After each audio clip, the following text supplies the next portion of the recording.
Hello there guys, and welcome back to the channel. How is everybody doing today? Hope we will have a fantastic, bombastic stream today. And I shall prepare my headphones early. We still have 22 minutes. Still have 22 minutes that we can do stuff with, because there will be new Twitch drops, new announcements, new everything today, hopefully. So have I done the daily quest? Sub Dave, Sub Hoodlum, Spotty, Stoheim, Ing, Ik, and G Giants. What is that? Back to arenas? Who, me? Sub Istwan? Let's see them crying gravel. Yeah, I'm not gonna see that. Yeah, you're absolutely not gonna see that. They're gonna barely acknowledge anything wrong with the game mode. Trust me. Trust me on that one. The thrill and go by Ike. Alright, stop Ike. Stop Dark Helix Alpha. How are you doing? You do a BG match. Too. Or I could get some units. What do you guys want to see more? Me improving my unit stash? Or me losing some BG points? Which one's more exciting for you? BGs? Yeah, of course. Of course. I mean, fine with that.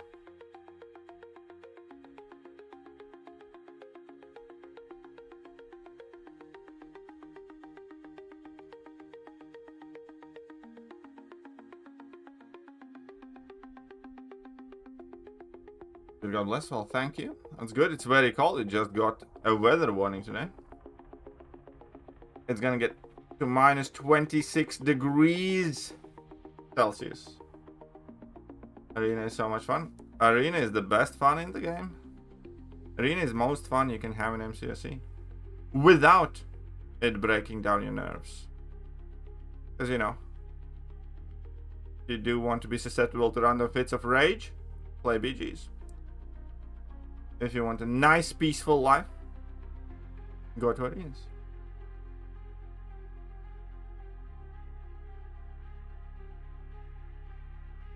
All is well, Yash. All is well.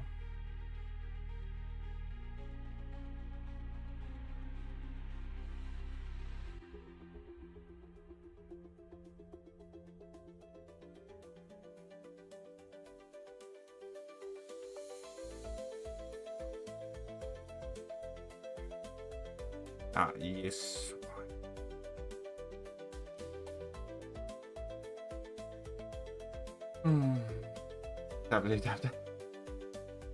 You're always so pessimistic, Arnold. Dimensional arcade gameplay? No, you can fudge off with that one.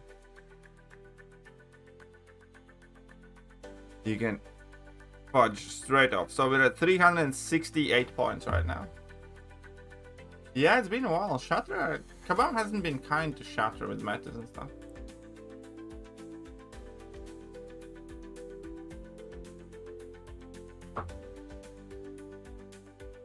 Do you see what? Oh yeah, I saw that. I saw that comment. That the people who designed Dimensional Arcade have nothing to do with any other parts of the game. In that case, to me, it sounds like they're not needed in that company. In which case, again, if people who design Dimensional Arcade has nothing to do with bugs or anything else in the game or any other aspect of the game, sounds to me like they could snip that position and add somebody in the design department that's, you know, dealing with bugs. Doesn't Shadow work in this meta? No, she does not, because she needs level 1 to start gaining the power there.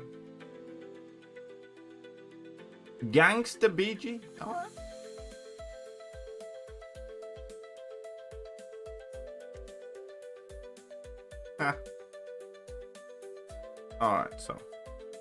Alright, so I'm still thinking whether I need to rank 4 Bastion for this. This Bastion is a bit of a menace. So is Nico, to be honest.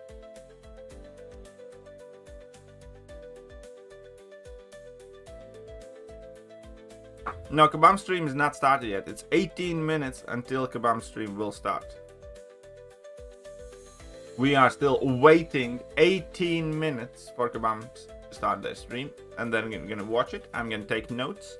And I'm probably gonna carry on streaming straight after. Then I'm gonna record a summary live. And then we're gonna play some Valentine's or do arena and stuff like that. Okay. Okay. Okay. Okay. Okay. Not my rank 3, not your rank 3, what? Abused? Good.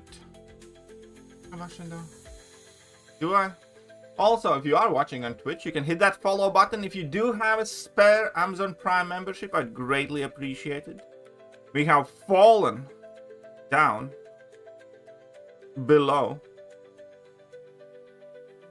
We have fallen down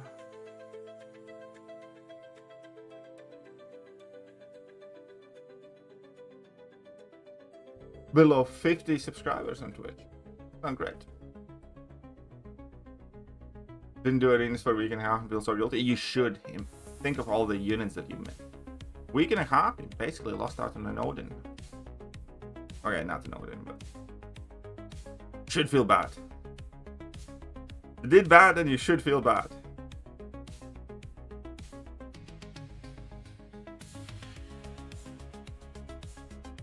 How about that?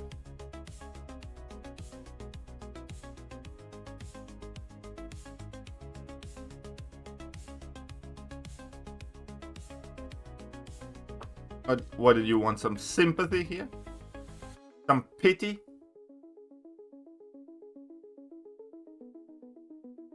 Okay, that Havoc is gonna cook me, isn't he? Yep. And nothing for that Havoc. Alright, let's see what you do.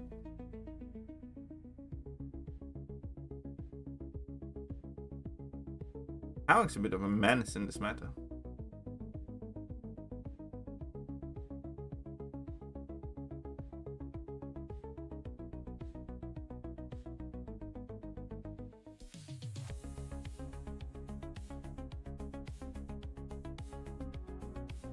Yeah, no, I'm cooked.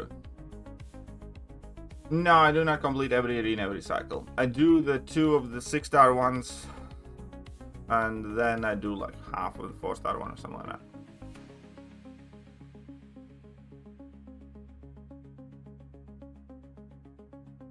Still virtually unchanged. There are a lot of. What do you mean virtually unchanged? A lot of things have changed.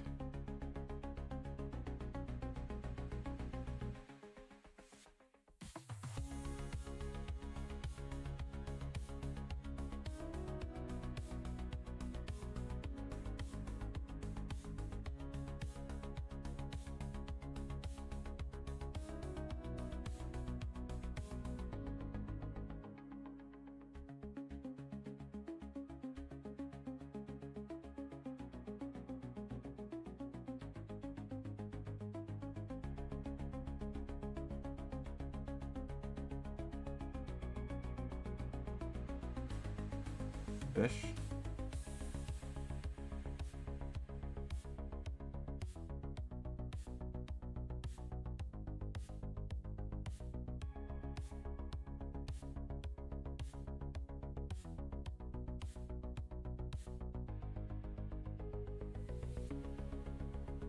Alright, check this out. Maybe.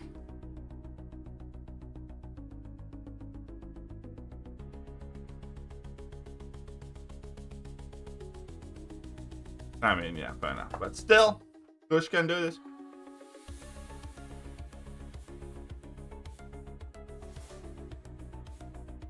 Man, this is not helping, bro. Should have grinded the arena, buddy. How many units was Nick and Dark Phoenix as 7 stars? Well, Nick was an RNG kind of get, basically. Dark Phoenix was like 36,000, I think.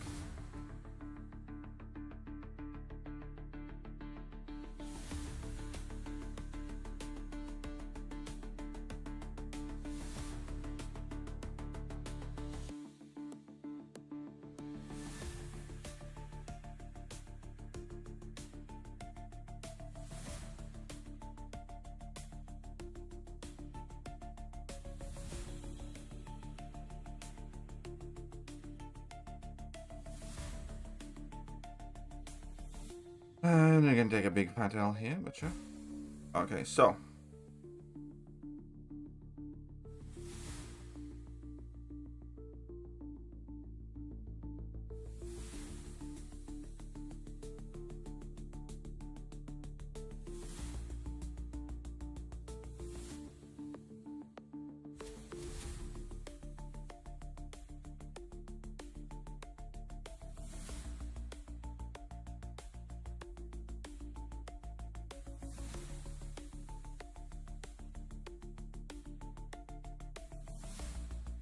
And of course I butchered level 208. I bring shame to my family. And I bring loss to this game. Because Onslaught can do that fight. It's a bit iffy, but he can definitely do it full health. Ah! That level 2 dex. To be fair, I hope she wouldn't throw it.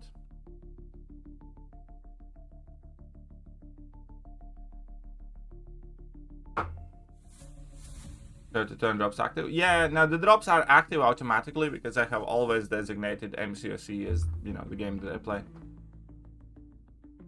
Because drops activate automatically as long as you have put MCOC in your kind of stream description. That is what you're playing. Do you know DPX does he? I didn't try. But fair enough. Kind of makes sense. Okay, that was a bad L.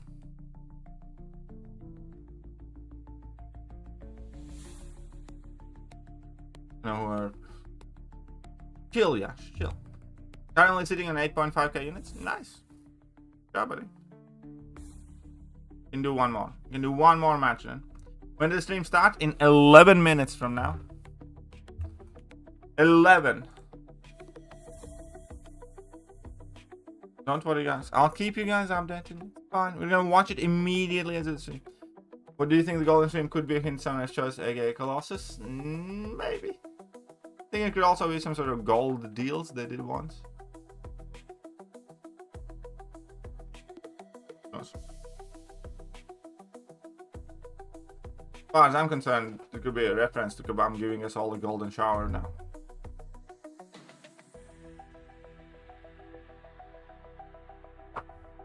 Really love you, man. Thank you very much. Hard to chill. I can exam in 12 hours. I had to make a 6-hour journey to an exam center. Yeah, that is a troublesome time in one's life. I'm at like 200 mil at the moment. I think a lot of people have plenty of gold now. Then again, I could be wrong because I'm always out of touch. Apparently, regardless of what I do. Whether I spend a lot of money on the game, whether I don't. Touch according to somebody. We can't find a match here.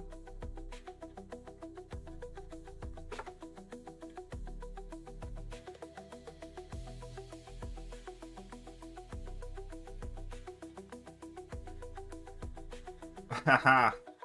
Mods flagged you as sex.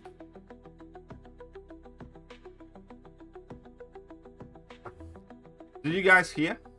It's gonna be stupid cold in Latvia in the next few days. It's gonna be like minus 26 degrees outside.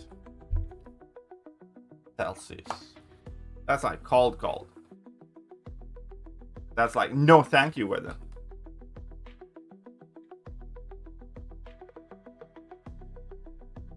I love that new sound. Somebody like sent one second. I'll show you the picture that. This is the new Star-Lord's actual sig ability. Oh no, this one is the wrong one. So this is the actual sig ability, right? Where did he post this? Here, one second. One second, I need to quickly ban some stuff. I'm gonna leave that rank 3 survive. Oh, he's a bit of a menace. You're a menace, you're a menace, and you're a menace. Okay, what I actually wanted to show you. Where did I see that picture?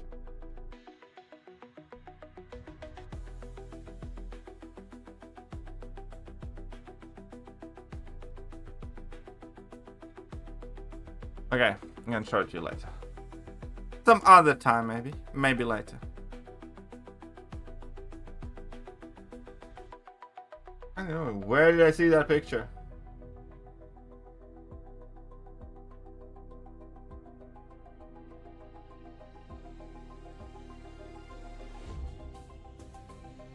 Okay.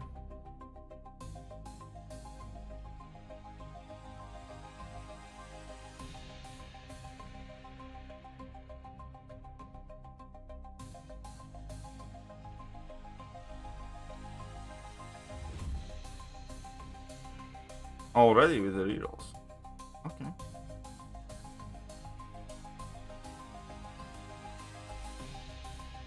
The boom is coming in 7 minutes. That's about right. That sounds somewhat accurate.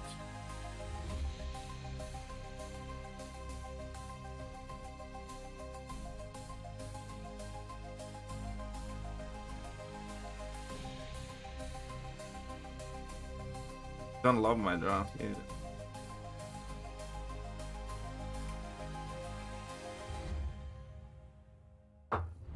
When did Ascension use dribble? Well, everybody wants to see the Kabam stream and then get the Twitch drops. Let's face it, everybody's here for the Twitch drops on Twitch side. YouTube is like the true OG viewers who watch me for me, but I am nothing more than a drop whore for the Twitch viewers.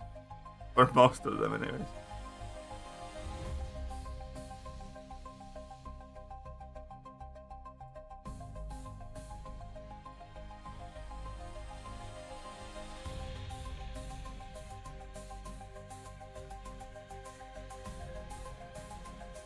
Who doesn't have Deathless Stun changes? Yeah, Deathless Stun is still top 3 champion again.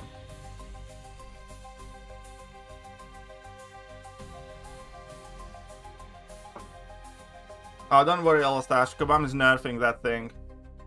Been watching on YouTube since the Quake days. I do believe you, and I do appreciate that. Thank you. Thank you for watching me since the Quake days.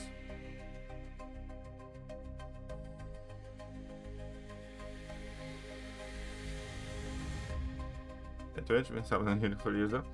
Well, by the way, if you generally don't use Twitch much and you have Amazon Prime membership, I would tremendously appreciate it if you maybe, perhaps,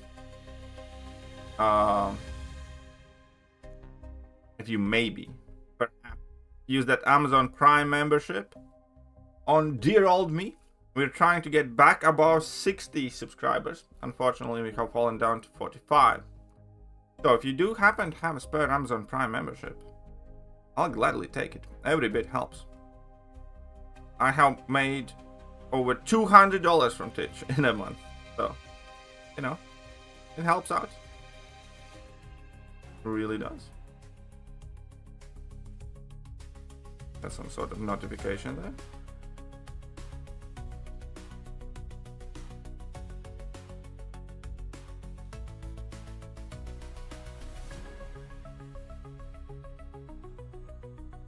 Well, probably gonna die anyways. Yeah. Well, let's see how he does. Can do better though. Feel like, hey, what's up, how are you doing, Killer? Bring the beard back? I can't, I'm married. It's illegal now. Been back down. Alright. Yeah, I screenshot all that stuff too.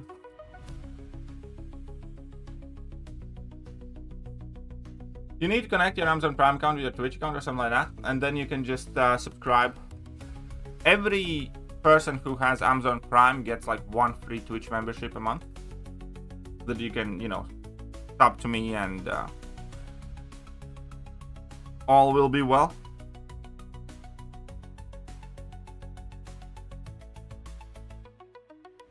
There we go. Somebody did it. Oh no, that's just a follower goal reached. 3,700. Nobody did it. Oh well.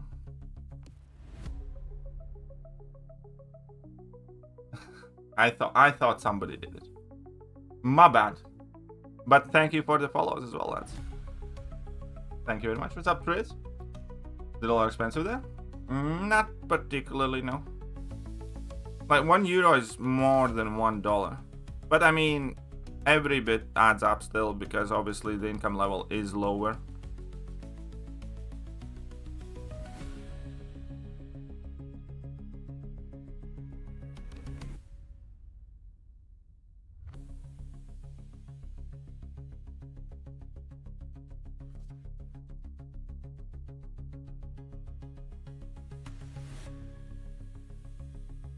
What's up, Paul G? No channel points. Name your channel points to Gulag or something. Oh, I can do that? I really need to kind of like figure out quite a few things here. So, Amanda, Quake doesn't even exist really anymore in the game. Quake doesn't exist really in the game anymore. That is true. But thank you for the follows. Appreciate that. I stream basically every day, both on Twitch and YouTube. And twice a day, in fact, most of the days.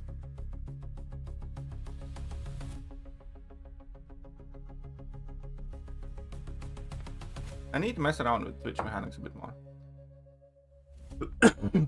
But if you do want to become Gulag Master, there is one perfectly suitable link for all of you. Hey mate, I think whilst Kabam stream is live, Twitch drops are not enabled on everybody else, and then when the stream finishes, that's when they enable for everybody. But we're gonna need double check. Anka, do not get burned out. Well, it's very simple. Your love and best wishes and warm embrace and none of the negative comments keep me going.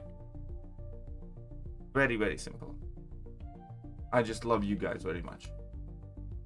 When I see drops are not active yet, but I'll show you them to you momentarily.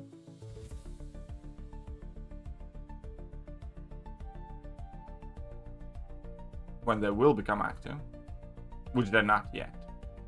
But Kabam is going live now, so this is the last match. I'll probably gonna lose it because he's got the Thanos, and there's gonna be not much I can do.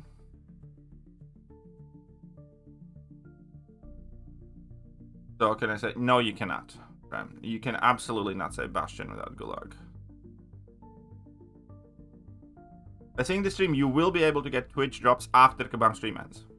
But in general, watching, because I will be still streaming afterwards as well. Drops always active in Gulag. I mean, that is true. Need cash gold to bring back Beard. That could be a good idea, but that would be expensive as shit. you would have... Oh shit, what happened? Ah! See, you mentioned Beard and I got happy. And now I lost this entire thing. Unless he screws up, he probably won't.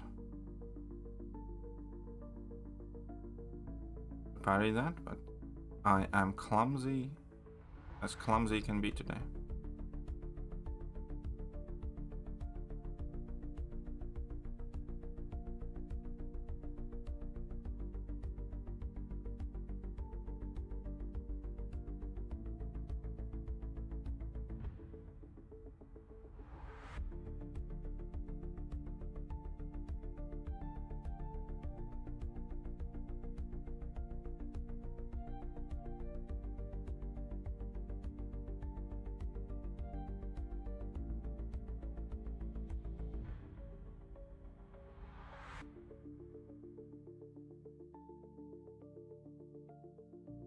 Ah, well, yeah, I messed it up. I deserve that L. I should have dropped other way around. Doesn't matter. It's okay. Lol, hashtag beautiful. To be clear, watching here will count towards the Twitch drops. Well, you're gonna need to test that. I'm gonna test that out myself. Now, well, somebody's gonna have to test that first. Because often what I think Kabam does is they enable drops for everybody after their stream. I'm not entirely sure how this is gonna work now. So it could be that only after Kabam stream ends is when the drops start counting here. But that said, apparently Kabam is now live, so.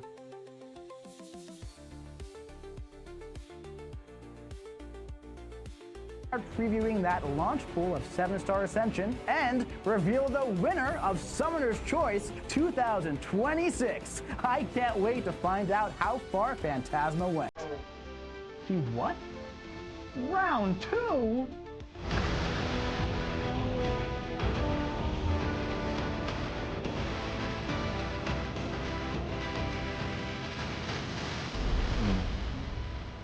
What is going on, Summoners? We are back here today with another official Marvel Contest of Champions live stream. I'm here live at the studio in Vancouver, and I am so excited to be here hanging out with you. We have so much to go over today, including your winner of Summoner's Choice 2026. It's top secret.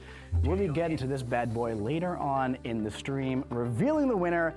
I am very excited about this one. You guys know I love Summoner's Choice. We've had a lot of fantastic champions in the vote this year. It's been a fantastic Summoner's Choice season, and I can't wait to reveal the winner. I am your host, Karate Mike, aka Kabam Asaurus. Can somebody check if watching my stream counts toward the drops, by the way? My friends. I love having so many people in the chat because that means I have over 15,000 friends. That's absolutely incredible.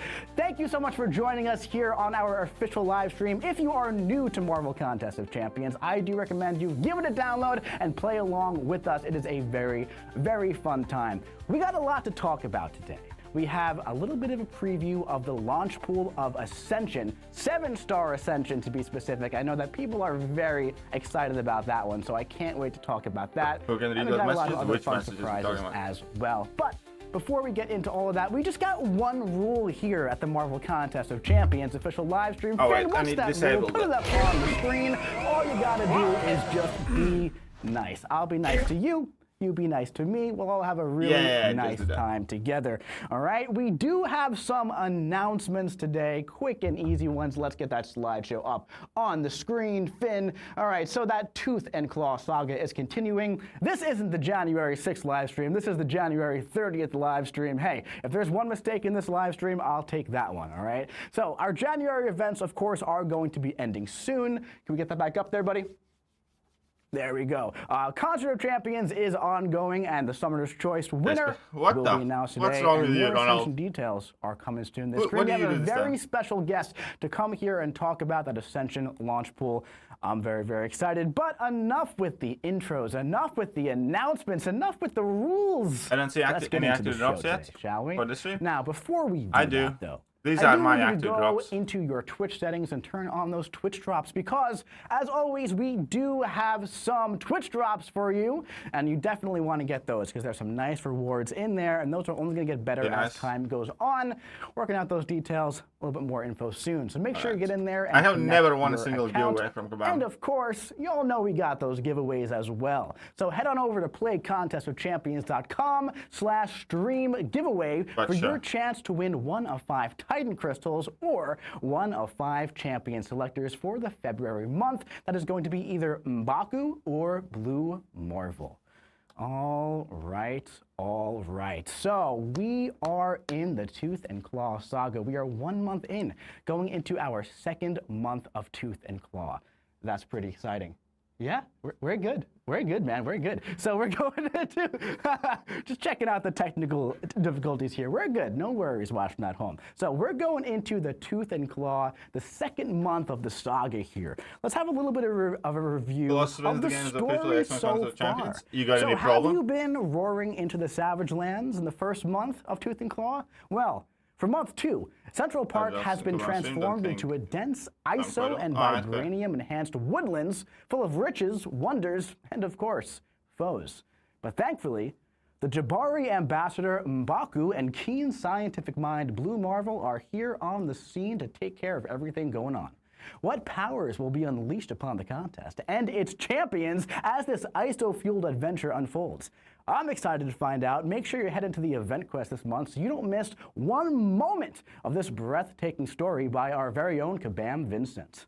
Oh, God, no. So, speaking of the Saga overview, of course, as you all know, we have our new Saga Chase champion, we have the themed double track champion, those Saga-themed raids, we had the Saga sale, we had the meta events going on. Fractured Safari was so much fun. If you haven't done it yet, by the way, jump in. It is an absolute blast. Glitch incursions are ongoing. The Dimensional Arcade's going on soon. And then we have some other stuff coming up over the next 2 months as well. As always, our Alliance War Encounter Showcase. That's not this month. It's going to be the following month. Same thing with the Saga incursions, but Saga-themed AQ event, we'll talk about that in just a little bit. Of course, that's Saga Chase. You all know we have Toad, right? But in case you didn't know, you can get 7-star Toad by just completing your daily super event. If you get 80 of these slime tokens, you can trade that in for a 7-star Toad. But if you're not at a high enough progression yet, you can get a 6-star Toad for the same thing. And Toad just recently got buffed last month. He's feeling pretty good. I'm sure some people have already got if you're a progressing player, making your way through the story still, do your daily super event, log in every day, progress your account, and then get that shiny Toad to go into your 6-star roster. All right. Speaking of those events that are ending soon, glitch incursions, you got a few days left. Jump on in there to get that final piece of Stellar Forge Star-Lord, who is available right now. We also have the Fractured Safari. This one is seriously so much fun. So you go in and Saga champions are going to have a Fractured Power Bar, just like the I didn't find champions. it particularly great. So going with any Saga champion, and it's very, very fun. I've been using Craven personally. That's why he's up there. Really, really fun champion with the Fractured Power Bar. And of course, going alongside that, we also have the Rhino Realm event. Have you gotten your first appearance, 7-star Rhino? Get in there and get him if you have not. Of course, you have to do the Fractured Safari and the glitched incursion objectives. That way you can get him. This is going to be the only time to get first appearance 7-star Rhino. So do not miss it, and then swipe right and left and right and left all the time as you play with your Rhino. We do have the Concert of Champions, the second version of Dimensional Arcade as well. This one has been a little bit contentious, obviously, we know this. Now, here's the thing with Dimensional Arcade, folks, right? Ultimately, at the end of the day, Dimensional Arcade is not something that's super geared towards our core endgame players, right? So it's not super surprising to me that most players on the forums and in community spaces aren't loving this one too much. Who is? This is more so for our casual players who aren't even really watching the stream, who aren't super engaged. That's a very big question. Have you heard from any casual players that say we also had some issues with the launch of this as well. We're working on a new build right now. We have something that's going to be working on all devices. We're in playtest right now, and we're looking to get that out to you super duper soon, along with some compensation for the missed downtime as well. So unfortunately, we're not really happy with how this one went out, but we feel like we got a nice fix, and we're going to push this one out as soon as we possibly can. Understandment of the year. Yeah. All right, man. Moving on, yeah, of course, so one first, more quick it's only recap before we move on to new content as well. Thor Ragnarok did win that rework vote at the Summoners Fest. That's the name of that fun event. At Summoners Fest, we had Thor Ragnarok win the champion rework tune-up vote. So this is coming pretty soon. Work is happening on this champion right now, and I just found something out pretty fun about Thor Ragnarok. It turns out he's also going to get a little bit of a facelift as well. So no new animations. He should still have the same animations that Thor Ragnarok has always had, but he is also going to have a little bit of a paint over as well, so he might look a little bit better, which is pretty cool. And of course, he's going to be the exclusive 7-star champion for Twitch drops. We've been meeting with the econ team and the live ops team over the past few weeks, ironing out this plan, making sure it's going to be solid for you guys. So Twitch drops are going to get just a lot juicier over the next coming months. We pretty much have those plans finalized right now. We know when that end goal is going to be, and the tokens are going to be tuned so that you can get him when he does launch, when his buff launches. So we're very excited about that. Finalizing plans, putting in the final locks right now, and the full details will be available next month. When it comes to Twitch drops, the Twitch drops for this stream are going to be open to all creators streaming Marvel contests with champions on Twitch for this month, and this track in particular is going to be open until next Friday, so about 7 days or so, and there may be some additional Twitch drops opening this month as well. Watch out for announcements for when that's going to happen. Okay, now it's time to start talking about some new stuff here. So, coming in February, coming on Wednesday, with the upcoming event quest, there's going to be a little bit of a change to Elder difficulty here. So, the crucible style swapping with all the choice nodes and everything, that's going away right now. Now, is it going to be gone forever?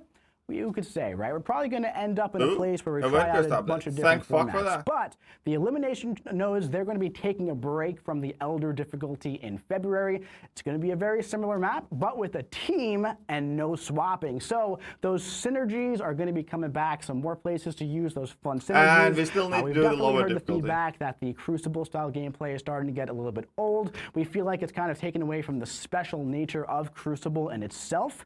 On top of that, work in progress, currently in development though now that we've got some other features out the door, we got some people on this. We're looking to have Elder difficulty unlocked immediately for Valiant players. 5 months talking about that for a bit. And also lower difficulty toggle for all players as well. This is right on pace for V2 of our adaptive EQ. We're definitely taking this very seriously. We have people in there working on this right now. We're hoping to have this out to you very, very soon. And I will give you a timeline as soon as I have a timeline for those changes. But this coming Wednesday, it sounds like it's going to be Elder quicker or difficulty, easier to get through. probably going to be a little bit faster because those choice nodes are going away. All right, speaking about stuff that's coming on Wednesday as well, this is not on Wednesday, actually, so I don't even know why I said that. But on February 4th, the Alliance Coliseum is going to be making a return for February, featuring this guy right here as the boss. That is Arcade. So with that, the Alliance Coliseum is also going to have some adjustments as well. So the prompt timer, the timer that comes after 5 health bars, that's now going to be paused during heavy attacks and for a short period after. So for example, Shocker is not going to just fall asleep when he's charging his heavy attack anymore. So that's a nice little change right there. On top of that, we kind of noticed in the first 2 iterations that the tag champions are not really being as impactful as we want them to be. So tag champions are now going to earn more points towards the point total than before. We're also going to be adding a new top milestone in the solo events, and we're going to be rebalancing the lower milestones as a whole and creating progression-based selectors in there as well. So Alliance Coliseum, Solo Coliseum have been very rewarding piece of content. That is absolutely not changing. We're going to be digging into that even further. And yeah, after their stream ends, they open it for everybody. Speaking of the Coliseum, then the Solo Coliseum, it's opening its doors to the 3rd fight on Wednesday, February 4th. Maybe that is a Wednesday. Is that a Wednesday? I don't even know anymore. But the final 2 fights are happening in February. It looks like I had it right there. How about that? So we have 2 more fights in the first round of the Solo Coliseum. Make sure you get in there, get your 80 points per boss. A reminder, you can still fight Havoc. You can still fight Void after these champions are unlocked. There are some juicy rewards in the Solo Coliseum, like that full Tier 5 Alpha, 1.5 Tier 5 Alpha, really. Titan Nexus Crystal, Tier 7 Basics. There's some really solid rewards in there, so you're not going to want to miss it. Up next, we have something that I'm very excited about as well. We've been talking about this AQ meta event. Well, we have the AQ I actually like this. Rampant This is just about everything Evolution, I wanted which is from actually going to be a new AQ format. Because it's like this one map the entire week. The latter That's end huge. Of February. Different champions. It's going to be a like new format that's geared to highlight ramp-up champions. They did say we can't. So it's going to have identical lanes across multiple paths. So officers and alliances are not going to have to break their backs planning out 9 new lanes. Don't worry about that, okay? But there's also going to be boosts to supercharge your ramp champions. Now, we already have a forum post on the forums and on web that pretty much goes over this entire feature. We wanted to get this out super early. That way players can start planning for this new piece of content. But I'll give you a little bit of an example of what like some of these boosts look like to supercharge your champions. So for Strife, for example, this guy right here, there's a boost specific to him where he starts with 25 of his persistent charges, and then his stick ability is essentially doubled across the entire thing. So he's going to ramp super duper fast, which is really, really cool, man. So the goal of this event here is to alternate into the AQ rotation to keep it even more fresh than it has been lately, right? So we have regular AQ, we have AQ Rampant Evolution, we have Raids, we have Alliance Coliseum, and we want all these things to cycle in different ways to keep AQ feeling fresh and keep the experience fun. So it's not stale and the same thing over and over and over. One really cool thing about this version is that very similar to Raids, there's one map, you go in one time for the week and you have a good time. All right, so that's launching the later half of February. Keep an eye out for it. If you want all the details, go check out the forums and give it a look. Welcome everybody. Another very important announcement here. We are introducing today Ascension. That's right. So Ascension is launching in March. This is that currency consolidation that we have been talking about for quite a while now. It's been about, give or take, 11 or 12 months, almost a full year since Kabam crashed, was here sitting with me, and we were talking about Radiance. And we were saying if Radiance does a good job, if it does what we want it to do, well, we're going to look to do the exact same thing with engagement-based currency. So let's have a quick little chat about the difference between engagement-based currency and competitive-based currency. Let's take Battlegrounds for an example here. You go through Battlegrounds, you do your engagement, you get your trophy tokens, right? Everyone gets the trophy tokens. That just by playing the mode. That's essentially how it happens. That's some engagement. Yeah, this is going to take away glory, loyalty, and something else. In the glory, loyalty. Now, when it comes to ranked rewards, for you are competing in the gladiator circuit, that competitive currency is radiance. You get radiance from the competition. So we view these two different resources as two different ways to tune rewards, essentially, right?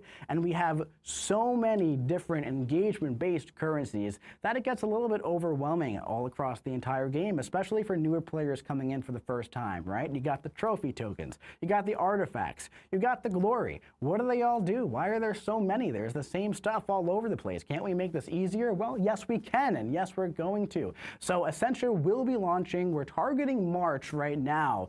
We have it all nice and tuned up, and now we're implementing as well. Let's get the slide back up here as well. Maybe something else. So at launch, it's going to be glory, battlegrounds tokens, and artifacts, combining those into Ascension. We're hoping to have more consistency with updates, more similar to the Radiant store.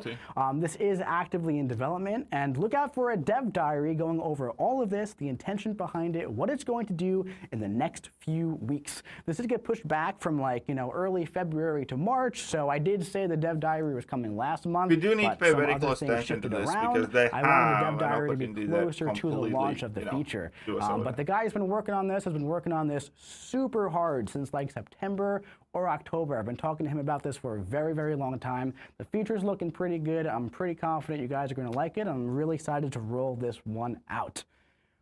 Talking about surprises, I bet no one had this one on their bingo card for today. We're doing a little bit of a prestige retune as well, just juicing some things up, but not all champions. This is just the very bottom 80 or so, 79 lowest champions. They're getting a nice little prestige boost here, kind of to dig more into like P30 here, right? Rewarding wider roster growth. So what did we say when we were doing prestige 30, right? We really want to just reward, like, hey, maybe you don't just rank the top 5 champions. Oh, Lord Farquaad, build up your roster, build up the champions that you want to build up, right? So, for example, Scarlet Witch. This is an extreme example, but her prestige was so bad. This is 6-star rank 5 stats, but we're going to use that here. Hello there. 13,510. That's jumping up about 3,500 points, right? More in like the realistic realm here. Juggernaut's jumping up around 900, and on the lower end, Ford's going up like 300 too, right? So the lower 79 champions will be getting a nice boost. All that being said, top champions will remain the top prestige champions. Pretty much the top like 200 or so, right? So if you invested in prestige champions, those aren't losing any value. So all in all, this is just going to give a lot more value to a lot of other champions in the game as well. So we're pretty excited about this. Keep in mind, since we are retuning the prestige values right here, some PI of champions might look a little bit different next month. We'll have to see. We'll have to see what happens there, but that's pretty exciting. We're excited about that one.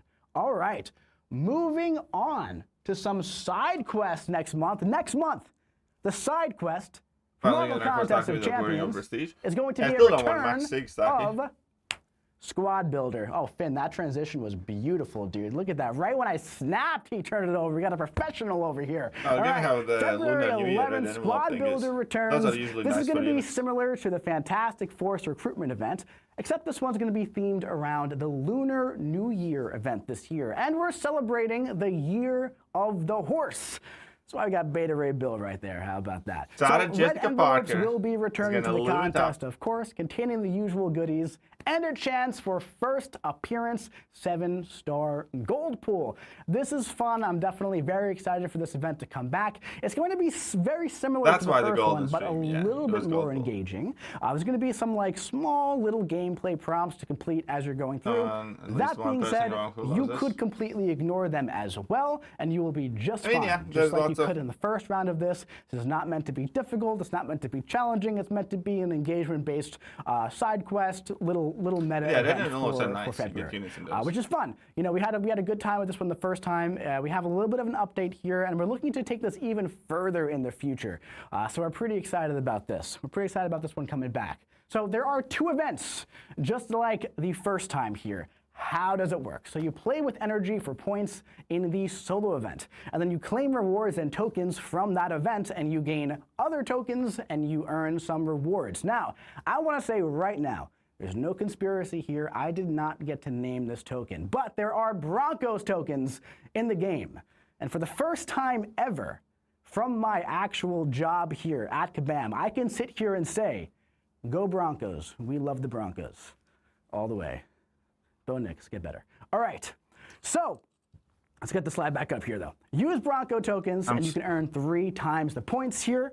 Those are also giftable to your alliance mates, and there's going to be additional Bronco tokens for units and in offers. You shut your dirty mouth! Rank rewards from the weekly solo event to earn points in the Alliance Stampede event.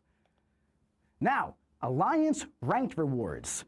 Kind of like I just kind of said this, but points gained from ranked rewards in the solo event, similar system to Fantastic Force. Rewards will be geared toward the Alliance event instead of solo this time. So the top placing alliances will be getting a featured champion this time. And that champion is going to be 7-star Heimdall, who's going to be enabled for the first time. So, featured champion rewards, the top 7 alliances will receive a 7-star Heimdall, and the number 1 ranked alliance will receive first appearance Heimdall. Of course, this is going to be the first and only time where a first appearance Heimdall will exist. So, pretty cool stuff that there's only going to be 30 first appearance Heimdalls out there, which is really, really cool. So there's also some solid rewards there as well. So if you play the game and play the side quest, you know, and your alliance, I think it's good, except it sucks. And that's really, really cool. Finn, play that video I gave you, by the way. Heimdall's back and has never seen more action. This buff is all about taking what Heimdall did and giving it a modern twist. First of all, he now has 60% resistance to poison and incinerate effects. And when suffering from one of these from a champion's ability, all of his personal buffs and passives are paused. Speaking of, those buffs have 300% ability accuracy now. And he gains a power gain whenever he gains a personal buff aside from this one. Now, when Heimdall or his opponent strikes or hits block, he gains 10 veneer charges. At 100, his next action consumes them to grant a fury with a medium, precision with a light, or an armor with a hit. Charging a heavy converts one of these buffs into an indefinite copy. You can stack 5 of these each. However, his special 3 converts all personal buffs into passives with 25% increased potency. These max out at 50, so you can really keep the party going in those longer fights. Here's the fun part. When he converts a buff with a heavy, he gains an indefinite crossfight, up to 10 new ones per fight, allowing him to start the next ones already ramped. Once you've built up a nice stack of buffs and passives, his resonance buff on his special 2 starts to really make an impact. Now, I know what you're thinking, and yes, he's still the guardian of the Rainbow Bridge. But now, with his new Sig ability, he no longer has to feel left out. Heimdall's got some other new tricks up his sleeves. Stay tuned to find out what else he can do. Have you updated yet? Well, you should. Heimdall's rework is unleashed in the February update. I'll check that out.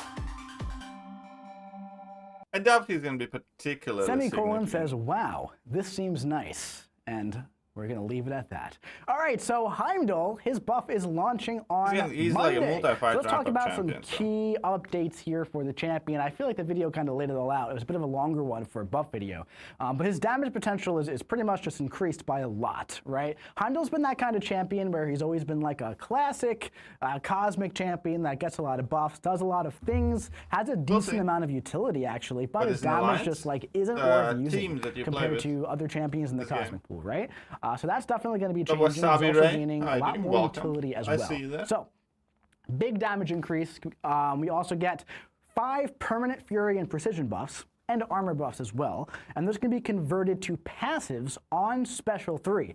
Once you convert those buffs to passives, you can then gain more permanent buffs and convert those to passives. So for content like Coliseum, for example, he can ramp really, really high. For content like Incursions, he can ramp really, really high across that quest as he goes along. He gains those cross fights. He has Unstoppable and Stun Immunity on his Special 1, Resonance and Unblockable buffs on his Special 2. He's got a nice new resistance to Poison and Incinerate at a pretty decent potency, honestly. Where if you run him with like the recoil masteries, for example, he doesn't really have to spam too many specials. He should be pretty good with that. And he also gains Indestructible and Fate Seal immunity from his Sig ability too. So Heimdall's getting a pretty darn nice update here. And yes, his Heimdall is remaining the same. But oh my goodness gracious, this Heimdall buff looks really, really good. And he's only available to 200 players in Squad Builder. Don't worry, because he also is coming to the Titan pool in the upcoming rotation in March. Okay, so we're all gonna get it's in like 45 days or so, something like that. But he will be in the next Titan pool rotation. But the 7-star will be exclusive to Squad Builder first for 210 players only, which is pretty fun. Yeah, he's pretty cool. And of course, those 30 first appearance Heimdalls will be very, very, very exclusive, which is really, really fun. You missed becoming a subscriber champions on my are fun. Twitch I love talking about champions. Now, another champion went live last month, and that was one Kitty Pryde. So Kitty Pryde is in the double track for this saga. This is going until the end of March, pretty much the end of this saga. And Kitty Pryde as a 7-star feels really, really nice. I got mine, and she's very, very fun to use. The squad is back together. It's absolutely fantastic. So yeah, Kitty Pryde has been available for trade-in for a bit now. That's going to be going on for a bit longer, and her crystals and arena will be going live still in March. All right. So we talked about champions that already exist in game. Heimdall's existed for a while. If you have a 6-star Heimdall, a 5-star Heimdall, a 4-star Heimdall, that Heimdall is going to be dropped this coming Monday when the patch drops. But there is another champion who's going live next week as well, and that is M'Baku. Look at that. M'Baku is coming to Marvel Contest of Champions. Let's take a little bit of a look at that deep dive. To begin, strike the opponent with a heavy attack, and after knocking them down, stand strong and idle to gain your Fury passive. Now, your dash attacks will be unstoppable. From here, make sure to maximize the amount of time striking the opponent while unstoppable, as this builds up your damage counter for your Special 2. After reaching 20 combo, your unstoppable is paused during your Special 1, allowing you to ramp up that damage counter as efficiently as possible. Once you have enough damage stored, go for that Special 2, and watch those large bursts of direct damage as you show your opponent the power of the Jabari. Now, keep in mind, M'Baku gains that true accuracy passive for every 10 hits in his combo meter, and it's paused during the opponent's specials. So, if you stay aggressive, you can keep that passive up almost indefinitely, stopping those pesky champions who like to evade and auto-block in their tracks. All right, nice. So that was M'Baku finally coming to the game, skill champion, and that's very, very exciting. So let's talk a little bit about what M'Baku is bringing to the table here. So M'Baku is launching on February 5th in pre-release bundles, and for Crystals and Arena, February 12th. He has 100% resistance to Cold Snap, and he is immune to Frostbite. But he's got some reliable, true accuracy passives that are One second, guys. all the time, pretty much, if disable you're this playing for a him sec. properly. I need to He's got that move nice my... inflated combo meter for some of those science shenanigans. Big Fury after the heavy attack, unstoppable dashes when that Fury is active, some bleed debuffs as well. He can also purify non-damaging debuffs with the big burst payoff on that special 2. So I'm thinking, instead of talking about it, how about we have a little bit of live gameplay here, Finn? So here we go. We're starting out here. We have Spider-Woman. We good? We got it? There we go. So I already did the heavy attack, but I'll do it again to gain the Fury. Now I'm going to gain that unstoppable, right? Once I get to 10, I'm going to have that true accuracy. I'm going to push her up to a special 2. I'm going to go for the special 1, purify some of those non-damaging debuffs, bait out the special 2 here, and we always want to be attacking while we are unstoppable. So if you're playing M'Baku properly, he's pretty much always going to have his unstoppable, and he's also pretty much always going to have his true accuracy. So he's very, very solid for champions like MODOK, for example. I really like him for MODOK. I believe we showed him in the deep dive, though, so I'm not going to fight him here. For any evaders as well. It's a very nice utility. If you mess up here, that unstoppable is a really nice safety net. And then we're going to go for the special 2, and this should just about finish her off with all these bursts. Not too bad, yeah. So a nice, solid Spider-Woman takedown right there. Go for the heavy attack, Spider-Woman get your 10 combo, get your true accuracy, then you're he's quite simple, so I'm quite happy with that. You always have that counter up going for you. And you're going to have a pretty solid time against those champions who evade, against those champions who place a lot of debuffs on you, against those champions who auto-lock you, going to rip right through with that true accuracy. So, M'Baku is coming to Marvel Contest of Champions next week. I didn't see anything particularly disagreeable there so far. Very exciting, but he's also not the only champion that's coming to Marvel Contest of Champions. We also have Blue Marvel joining the contest as well. Let's take a little look at him. To begin, land a heavy attack to begin inflicting your overload debuffs. Continue to build power while maxing out your overload, and once ready, launch your special 1 to refresh them on the final hit of the attack. From here, you can land another heavy attack and tap block while performing the final hit to pause your overload for 10 seconds. Continue building power by using your light attacks to inflict your weakness debuffs to continue gaining charges. Then, use another special 1. By now, you'll be close to entering stable release. And once in stable release, launch your special 2. And make sure to tap block while Blue Marvel slows down the fight to gain those precision passives. If your opponent isn't already knocked out, just continue this process until they are. Now, remember, Blue Marvel ramps up throughout the fight and through a quest, so the larger his runway is, the stronger he becomes, making each additional fight easier and easier. And hey, if you're going up against a very large health pool, you can use Blue Marvel's Special 3 to inflict those passive overloads, stacking up to 3 times, and causing those red bursts of damage to send waves through the battle realm. All right, that was Blue Marvel. Now, Blue Marvel is the second champion joining Marvel Contest. Between the crush and everything else, I have a bad feeling really about exciting stuff. So let's take a look at what Blue Marvel can do here. So he is immune to bleed and power steal. His attacks deal energy damage and don't make contact with non-skilled champions. His heavy attack inflicts overload up to 3 times. Now, he can pretty much keep those up almost indefinitely if you play him properly. The special 1 refreshes them, as does the final hit of his heavy attack if you tap block at the right time.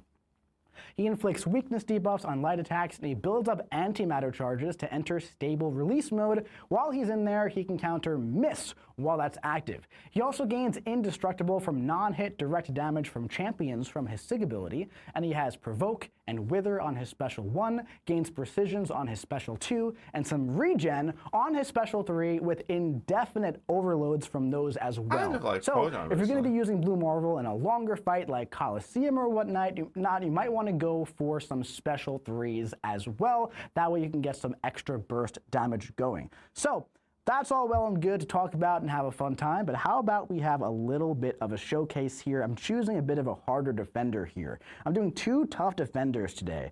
I'm just making my life just that much harder. We're going up against Once it loads, Kindred. The Northstar's blue marble. No, I know. I got it. Yeah. All right. Here we go. So we're going for our heavy attacks right here. Okay, so start with 3 heavies. Tap block right there. Nice. Now you don't want to get hit. That's the last time I'm going to show you what it looks like when you get hit, okay? So keep that in mind here. We're going to go for the special one here. That is going to apply the Wither and also our Provoke. Going to go for another special one, place some more debuffs. As you can see, we are building up our charges here. Bait out the special one. Going to counter it properly that time, making our way up to our special 2. And once we get there after 2 special ones, we should have just enough charges to get to stable release. And look at this. A little bit of passive degen is no problem for us here because we have our Sig ability, but oh man, now it's locking in there. I told you I was picking a harder fight here. That's all right. Kindred's a tough one. Gonna go for the special 2 now here, and this is pretty much gonna end it off. But I'm rooted. All right, not the best fight by me on this one, but if I played that properly, you can see that it's pretty good for Kindred. So ultimately what you want to do is you don't want to get hit and you want to manage his charges properly. So when you get into the root at the end, when the degen procs for the first time, that is going to trigger the indestructible, which is pretty cool. When you get hit, things go bad, so don't get hit. I'm a little washed, guys, what can I say? All right, but that is Blue Marvel. He's coming to the game on February 17th in the pre-release bundles and in Crystals and Arenas on February 26th. He is the 2nd champion joining the game this month, which is really, really exciting, and he looks absolutely incredible too, so let's take a look at that. There we go, look at that. Oh yeah, I mean, like, they didn't do a great job of... So Blue Marvel and M'Baku are joining the contest. Selling Blue Marvel here. Very excited about that. Now, a reminder, if you want a chance to win one of these 2 champions next week, you have to go to playcontestofchampions.com/stream giveaway. And if you do win and you do obtain a Blue Marvel, I have full faith that you will be able to play we need the full deep dive in Blue Marvel. Let's all right. not like throw our hats in there and say like, today we have another little surprise. Put it up. There's a very good chance he's going to be a defender. First time we're showing this off here. We've been talking about this champion getting reworked for quite a while now. See his full abilities. About that art of Magic with a fresh new model? Magic isn't coming next month. However, she is coming in March. So Magic, that rework is live in March. Finally, I know we've been talking about this for a very long time, but the chase for 7-star Magic starts soon. The way it works is there's going to be limbo tokens that you can trade in for 7-star Magic. How do you acquire those? Well, we talked about this like a year ago. You guys don't remember this? Come on, guys. Come on. Work with me here a little bit here. So the primary avenue of the limbo tokens are going to be through Radiance. If you don't engage with Radiance in any way, there are going to be additional tokens available through offers and events. The launch event will feature some free tokens as well. And we're going to have more details and a full kit reveal next stream. All about Magic. Very, very excited for that. Who won the vote? We don't know yet. So, lots of champion stuff going on, man. Lots of champion. It's Summer's Choice time. We got the winner down here. Super excited to reveal that. We got the Heimdall buff. We got the Magic rework that's happening. M'Baku, Blue Marvel, the Toad Chase is happening. The Kitty Pryde double track is happening right now. Lots of stuff going on with a lot of really, really fun champions. Are there more champions? I can't even believe it. Maybe there is going to be more champions. But we got to talk about love as a battle realm because I have so much love for all of you sitting here watching this stream with me and hanging out. That just love is, it just feels like a battle. Yeah, if I spend much on this event, my love life is going to be in trouble. We are going to be having the Love is a Battle Realm event. What is this? Well, we do this pretty much every year, right? It's going to be romance items available for Unison Cash. Magic's coming, yes, love around. We're going to have a 7-star Heart's Desire box with lower priced box champions, both for cash and for units. Pretty much, when it comes to that, I'm not going to throw out exact numbers here, but essentially there's going to be a bit of a couple of keys, let's say that. A couple of keys with the couple crystals as well, and like the Odin, for example. So yeah, it's going to be I still 2 have some keys in Roman there Zero as from like opposed to 3 1. years ago. There's also 1 free key on the web store, so make sure you log in, grab that free key, and if you're going about it in the unit way as well, those are going to be significantly cheaper than the other keys in the past as well. Yeah, Magic got full There rework. will be the web store milestone track, of course, with front-loaded milestones. No, and free-to-play first players will be able to get appearance Magic eventually, specifically just on the web slower, store. because you can buy by get Radiance all too. 6 champions in this box through the web store milestone track if you so choose, and there will be a giveaway from the CCP as well. 1 hour in, 0 Gulag Alongside Masters, this 0 sale 1 happening, person we are sent to finally Gulag. going This to make stream is some a sort of hashtag Valentine's Boy Scout tag club by the looks in-game. of So it. it's going to be very clear Hit and that like obvious button, hit which that sub champions button, are hit all the good usable buttons, with those or romance else. items. So we finally tell have a my tag wife. for that. Can bite We're you. also trying out something as well. We're going to be placing a boost for Solo Coliseum in the Teleporting that rewards bully, as well, or in the offers as well. So very similar to like the gray boosts for Alliance War, but for Solo Coliseum. So keep an eye out on that. Pretty cool stuff. We're finalizing that right now. But yeah, which champions are going to be in the Heart's Desire box this year? I'm not even sure. Who's it going to be? Who's it going to be? Well, we do have Black Widow Clairvoyant. Black Widow Clairvoyant is going to be headlining right here. Let's get the picture up there, Finn. Look at this. There we go. Look at that. Black Widow Clairvoyant is also going to be joined by Tech Star-Lord and Karnak as first appearances as 7 stars. So Black Widow Clairvoyant obviously has been requested for a very, very long time. I have to give a shout out to my alliance mate, Mr. Vacuum, who's been begging me for Black Widow Clairvoyant for years at this point. Yeah, it says Black Widow Clairvoyant, only relevant. We also have Star-Lord, who I could really see making a big resurgence with Coliseum being so important right now. And Karnak, by the way, is a very underrated champion who's really showing his stuff as a 6-star in the Invade meta right now for Battlegrounds. Right. Plus, he's pretty solid in longer fights too. So I can see 7-star Karnak making a bit of an impact in Coliseum Black Widow style gameplay Clairvoyant as is very well. cool, There's also Phoenix, Mr. Fantastic, and Captain Britain. Those are the 6 champions in the Heart's Desire box. On top of the Heart's Desire box, we also have those couples crystals as well. Yeah, it's but not this the most year, exciting we're box doing thing. something a little bit different with them. They're going to be Nexus couple crystals. So you can open up the crystal and you can pick 2 champions as opposed to like just getting the 2 in the crystal, which is pretty cool. And yeah, So it's gonna be a Star-Lord fun needs time. 6,200, so I fun doubt time. that's happening. All right. So I do actually have a clip of Star-Lord here, which I think is just absolutely hilarious because it's all the way up at 400 combo. So Finn, let's play that clip here of Star-Lord. So this is 400 combo, completely ramped up. Of course, this takes a solid couple of minutes to get up there, right? We're throwing 120k light attacks. Watch this. Watch this. Boom, boom. It's over 1 million on the special too. That is just absolutely ridiculous. Absolutely ridiculous stuff, man. So one thing about Star-Lord is that there is also a boost for him in that AQ Rampant Evolution meta quest as well, which is going to be really fun. I believe it gives like 2 hits on each combo instead of 1, so it cuts his ramp in half. And he obviously does not need to ramp all the way to 400 because that damage is just so silly.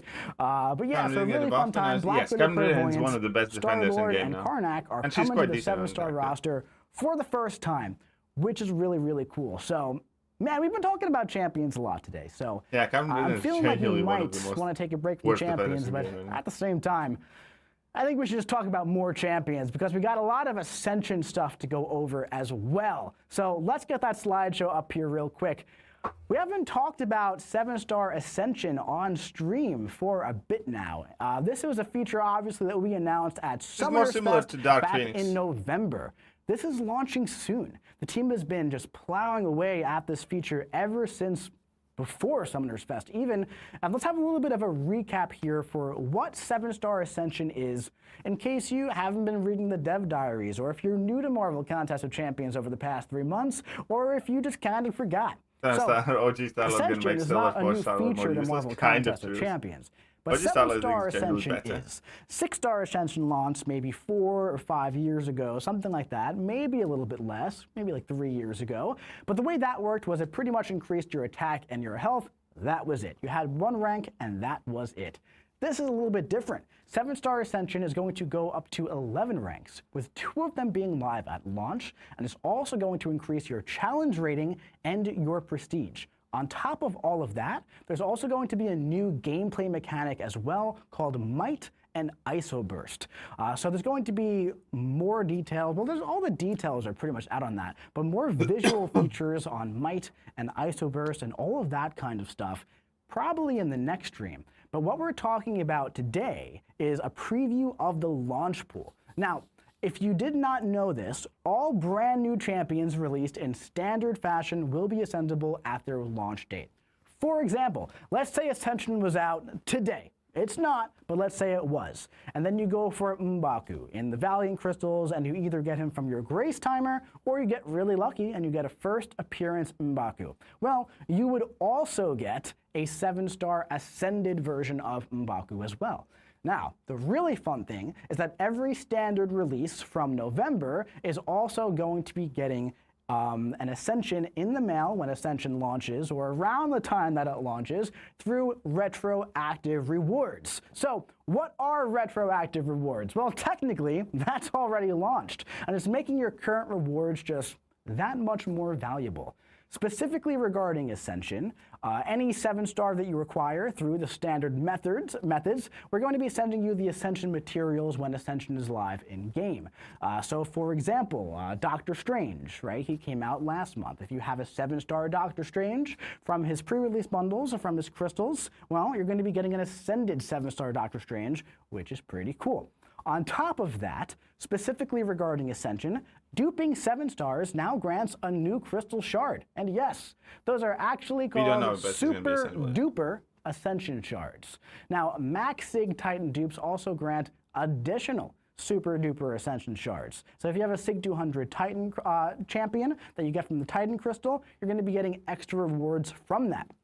Once Ascension is live in-game, we are going to be sending out a very large package to all players who duped champions from pretty much November, when this feature was live, up until the launch date, of super duper There's Ascension 1 in 6 shards. chance to get cut and bitten for From free. that point, we're going to be doing a data poll for all the Max Sig Titans. About a month later, a lot of players are going to be getting an extra bonus of the extra shards from the Max Sig Titan crystals. Should be a significantly smaller package than the first one, than the first big one that goes out. But what do these shards grant you? Well, it grants you an Ascended champion from a pool consisting of 6 champs. And this utilizes the box system. So all 6 are guaranteed to be Ascended That's after a tiny starting 6 pool. pulls. And this will Buff be the Blue only model place to already, get these dude. champion Ascensions. Now, I know a lot about Ascension, a lot about 7-star Ascension, a lot about the super duper pool, a lot about the launch pool, but I don't know everything. And there are people who know more than me, so I had to call in a little bit of a reinforcement now. We flew him in all the way from Texas. We have Kabam Neuro in the house, joining me to talk a little bit about the champions who will be featured in Ascension at launch. Dude, thank you so much for joining us today. Do not go in that one. Thank you so much, Mike. He I'm doesn't have any candy. Ascension as a feature has been a long time coming. We put a lot of work in, so I'm excited to talk to everybody today about it. I can't wait to talk about it, man. Now, you guys might recognize Kabam Neuro from Summoners Fest. Really funny, quick story about that. I love this story. You know, he did such a fantastic job with commentating on Battleground Brawl. And in fact, he was one of the first people that I went to. Yeah, Ted Lasso is actually a good comparison. When I was, you know, setting up the commentating and the run of show and all that kind of stuff. You know, I've seen Kabam Neuro give presentations to smaller groups in the past, and I went up to him and I said, I think you did a phenomenal job, you know, and I was really impressed by what he's done. So he was one of the first people I went to when it came to commentating, and he very graciously and very politely declined. And I said, okay, that's disappointing, but that's fine. Somewhere along the lines, wires got crossed. Other people were putting a schedule together. They put his name on it. And then I found out that you were doing it from there. And I went to him. I was like, hey, man, I want you to know. I promise. I took your feedback. I didn't put you on there. But it turns out he got a little excited about the thought. The nerves went away. And I think that it was all for the best because you did a fantastic job. Yeah, thank you so much. As you said, that weekend was a blast. Shout out to HitHack and Tilapia, who put on a wonderful performance that I got to talk through. So it was great. Absolutely, man. So, but you're here for Ascension today, right? So before we get into that, do you want to quickly tell the people at home what you do at Kabam? Yeah, sure. I do a little bit of everything across all of our different areas of content. So primarily balance focused. Some of the champions that go through either pre-release tuning or get tune-ups in various contexts I've worked on. I also build our showcase content. So if you like that quest, cool. If you don't, also cool. Fuck. 1 second, sorry guys. Yeah. Awesome stuff, man. So it didn't start my drops, even though I'm watching right? this. We kind of had to balance the super duper pool a little bit, right? So talk me through like the super duper pool here, how we went about picking these champions and all that kind of stuff. Yeah, so our goal was for this to feel really satisfying, really fun, and also account for the fact that various players are going to get differing numbers of ascensions on these different champions, right? Some players over the course of the year, just due to engagement or where their current progression may be, they may only pick up a handful, whereas others might be chasing, oh, I really want A2 for all of this, right? So our goal is to kind of accommodate that spectrum so that if you do get one, if you do get a couple, you're going to have a place to use them. You're likely going to be excited about them due to the value that they bring in the context of the game. And if you pick up all of them, you're going to be able to also use all of them in different areas, right? And some of these are going to be interesting for different reasons. Some of them will just be kind of raw power, and others will be due to what else we're going to see as we keep talking. Fantastic, man. So I think it's time to show them the super duper pool. Now keep in mind at home that you probably have a lot of super duper shards coming your way. All right, let's get that up on the screen here. The super duper Ascension box is going to feature these 6 champions: Corvus Glaive, Danny Moonstar, Arcade, Hitmonkey, Spiral, and Immortal Abomination. So, Neuro, talk to me a bit about this pool here. Yeah, so as we look through, we can see that there's a couple of attacker-leaning champions that are really going to benefit from these extra base stats and challenge rating that Ascension is going to provide. If we think of Corvus Glaive, someone who maybe isn't your go-to cosmic champion right now, but at any point where his stats are just higher than his opponents, immediately becomes that much more valuable, right? We can also think of champions maybe like Immortal Abomination or Hitmonkey, who have good two-way threat, Spiral kind of being in a similar boat. And Spiral also being another champion who can benefit from being able to punch down in these contexts. Arcade kind of being a champion who got a tune-up earlier this year, and we see having a good defensive impact now as well. So again, the goal here is either immediate value or in the context of everyone else who's going to be ascendable, again, that we'll get to, these champions are going to be valuable. Absolutely, and you know, Corvus really takes my eye. We talked about this just what's your Gulag request? I was so surprised to see him on here, right? So at Corvus's release, he was one of the first 6 stars from like the 6-star featured pool and everything, and everybody was using Corvus, right? 7-star Corvus kind of came to the pool a lot later in the 7-star lifeline, and he hasn't seen as much play. What do you think that could do for Corvus, where he's one of the first ascendable 7-star champions? Yeah, sorry, hit me with that again, Mike? No, absolutely. So yeah, we had some tech difficulties there. Basically, ultimately what I said here was that, you know, at launch of 7 stars, Corvus was one of the first 6 stars, punching down. It did so much for him. A lot of players were using Corvus. He joined the 7-star pool very late in the life cycle, ultimately, where there was a lot of 7 stars. What can this do for a champion like Corvus, where all of a sudden he's above his peers once again?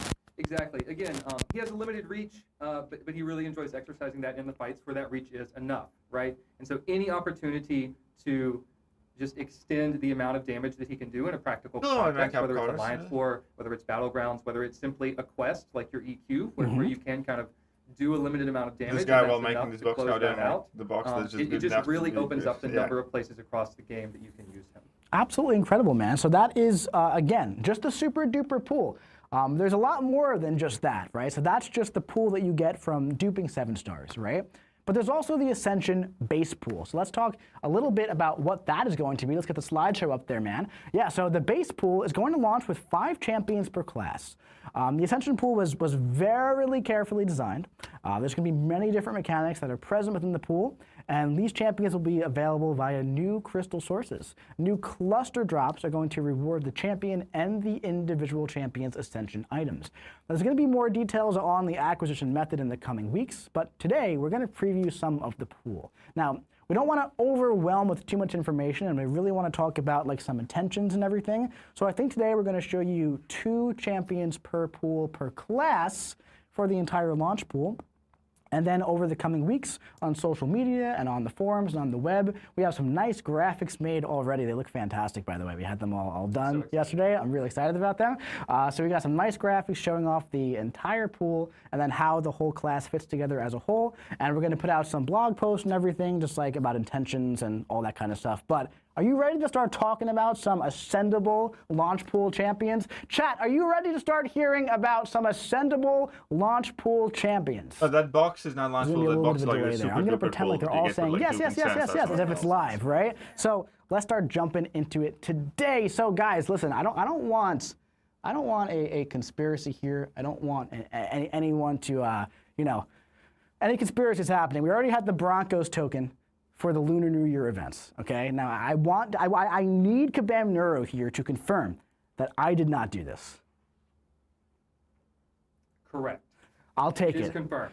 The first ascendable champion in the skill pool is going to be Baron Zemo. So Baron Zemo will be in the launch pool for the skill champions for 7-star Ascension. So that is pretty fun. Let's talk a little bit about Baron Zemo and what he's bringing to the pool.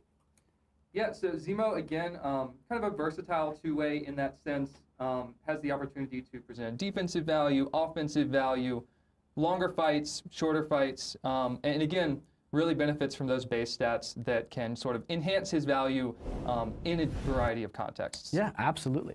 Are we good on tech issues? Are we got to swap microphones? This fine. Zemo Gate is alive and well. Zemo Gate will never die. Ultimately here, when you got a live show, sometimes almost you gotta always, swap microphones. I know. That's totally fine, right? So we're going to vamp a little bit here. But as you guys know, I am a big fan of Baron Zemo, right? So Baron Zemo is going to be in the launch pool, which is pretty fun. That's really exciting. Are we good? Are we all good, everyone? I think we're good. I think we're good. So talk a little bit about Baron Zemo here. Yeah, so we had some goals with this pool.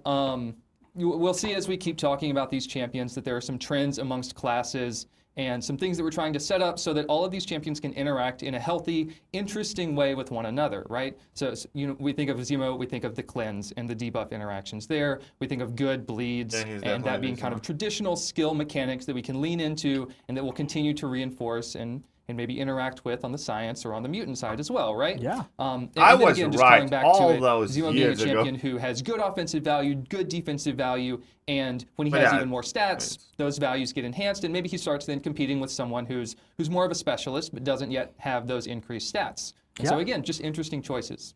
Absolutely. Can we get the slideshow back up here? So Baron Zemo is the first one. Like I said, we're going to be showing off 2 champions per class. The other ascendable skill champion is going to be Korg. So how do we feel about Korg right now? Yeah, definitely my favorite Battlegrounds attacker. Yeah, he's okay on attack. He can sure. do some things. I mean, I guess it depends on when you use him. If you were to use him after Ascension launches, he might be a little bit better. Ooh. But if you use him right now, probably not too good. So you know what? Let's take a quick look at the Korg buff here. I do have a video already. I'm very excited about this. So we should have the microphone on for this as well. But Korg is finally going to be an attacker in the year of 2026. So as you can see here, watch this. We're going to be going for the special one after putting on those bleeds. Check out the burst damage here on the bullets. That's a nice, solid over 100k special one here, right? So Korg, for the first time ever, is going to be very nice to use on attack. And once you ramp him up, he does not stop doing damage, which is really, really cool, man. So let's talk a little bit about this buff here. So Korg has been in the game for a very, very long time, right? Maybe 7 or 8 years now. He's been an attacker with synergies in the past, but never really on his own, right? So now he's going to be definitely an attacker in Battlegrounds here and there, but more so geared towards Coliseum and mid to long range fights where you can throw a few special 2s. Time to run for your cards bleed now. Vulnerability on special 2. The special 2 bleed duration is increased by a lot. The stack limit's increased by a lot. Each hit inflicts a bleed, and the first hit of the special 1 refreshes those bleeds, and the bullet hits do instant bleed. So if there's more bleed damage, or more bleed debuffs, it's going to be more bursts, especially with the vulnerability. That's exactly right. And the primary goal here with Korg that we see, and that we'll see maybe with others, is really trying to set up, okay, this champion has something going for them. How can we enhance that the thing that's already there, right? Sort of refine it, make it more accessible, in this case, as you called out, with the pretty long duration on the bleeds. And then where can we find a place that they're really going to thrive, right? In this case, Colosseum, potential ramp up, maintain that ramp, and just keep throwing those SP1s and get some big damage. The other note here being, it's going to be very minimal impact on defense. If you happen to have a bleed on you and you also get hit by the SP1, you'll feel a little bit of a red number damage. But for the most part, the goal here is let's enhance him on attack. His defensive threat's already there. He's got a good ecosystem to interact with mutants in that context. So really just focusing on attack here. Absolutely. I feel like he's going to be a nice addition then with this buff to kind of round out his kit. Really, really solid stuff, man. And also, one more thing with that, by the way, before we go on to science here, is that buff is going to be available for all cores, right? Not just ascended 7-star core. And he's also not the only champion getting buffed in the launch pool, right? We have a pretty sizable number of champions being buffed for the launch pool, actually. Do you know the exact number offhand? I do. Do you want to say it? Maybe at the end. Maybe at the end. That sounds like a fun thing to do. All right, so let's talk about science now. The first champion we're showing you in the science pool for the launch pool is going to be this guy right here. Talk to me a little bit about Spider-Punk. Yeah, Spider-Punk, super fun attacker. If you can get into his playstyle right, you have the swipes. You're basically playing guitar in a way. $5 really powerful attacker in that context. Again, is another champion who, if you have a 3-bar loop, maybe that you're aiming for a 3 or 4-bar loop, can be really good in shorter fights. Will benefit from the extra attack, extra challenge rating that Ascension can provide. But also has some tricks on defense that, again, in the right context, you can look to use him as a two-way there. So. Absolutely. Speaking of that, let's talk about this guy right here. He's got a lot of stuff going on. He does.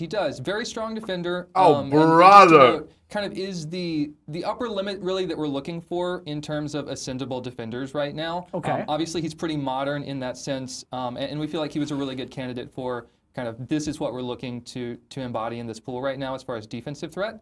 Also, obviously has prestige as a factor, which we'll continue to see, so that if you're the type of player who maybe wants to really push prestige hard, you will have the opportunity as you chase this Ascension base pool as well. Absolutely. He's actually #1 prestige right now, so now he's super duper #1. Super duper. Super duper, yeah. So we have Spider-Punk, we have High Evolutionary, and for science. How about that? Moving on to Mystic. Ian's got rear-ended. Are you talking about the Mystic class? I am. This is, I think, one of the more interesting classes. It really is, especially this champion right here. Big Mojo. Big Mojo will be ascendable in the launch pool. Now, really interesting thing about Mojo is he's not in the regular base pool. He's in the Incursions Crystal, right? So we're also now seeing a really wide net of champions here, right? Because we have champions who are technically called rare champions, like Mojo. Champions who are super high in prestige. We have two-ways. We have some attacker leaning. We have some more defensive leaning, right? So we have Mojo, who I personally view kind of like a two-way, but it's only 2 out of 5. Attacker leaning in my eyes, personally. I know that he's kind of like a boss, kind of like he's like a defender boss and a mystic boss in a way. But like if you've ever used a 7-star Mojo in Alliance War, oh my God, he's absolutely unbelievable. So now an ascended Mojo, what do you think about that? Yeah, it's been interesting to see how his perception has changed a little bit over time. The atrophies in some ways become more valuable in the Mystic class. But again, another great example of someone who has some two-way leanings, but you give them a little bit of extra base stats, you put them in the context of some other champions who they are either strong or weak against, depending on class, right? And all of a sudden we have this really interesting ecosystem that starts to emerge, and that was really the goal throughout this process. Absolutely. Casting a wide net, interesting ecosystem, and these guys are Sasquatch, so one of the I guess original 7-star base pool members that we'll be carrying over. We felt like he did a really good job of sort of what we want when we allow champions to have more stats. He was a really kind of standout attacker in a way that he doesn't always get to be with the launch of the 7-star pool. Also a defender that's fallen off a little bit as we've introduced more science attackers who can really kind of have an accelerated fight against him. But we think that we're going to see that same thing where really noticeable standout fights on offense and then also just a really solid defender with those extra stats. That sounds great. So we have Mojo and Sasquatch, kind of like going back to how things used to be a little bit on the defender side here, I'm feeling like, right? Like Sasquatch is like, I feel like he might be making a resurgence, right? Where like Sasquatch was like the Battlegrounds defender. Now he's hardly in any top players' decks, right? So I'm interested to see what happens once he can be ascended. That's really, really interesting. So Cosmic. Cosmic's an interesting class, right? So we already had Corvus. He can do a lot of damage. Chat, what do you guys think? What do you guys think we have cooking up here in Cosmic? No. We have another bruiser, another attacker, another defender. There could be a lot of things in Cosmic. It's a pretty wide pool here. You ready to show them the first one? Let's do it. Let's do it. Adam fuck off! In the launch pool for fuck right off! Really, just a solid champion. Dude, if we think about it, can do a lot on attack, can take a lot of different fights if you want to.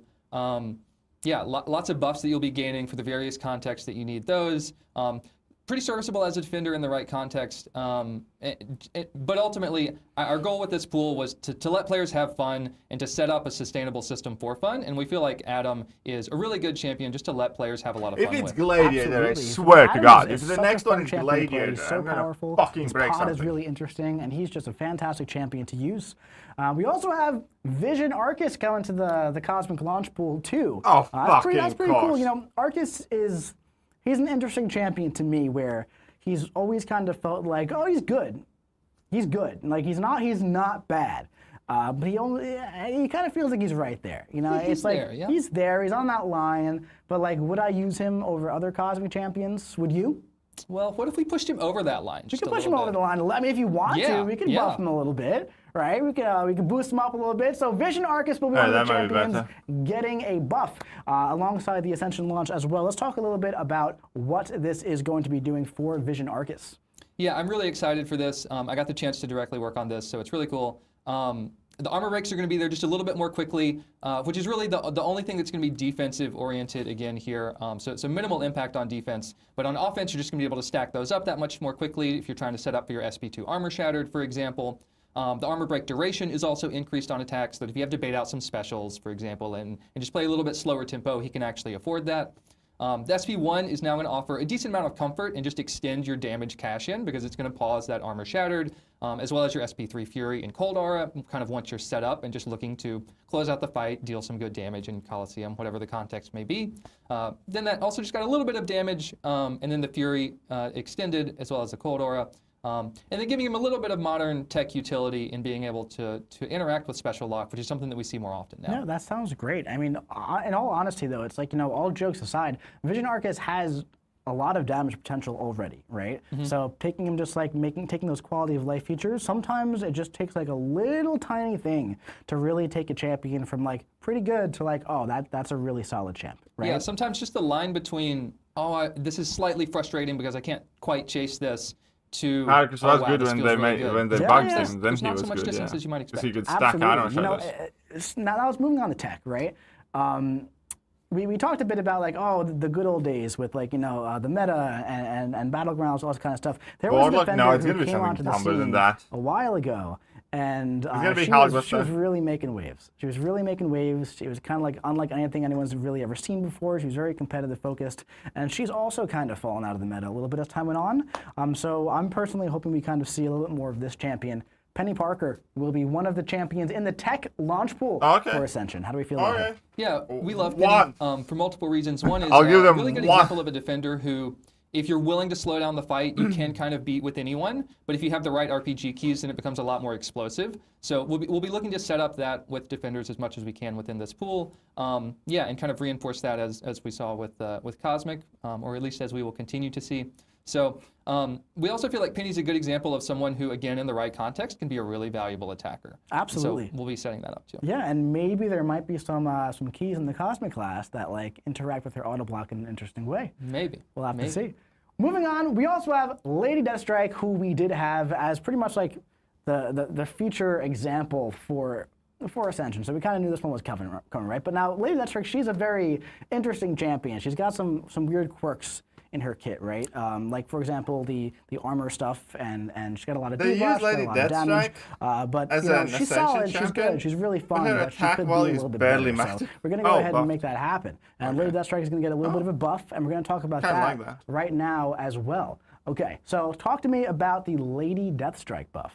Yeah, we had a couple of goals here. One is just protecting her damage. This will be the first time that we've unveiled severe debuffs in a non-science class. And in this case, we're using it with her dots in tech, which is something that we might see more in the future as well.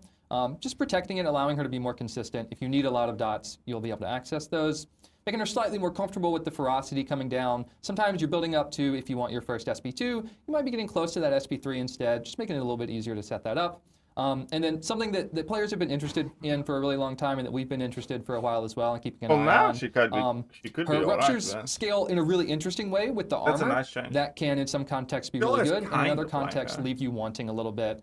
If you think of class advantage, you get a lot of attack rating for free. I want to be able to leverage that. I want to feel like I'm doing more damage on my dots. And so we're opening that up as well. So sort of splitting that ratio. It will still be a really strong armor ratio, and now just an attack ratio on top of that as well. So now, with that change, do you think it still makes sense to run the armor stat focus with her? I think so. I think it's still a strong enough ratio on the armor. Came down just slightly to accommodate the attack rating, but she still scales really well with it. Cool. Makes sense, man. That's really fun.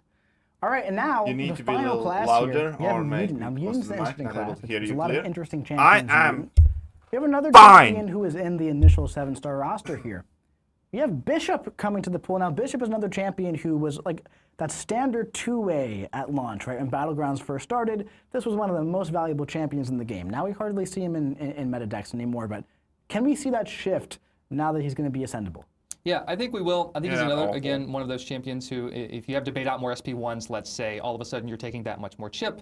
He feels that much more advantaged. The flip side of that, if you're using him on attack, that SP2, kind of with the multiplicative damage of the more it does, the more the subsequent Incinerate's going to do.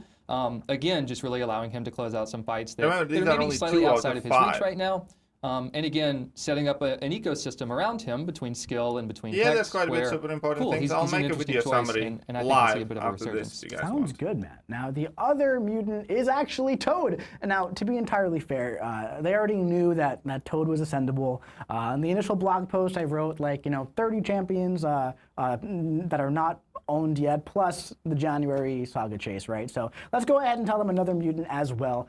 Emma Frost is also joining the launch pool for mutant champions. I love Emma Frost. I've always been a really big Emma Frost guy. Yeah, very cool champion. Was kind of the utility queen when she first came out. Yeah. In some ways debuted reverse controls for us. Activate, really. The long time look of, okay, is she awoken or not? Right. So that I have to worry about that. My queen. Yeah, it doesn't really need a buff, right? Right, chat. I don't think so. I think she's fine as is. But I mean, if you have any extra time, maybe you can just do one. What do you think? Yeah, okay. Let's do it. Let's make it. That's good. So we're also going to be buffing Emma. Now, honestly, I'm a big fan of this one. She feels really, really solid here. So she's actually getting a decent amount of changes here, ultimately. Now, this is one of those examples of little things are changing, but it really makes a really large difference, right? So as you can see here, in both forms, she's going to be able to gain more prowess, right? And that's pretty important because ultimately in diamond form, that's where you get your utility, that's where you get all your stuff. You have your, you gain now more prowess when you get Incinerate, Shock, or Bleed immunity while in diamond, but in telepath form, you can get up to 15. The prowess duration is increased, and the crit rating per prowess is also increased. So what was Emma Frost's thing always since launch? It's like, well, if you build her up all the way, and if her special 2 crits, she's going to do a lot of damage, right? So it's going to make that a little bit more consistent. Exactly. Consistency is really the name of the game with a couple of these tune-ups where these champions, you could already use them if you wanted to, but they really benefit so much from a little bit of quality of life, maybe a little bit of extra damage or utility in some cases, so that they really shine to the fullest extent in the current state of the game, right? Emma being just a really good example where there was a great base that we could build on. Absolutely, and it's with this mutant pool, we have Bishop, who we might see as a bit of a stronger defender again. We have some interesting stuff going on with prowess over here on defense. Maybe we might see some stuff in the tech pool that interacts with some of these champions and mechanics. What do you think? Yeah, gaining multiple prowess on Shock. I don't really know. I don't know who would do that, but right? maybe there might be. Who knows? We'll see. But that is going to be the preview today of the Ascension launch pool. Of course, keep an eye out over the next couple of weeks. You're going to be knowing all 30 of these champions before the next live stream, within the next really 2.5 weeks, give or take. But Kabam Neuro, thank you so much for joining, man. Is there anything else you want to tell the summoners here about this launch pool, how it was crafted, some goals, and what we really want to see from this? Yeah, so hopefully as you saw kind of emerge from some of the trends in the champions that we've already shown and that we've just talked about with Mike, we wanted to craft sustainable fun. And so that can mean trying to give players with different interests the opportunity to express themselves to the fullest, right? So there's some of these champions that are going to be a little bit easier to use and more pick up and play. Some of these are going to have some more complex play styles that players can really dive into. Some of these are going to be defender leaning. Some of them will be 2 ways that you can throw in your Battlegrounds deck and feel good regardless. And others are going to be some more offensive specialists. So really trying to capture everything that we possibly could. Again, with Prestige coming in there as well. So trying to make sure that whoever you pull, you're going to be able to get value from, and ideally also have a lot of fun with as well. Awesome, man. That sounds fantastic. So thank you so much again for taking the long trip out here. It was fantastic having you up here this week and on the show, and we're very glad to have you here, man. Thanks so much. Thank you so much. Now, on this smooth transition, I did go ahead and get a little clip of Emma Frost. So let's take a look at that Emma Frost buff and look at what that damage could look like here. All right, so Emma Frost, as you can see here against Bullseye, we're in diamond form, giving him pretty much no power on those heavy attacks. Now, I'm going to be able to counter that evade right here in telepath. A lot of crits happening here into a big special 2, into a nice 135k special 2, which is really, really solid. I'm just going to drag this out a little bit here because we're switching a microphone, because we're having technical issues and we're doing this live. So they made a good Bullseye counter. That is going to be the base pool for Ascension so far. So again, keep an eye out on socials, on our social accounts, on the forums, on our web blogs, and all that kind of stuff, and you're going to be seeing the other pools happening. Now, we should be good to go. We got a nice little transition there, and no one was even the wiser on it, because I have another guest with me today. We have the champ daddy himself, Kabam Niv. What is going on, my friend? Champ Daddy, how you doing? It's been a minute. Good. It has been a minute. Glad to be back, yeah. Interesting, right? Your first champion in Marvel Contest of Champions was Emma Frost. Yeah, Emma was the first champ I ever made. I love that. So how do you feel about this tune-up? How do you feel about what's going on here? It is really cool to see. You look back on your work as a champ designer, and especially the early ones, it's really easy to see all the mistakes, basically. Like, I love Emma. But there was a bunch of things that I would do different. But in my heart, I kind of knew that she had this really kind of core, solid, strong mutant identity kit, and I felt like it was gonna last basically with some rough spots. And so all Kabam guys look like now seeing her in the kind of 7-star Ascension launch pool with just like these little tune-ups in the right spot that address some of those pain points is really, really cool to see. It's really cool, right? Yeah. How do you feel about the buff here? You think that's going to be taking her to the next level? My kind of the biggest concern that I had with her for a long time was some of that like prowess, consistency, build-up, flowing between the two forms. In the lore, one of the big things about her was always that she does so dramatically different things in diamond form versus telepath form, and so I really wanted to capture that in the original design, and then it ended up a little bit rocky in certain spots, but yeah, now I think this is going to be a lot smoother. So I'm fantastic, man. That's awesome. Now, we've had a lot of surprises for the summoners today. We actually do have another pretty big surprise here. We love surprises. We do. So let's get that slide deck up here. Who's that? Who's that right there? The story so far. I think that's Karina. So, early, the Chrono Serpent arrives precisely when they mean to. Time and space are their plaything. But now it seems Karina has become their latest corrupted puppet as well. Act 9.4 is launching, not next month, not the month after, but in April. We're a little bit ahead here, really, but we're pretty excited about this, and the reason why I wanted to do this is because you actually worked on this boss. Yes, this has been, I mean, it's what I've been working on for the past few months, is this, I don't know how much I'm actually allowed to say, I'll say a Chrono Serpent affected version of Karina. Yeah. I got a thumbs up from Vincent over there in the corner, so I didn't break any NDAs or anything. And yeah, no, she looks absolutely incredible here, whatever happened. And I am so excited to see how the story concludes here, what this fight is like. You know, we're pretty much pushing her over the line now, and get a couple more beta tests and tuning and all that kind of stuff. Yeah, again, I'm not going to say anything about the fights in particular, but they are a lot of fun. There's a lot going on. We wanted it to be a really, really cool capstone on this particular chunk of story arc. It's going to be impactful. It's going to be emotional. It's going to be hopefully difficult as well, because it is a boss at the end of the day. So yeah. Yeah. Really, really cool stuff, man. So yeah, that's coming. That's coming in April. 9.4 Act 9 is coming to a close. We're really excited about that. But that's not why I brought Aiden on the show today. That was like a last-minute edition. That was a last-minute edition. I was like, hey, I kind of want to do this thing. But we got some fun going on today. Yes. We got something in here. We got the Summoner's Choice 2026. It's a mystery bag. It's a mystery bag, right? It could really be anything, and that's really, really exciting. But we had an incredible Summoner's Choice 2026. This was a very fun year. It was a fun one, right? So in round 2, let's get the picture up on the screen real quick. So for round 2, it came down to Colossus, Porkrind, Storm Phoenix, and Phantasma. And one thing that was so crazy about this year is there was a 3% difference between first place and fourth place. Yes. Between first place and third place, it was under 1%. So the final 2 very easily could have looked very different. This was, my money. I think, the closest year we had as far as like vote now, breakdowns. Throughout the whole process, It's always cool to see the numbers shift around. Thank you very much. Between you got the top 4, exactly. and you'll see the champion in 4th, and you're like, well, they're probably going to get cut before the round 2. But then because people's votes shift over the course of it, you see positions change, and it's really interesting to see the initial 8, right? And then it's like, well, all those other votes need to go somewhere, right? And different players like different things, and that's really, really fun. The last time that Aiden was here, we had Summoner's Choice Rework 2025. Yep. And I love Summoner's Choice.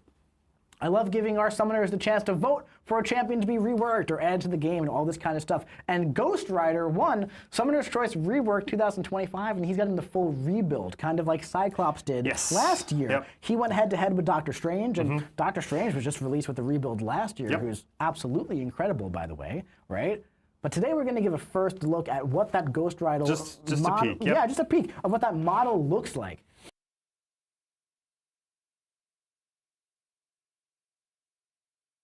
Oh my goodness gracious, he looks so good. It's like, I'm super excited for this. I mean, I've seen more than what the players are seeing here, obviously.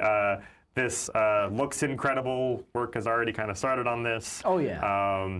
Yeah, it's going to be fantastic. Oh, it's so cool, right? So, of course, he's getting the full rebuild, release as a whole new champion. Doctor Strange is just the easiest example because it was last month, right? Yes. Just like how Doctor Strange was buffed and reworked completely from the ground up and released, same thing for Ghost Rider. He's not coming next month. He's not coming the month after, but he is coming. He is coming this year, and soon. He's coming soon enough to the point where we got the model, the kit's being worked on, and all that fun stuff, right? So that's really cool. I think he looks absolutely incredible. But you know what, though?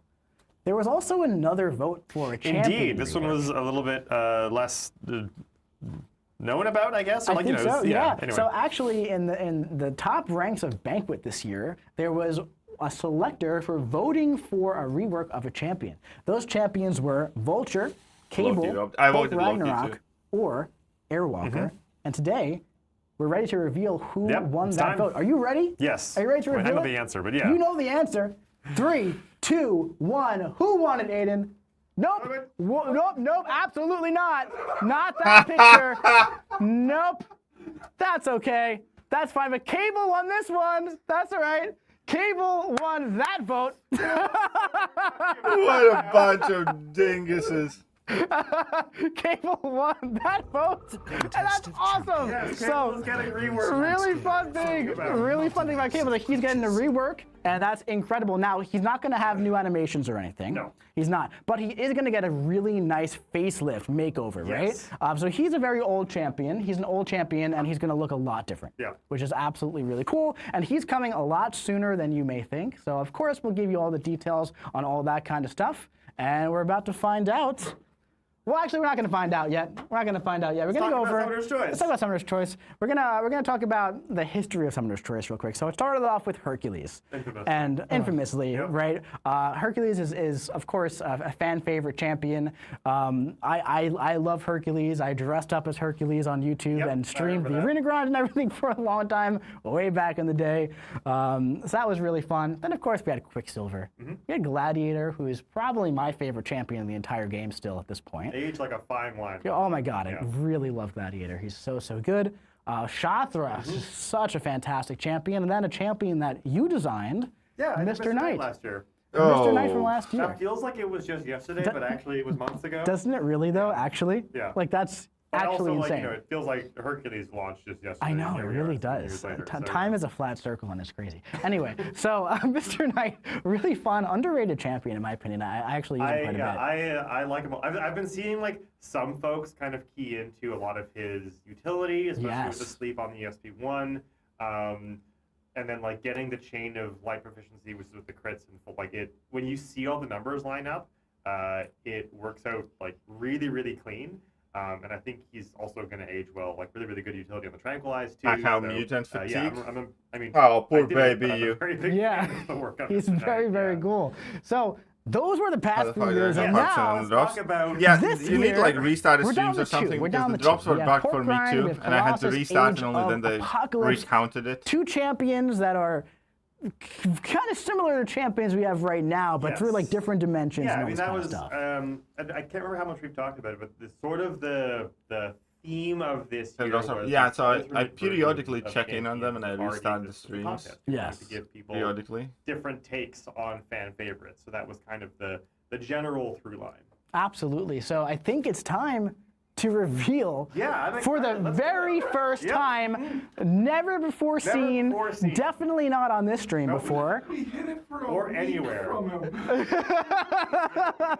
We're about to reveal. I was removed from all internal work chats, and I had to there were meetings that I had to leave early or miss entirely because they were going to be talking about the winner. And this is the very big mystery to me. And no one knows at all who won. And actually, I very specifically got the red marker to go with the yellow envelope because it's either mutant or skill, which is really which is really, really fun, right? So I have a present for you, Aiden. Yay. And you can open that, and we're going to reveal the winner of Summoner's Choice after it's in there. And what it's going to say it in there, and that's the first time that we're going to have the winner of Summoner's Choice, which is really, really fun. I'm really excited. It's like New Year's Eve. Here we go. Oh my God. I don't know if these are going to work, but I paid money for these. Drum roll, I guess. Drum roll, please. The winner. The winner of Summoner's. Hold it up and show the people. Was awful. You can do it. Borgan had a good write-up. That's okay. You can show. Was Austrian, so I kind of like that.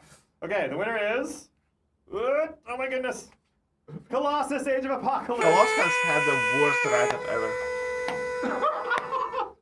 Well, hey, there we got one. Harder. Pull it Oh, that was fun. Is there another one? Is there on camera? Here, pass me one. Here you go, Aiden. Let's screw it up again. That works. Yeah. So, Colossus, Age of Apocalypse is your winner for Summoner's Choice 2026 with 56% of the vote. This it's close. This was a mess, by the way. I told you this was gonna happen. This is a mess. Every year. Who could have foreseen this coming? Literally any of us. Oh my God. So yeah, really, really fun stuff. Really, really fun stuff. Congratulations to Colossus. This was a very, very close year. Throughout the entire process, he almost didn't make it in the final four. Yeah. Right? It's crazy, crazy, crazy. So really, really cool stuff. I'm excited to see what the champion team does with Colossus. It's going to be really, really cool, and I'm really excited for it. Yeah, I think it'll be fantastic. I mean, the Summoner's Choice champs are always a blast to work on. They get a little bit of extra care and attention because they have to put in all this work into the vote. So yeah, really excited. Absolutely, and of course on the live stream we'll be keeping you guys updated when it comes to the model and all that kind of stuff. Like we do, giving you a little bit of a heads up when it comes around. But we can't wait to get going on Summoner's Choice 2026. That is absolutely so excited, so exciting, and I can't even believe it. I cannot believe it. That is so fun. All right, so we do have one more thing today. We do have giveaway winners. Yes, of course. Giveaway winners for 5 Titan Crystals and 5 Champion Choice selections between M'Baku and Blue Marvel. So I think we're ready. We're good to go on the giveaway winners. Right, we're good? We're good to go. All right, so for the Titan Crystals, congratulations to Munding102084. The second person, congratulations. That's right. Yep, that's right. Triquilin, congratulations. Also, big congratulations to Ithiago11, Ife167, and Chubby Chub 94. You're getting a Titan Crystal. How about that? Now, for your Champion Choice winners, you have Severa 1206, Holy Ace 25, Quince, Danny L Nomad, and Black Tiger 200. 500. How about that? Congratulations. Keep an eye out on your Twitch DMs messages section, and you will be getting a system thing, and you'll be getting a message from us about those things, which is really, really cool. So yeah, that is the stream. We had a lot to talk about today. We had the Ascension launch pool preview, Summoner's Choice 2026. Yep. We showed off Magic.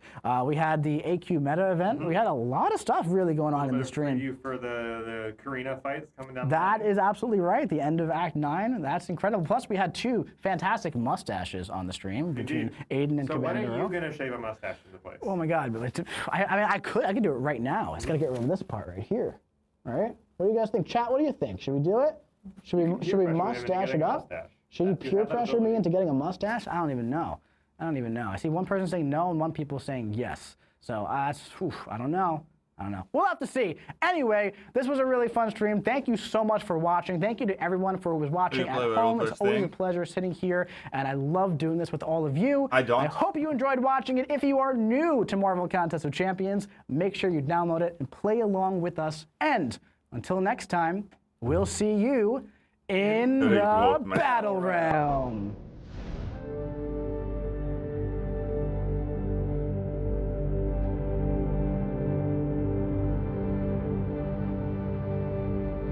Alright, so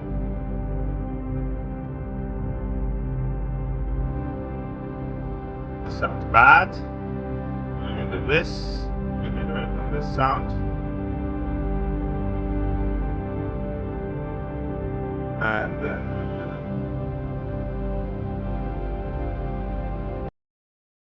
then we can see if my drops are working, which they probably are, to be honest. And then we're gonna. But here we are. I have claimed the 5 refills. What a shit stream? What do you mean shit stream? What do you mean? I mean, I don't want to get mad, so I will not. Drops cleanup time? Yep. The drop cleanup time. So, 63% of 1 hour. We're going to check that out in a second, whether that keeps increasing. It should, I believe. Oh, look at that. We took an L in the war. Sucks. Sucks for us. Fairly close. But I am here. Bullshit power grind was winner. Fuck Colossus. Raphael. Oh, people are so mad. So glad Pig lost. There are certainly opinions. Opinions are divided.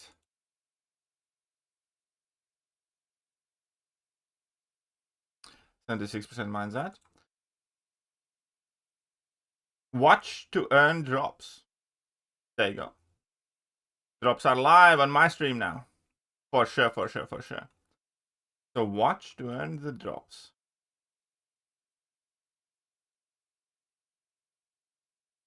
Wait, am I getting on Discord? I'm going to be recording a video now. Live. In front of all of these beautiful people. With the summary of the stream. Colossus worst choice ever. Why are people so angry? Starting to think people have anger issues. Starting to think somebody here has anger issues. Colossus. Fuck Colossus. When the Colossus hate, I personally wanted Phantasm, but I'd rather have Colossus or Pig. A lot of people are extremely unhappy right now. In the sense of Ascension people. I'm not in love with it. I like Penny Parker, but at least we know 2 out of 5 champions only, so there's a spot for some nice champions in there. Colossus was the worst choice in all since the beginning. Oh, that's a bit harsh. How come Colossus was the worst choice? There was like a drummer girl in that stuff. Why is Colossus exactly the worst choice? He did have a crappy write-up though, not gonna lie. What's this bundle about? Tier 5 Alpha Catalyst Fragments. Yeah, right. Yeah, right. You playing BGs? I will be in a second. But first, I will record a summary of the stream for everybody that missed something. Meanwhile, though, you can hit that like button, hit that sub button, hit all the good buttons. On the Twitch side, if you do have an Amazon Prime subscription available, use it, I'd be very grateful. We are trying to get to 4,000 followers and back up over 50 subscribers. And Loki give me blood pass again for her. Yeah, sure. My cat cried out of the stream. Why? But yeah, we have hit 3,700 followers. We're reaching for 4,000 today. However, give me a second. Let me prepare. We're going to be doing a stream summary recording in one big good old go. Because what I have done along the way is carefully. Oh, thank you, Dr. The Sigma. Well, thank you very much, Dr. Mr. Senior Dr. Sigma. Appreciate that. Okay. Lots of screenshots I grabbed this time around. And I am about to be ready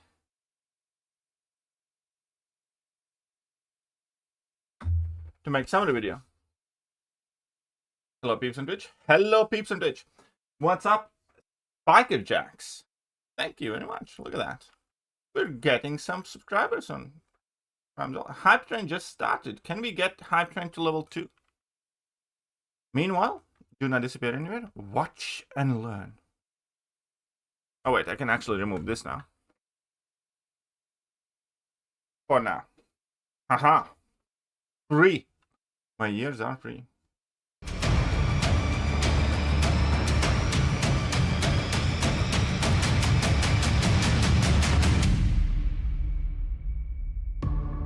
Hello there guys, and welcome back to the channel. So Kabam stream just finished, and as always we are going to be doing a summary for all of you.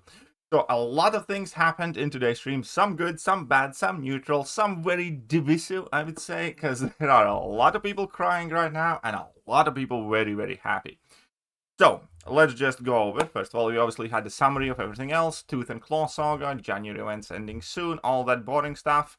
Some nice art of magic, and then, you know, new side event, all that good stuff. Saga Chase Champion, we still have glitch incursions happening. Fractured Safari, that's still happening. Photogenic Foes, Rhino, we already got that. Concept of Champions. Kabam admitted it wasn't the greatest hit with core players, but my question is, who has this been a great hit with? But besides that, let's move on, because we do have quite a lot to go over with. So they're still teasing us the Thor Ragnarok being the winner of the buff for the Twitch drops. However, it is still currently not available, the Twitch drops. Unfortunately, this time around, we're slightly underwhelming, but they did say that we're going to get additional pack of Twitch drops later on in the month. The current set of Twitch drops lasts for 1 week, so if you are watching this on YouTube but do want to get them, head down to the Twitch. My channel name on Twitch is Thekiryu111. Right, so new Twitch drops will include the exclusive 7-star champion, which is going to be Thor Ragnarok. This month it's open for everybody, but additional Twitch drop rewards open this month. Watch for announcements for additional news. There is a very good event quest update, because Crucible style elimination nodes are taking a break from Elder difficulty, and that means that we will be able to bring in an actual team and will not have to swap champions for each fight, which means we're not going to end up using our lower ranked obscure champions that barely work with the nodes. This time around, we're going to be able to use our good champions that do stuff, and we can nuke things down. So I like that. I like that a lot.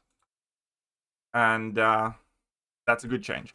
The bad change, or the bad thing, is that there's no change in the fact that we still need to complete regular difficulty in order to unlock the Elder difficulty. It's still under development.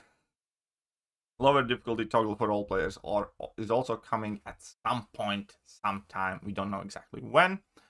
However, at the very least, this will make EQ quicker to do, because again, we're not going to have to swap in and out. So the Coliseum Rage Zone, next Coliseum, Alliance Coliseum fight is going to be arcade.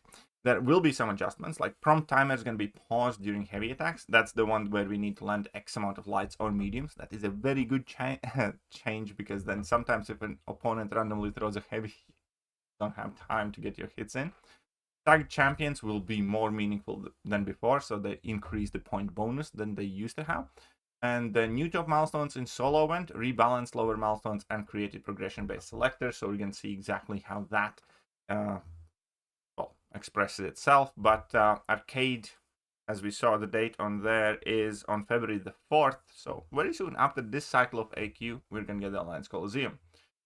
So the Coliseum rages on. Solo Coliseum next fight is going to be the Destroyer. We still have 2 fights in February to deal with. It's going to be Destroyer and I forgot who else. But next one's going to be Destroyer, so nothing too special about that.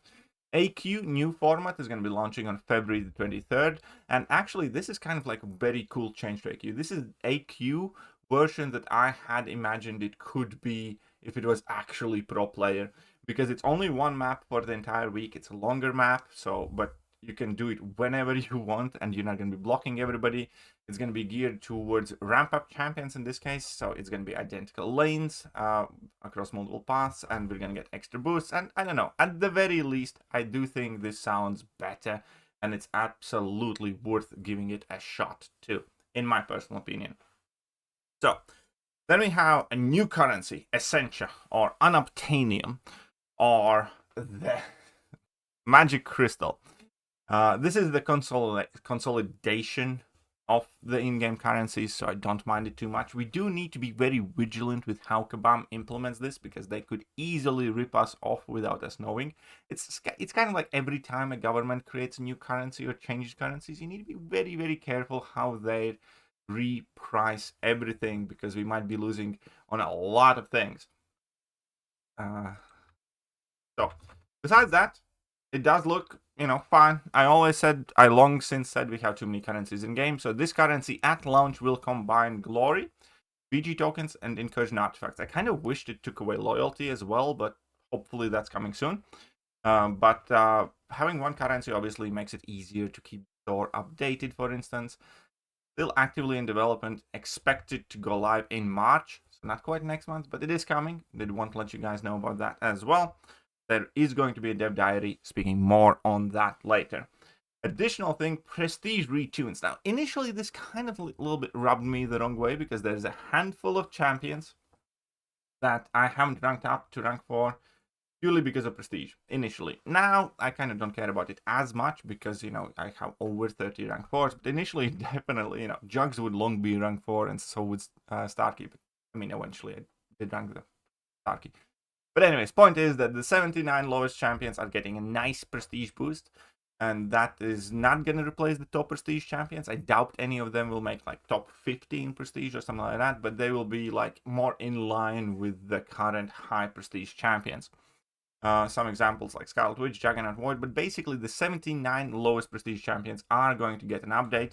If you want to know which are the 79 lowest prestige champions, we can quickly take a look, but some of the most notable examples there will be She-Hulk. Rhino already got that update, but Starkand Spider-Man is not going to be at 232. Hulkbuster is not going to be as low. Venom might finally get a decent prestige, so will Hyperion, even though he has notoriously the worst scaling SIG in the game. But Juggy will have a decent prestige. That's nice. Domino, I already have that SIG 200. Like Mole Man, Miles Morales. All of these guys will get a nice prestige boost and will land probably somewhere in the mid-section of the game. So, that said, February event is going to be geared towards the Lunar New Year, and I always love these because it generally gives you some nice chunk of units, and in this economy, any unit is great, greatly appreciated. So similar to Fantastic Four's recruitment event, I hardly remember that, themed around Lunar New Year, celebrating the year of the Sarah Jessica Parker. Ren envelopes return to the contest, always love those, and the first appearance 7-star gold pool is going to make its way into the game.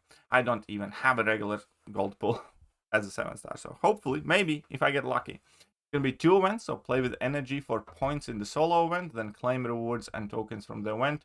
Use Bronco tokens to earn points, additional Bronco tokens for units, also giftable to your alliance mates. Claim ranked rewards for weekly to earn points in the Alliance Stampede event. And in the Alliance Stampede event, basically, people will be able to earn a 7-star Heimdall, but it's only for top 7 alliances. So top 7 alliances will get 7-star Heimdall from this event, and he's actually buffed. Let me check that I'm not playing this with sound. sounds off. Very good. So Heimdall effectively is going to be better, especially for long-term fights, because he's going to be able to save more of his buffs with the heavies and basically pause them permanently, make them permanent. And then he's also going to be able to get passive versions of it with the level 3. You convert your active buffs into passives, and then you can keep doing that. And he also has pre-fights, so in longer quests like incursions or something like that, you can still carry on ramping him up. And with all of that, you know, I don't know if he's going to be good. I didn't see anything that would make me say, yes, let's get the Heimdall. But, you know, we'll see. Either way, he's going to be better than he is now. And realistically, we all use Heimdall for that, you know, immortality synergy somewhere in Alliance War or Incursions. Maybe that changes, maybe it doesn't. But 7-star Heimdall is going to become available. So here we can see, like, even 15 Furies, 15 Precisions, he isn't hitting that hard. I was genuinely not overly impressed with, you know, in order to do that ramp up, that was a long ramp up. The good thing is, again, that he carries his progress from fight to fight. But I'm not going to spend too much time on him. But here you go, kind of like main core points. Can gain 5 permanent Fury, Precision buffs, convert to passives, Special 3. Can gain more buffs after Special 3. Gain crossfights, Unstoppable, and Stun Immunity buffs on Special 1. Resistances and Unblockable buffs on level 2. He's now going to be resistant to Poison and Incinerate. Gains Indestructible and Fate Seal immunity from Sig ability. And Heimdall's energy remains the same. Also, he's going to be one of the Titan champions, which, to be fair, I'm not super excited about, but yeah, maybe he's good. I don't want to be Debbie Downer like many in the community like to call me. So then we have Showcase M'Baku, and M'Baku actually looked better of the two champions from the early gameplay that we saw so far. Then again, obviously it's too early to say, but M'Baku, the best thing about him is super easy to play and almost always unstoppable and access to the true accuracy, and effectively just, you know, drop some level 1s and drop a level 2. So it seems like a simple design, and most often than not, the more simple designs generally have a better chance of actually being useful because they have less conditions to work. The fact that you don't need to land like 82 heavy attacks and then, you know, swipe up, down, left, right, center, activate level 3, level 1, and level 2 in that specific order in order to do damage, that generally is a good thing. And in many cases, you know, the more easy to play champion, the better chance he has of being actually good and useful and, you know, accepted and relevant, because the game, you know, demands so many different things and you always want to simplify things, not complicate them. So there we go. He looks reasonable. The only question mark is whether his damage is going to hold up, but, you know, we need to see full abilities, we need to see more of him, but he looked quite good. I like him. So 100% resistance to Cold Snap, immune to Frostbite, reliable true accuracy passive, inflated combo meter, big fury after a heavy attack that you can infinitely upkeep basically, unstoppable dashes with fury, bleed debuffs when fury is active, can purify non-damaging debuffs, big burst payoff on special 2. Looked simple, seems straightforward, seems to do the things that we need to do. Now we do have Blue Marvel, and Blue Marvel honestly looked kind of like the less exciting of the two champions. Again, it's very, very early to say, and we absolutely need to know the full list of abilities. As expected, he is a ramp-up champion, but I'd be lying that most people were kind of super impressed with him in my chat. More people were leaning towards M'Baku being the more impressive one. It didn't help that his showcase of like live gameplay was a bit of a disaster, but besides that, yeah, they didn't do the best job at selling Blue Marvel to us. I think the best thing Blue Marvel has going on for him right now is still the fact that DLL made him, and he generally makes good champions. So again, we need to see full abilities, we need to see more gameplay, we need to see the full deep dive, and then we can draw conclusions. But again, just reporting what happened, M'Baku looked more impressive than Blue Marvel in the initial showcase, but that can evaporate in thin air quite quickly when we get the full abilities, full gameplay. But, you know, basically a ramp-up champion, 2 level 1s and then level 2, and you have his Overlord, or however it's called, with the red burst damage. He seemed like very, very similar to Photon, honestly. Then, Again, immune to bleed and power steal, attacks deal energy damage, doesn't make contact with non-skilled champions. That's kind of nice, so he's going to be hard to parry on defense. I kind of smell a sneaky defender, by the way. Heavy attacks inflict overload, inflict weakness debuffs on light attacks, builds up antimatter charges on stable release. That is another thing that I generally don't like in a champion, when you do have this tappy tap mechanic, like on Wu Vision and whatnot. It makes me like the champion less. I'm not saying that it doesn't mean he can't be a good champion or I wouldn't want to play him, but in general, not a mechanic I think makes me want to play the champion more. If I need to get that specific tap timing to get full list of abilities out of a champion, I don't look at it as a positive personally. Counter miss while active, sure. Against indestructible from non-hit direct damage from champions. That's kind of like against the passive degens in the Mystic class. Kind of like that ability, to be honest. Special 1 inflicts wither and provoke. Nice. Special 2 slows down time, taps blocks to gain precisions. And special 3 has regen. There we go. And also, magic's coming in March. So we're going to need to get limbo tokens for 7-star magic. You're going to be getting them with radiance or with cash offers. There's also going to be some in a free event, but more details and kit reveal in the next stream. But 7-star magic is coming in March. And besides that, we're going to have the Valentine's Day event. Romance items for units and cash. That's generally like revives and health potions. 7-star Heart's Desire box champions. So there's going to be another box with 6 champions. Lower priced box champions. Okay, fair enough. Web store milestone track. 1 free key on web store that everybody can get. Front loading milestones, we'll see about that. First appearance selectors on web store, CCP giveaway, stay tuned, sure thing, but here's the box. Realistically, it's not the most exciting box, let's face it. So Mr. Fantastic was a chase champion, so anybody who played the game actively already has him.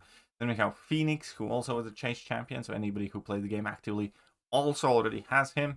Then we have Star-Lord and Karnak, who aren't necessarily the most exciting champions. I'm not saying they're useless or trash, but, you know, generally they're not, you know, what most people would be chasing. And then we do have Captain Britain, which is a champion that a lot of people would want and get and chase and acquire. And then we also have Black Widow Clairvoyant, first appearance as a 7-star. Now, I am slightly worried how well she's going to hold up, whether her damage output is going to be good, because remember, even for the olden days, her damage was quite poor unless you were running recall masteries, unless you entered the damage mode. So we'll see. Obviously, I do want to get her, I do want to test her, but again, somebody says like, we have Nico now. Do we really, like? We'll see. But still, obviously, I do want to get my hands on Black Widow Clairvoyant, by far the most from this list. And that, by the way, PSA, that is not Dark Phoenix. That's the regular Phoenix. Right. So here's like 7-star rank 4 Star-Lord max sig. Remember, Star-Lord needs high sig. But once you do get him to a 400 combo, you can drop 1,000,000 special attack. When you will do that, where you will do that, I don't know. 7-star Ascension. So they kind of recapped the Ascension. I'm not going to do too much of it in this stream, but basically initially there will be 2 ranks at launch available. This Essential will improve your prestige and stats, and is going to give you a new might and ISO burst mechanic. And not every champion is going to be able to be ascended. Only the newly released champions and the champions that are going to be in specific Ascension pool crystals. Also, duping 7-stars now grants special new crystal shards. That's going to be super duper Ascension pool. Let's look at the special super duper Ascension pool that's also going to work with the box system.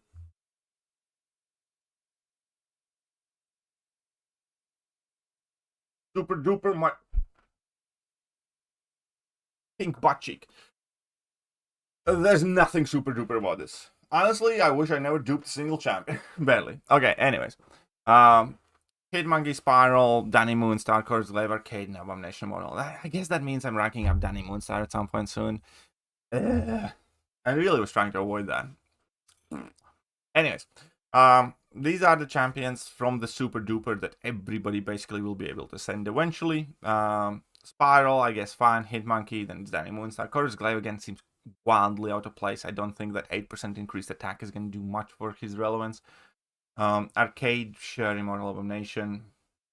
It is what it is. Take it or leave it. I'm not going to comment too much on it. I know some people will be happy. I know most won't. So I'll leave it there. Leave your own comments. Let's move on. Ascension base pool. Ascension base pool will feature 5 champions from each class. That's important to know. Ascension base pool will feature 5 champions from each class. 5. We only know 2 of each for now. In skill class, it's going to be Baron Zemo and Korg, but Korg's getting buff, and Korg's going to be kind of Red Skull-ish on attack a little bit. We do have gameplay showcase where effectively he's going to function exactly the same on defense, but on attack, you will want to drop your level 2 and then spam level 1. So it's going to be like a Red Skull rotation, basically. And then your level 1s will refresh the bleeds and do a whole bunch of burst damage. So he's not going to be super fast, but he's going to be kind of a viable champion there. So bleed vulnerability on special 2, bleed duration increased by a lot, stack limit increased to 9, each hit inflicts 1 bleed, first hit of special 1 refreshes all the bleeds, bullet hits on special 1 inflict instant bleeds. So he's kind of going to be somewhat of a viable attacker, so fair enough. You know what, skill class actually got off easy. Zemo Gate is real, by the way. All those years ago, I was right. And Kabam insists on making Baron Zemo a useful champion. He's high prestige, so I think skill class got the good reveals. Science class, so we do have Punk and High Evolutionary. So again, you know what? This video lasted for a while. I'm not going to comment too much on it, but take it or leave it. I'm not happy with these two, but sure. Then Mystic class, I'm a bit less happy. I think we moved past Sassy. Sassy kind of became irrelevant, but we have Mojo and Sassy. Again, take it or leave it. I know some people like these. Many people will not love these. Cosmic Class got shafted the hardest, I swear to God. Cosmic Class definitely got shafted with that Adam there. I know there are 7 Adam Warlock fans out there. I apologize to you prematurely, but I wanted to jump out of my balcony when I saw that one. At the very least, Vision Arcus is getting a buff, and Armor Breaks will apply quicker. Armor Break duration is going to be increased on attack. Special 1 now increased, Special 1 now pauses Armor Shatter and the Fury and Cold Aura. Special 1 Armor Shatter Burst increased. Special 3 Fury and Cold Aura duration increased. Now reduces the duration of Special Lock. This and his Power Lock reduction increased. So, could be better. I don't know. Tech class actually kind of like, because we do get Penny Parker. And I always liked Penny Parker quite a bit. And besides that, we also get a buff on Lady Deathstrike, where Lady Deathstrike will now also feature attack in her Rapture potency, which is good change.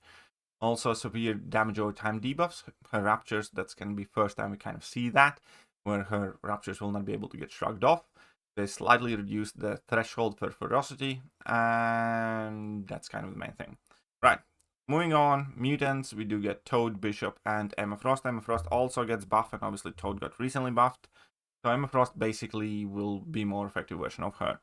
So she's going to gain 2 prowess when triggering one of her immunities. She's also increased her prowess in diamond form to 10, and max prowess increased to 15 in telepath form.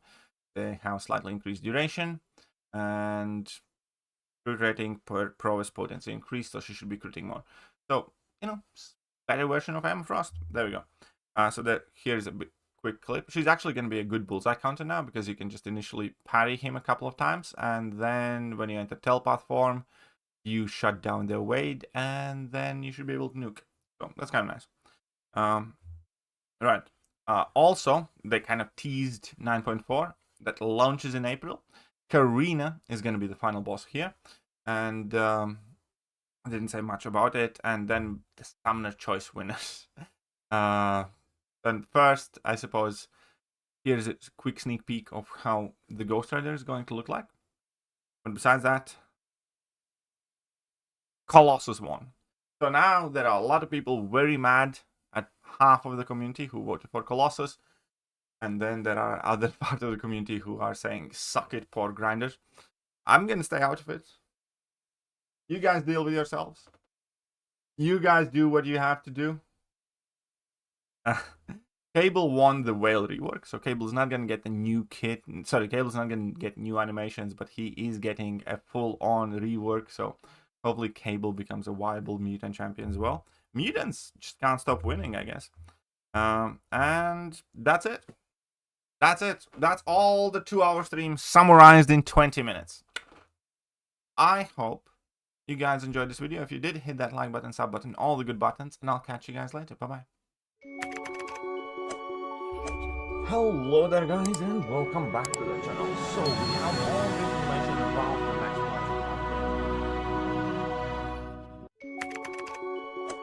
Well, hello there. How did you enjoy 20 minutes of my rambling? How did you enjoy that? I think I did a reasonably fine job summarizing this thing up. And if you are watching, hit that like button, hit that sub button, hit all the good buttons. Good ramble? Well, thank you very much. Then you can hit the good buttons. Because now I need to make a quick thumbnail. That's going to take a few minutes, but can't be helped. Sorry.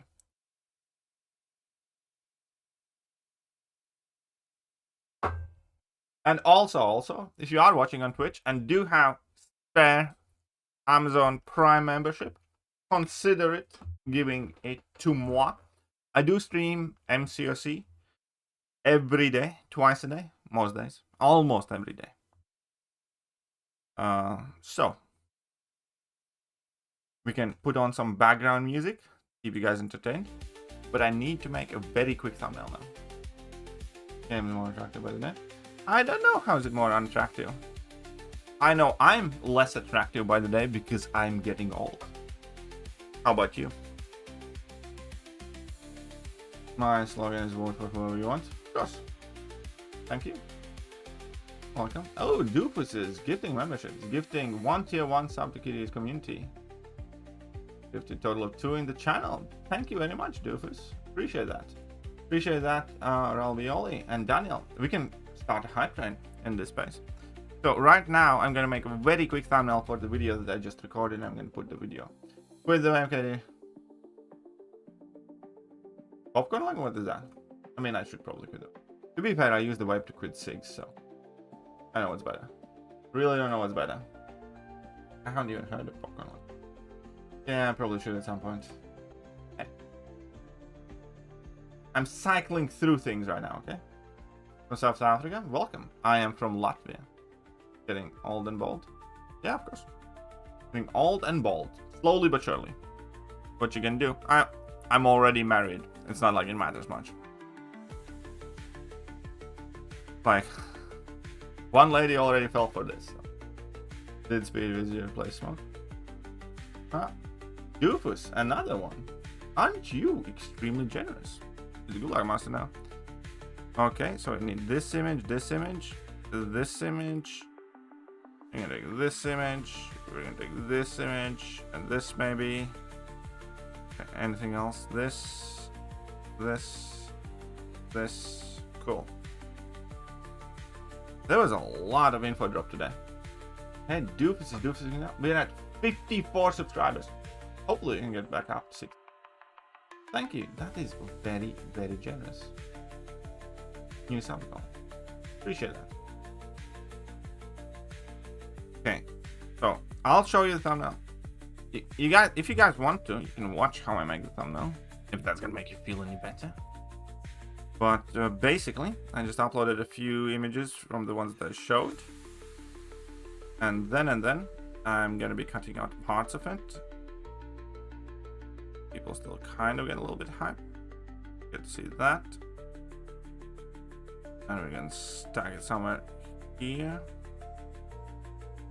And then we're gonna get the buff thing on and reveal everything. And then we're gonna drop something else. I think Karina, people want Karina. Okay. Drop it like this. And then. We're gonna do this. Drop it up here. On the bald head of his.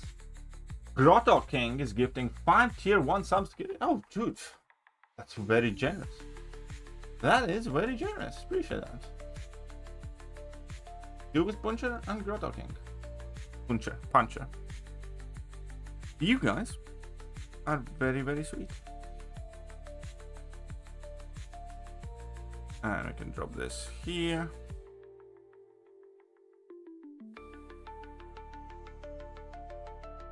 Entitle it Stream Summary.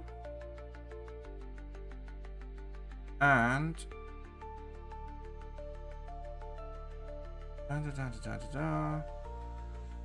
drop it a little bit here. Here it doesn't serve too much of anything. We're gonna give it a black border.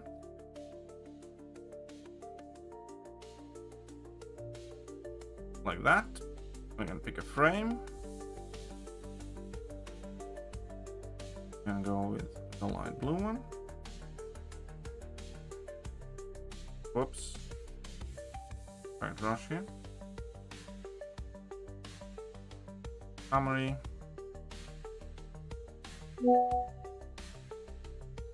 Who has a 100 now? Fall in trap. Why did I fall in trap? What is your new addiction? Big gay pirate colossus. Oh, you're not a happy bunny? Alright, so very quickly. So this is saved camera roll. So I'm gonna add it to the video that I'm currently uploading. Multitasking at its finest while trying to keep 900 people entertained. It was 1,000, so I clearly failed. What's up, Master of Chaos? Because he's going to do so. You'll never. I actually no. I think. You know what? I think you are right, Doofus. I think in one of the previous streams on somebody else's channel, you said that you're not a troll anymore and you have matured. So I only feel it right to see whether that's the case. Maybe, huh? Subscribers Prime, thank you. Thank you, all the Prime subscribers.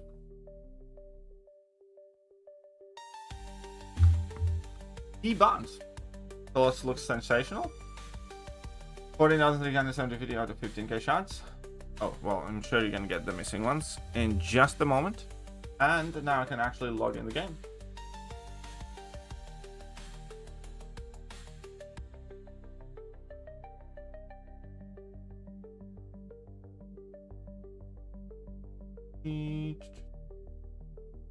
Nope, back.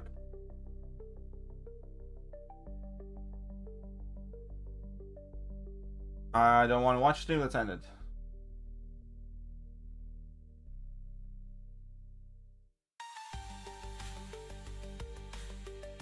Alright, anyways.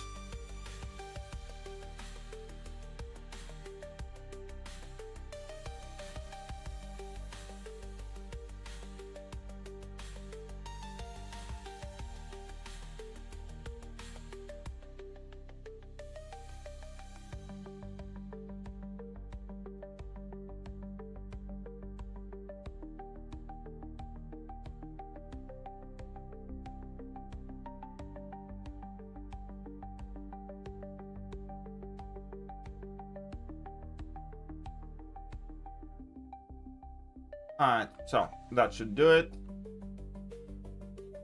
1 second. And pull it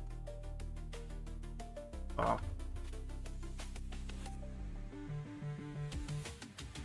Arena.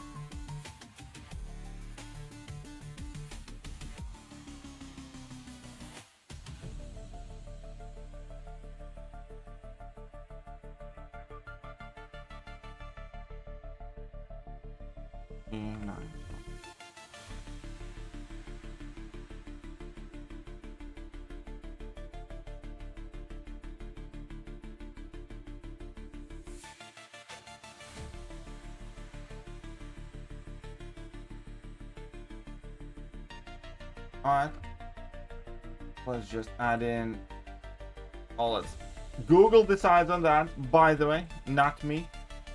So let Google do that. And going to hit enter instead of space. Granted, I'll be Henry Cavill. Why? Table reward, yeah, that was the whale vote. Whales voted for in between like Airwalker, Gladiator, Hulk, Cable, and Saga or something.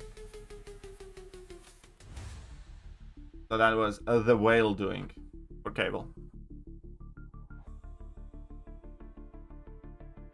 What's the Twitch drops and how long you have to watch it? I'll show you.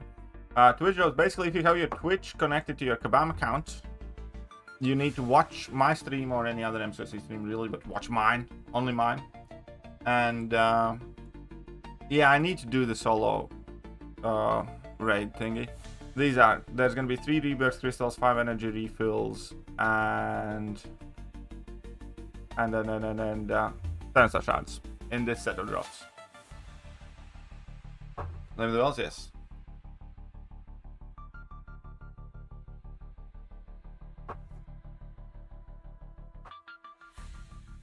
But definitely. So let's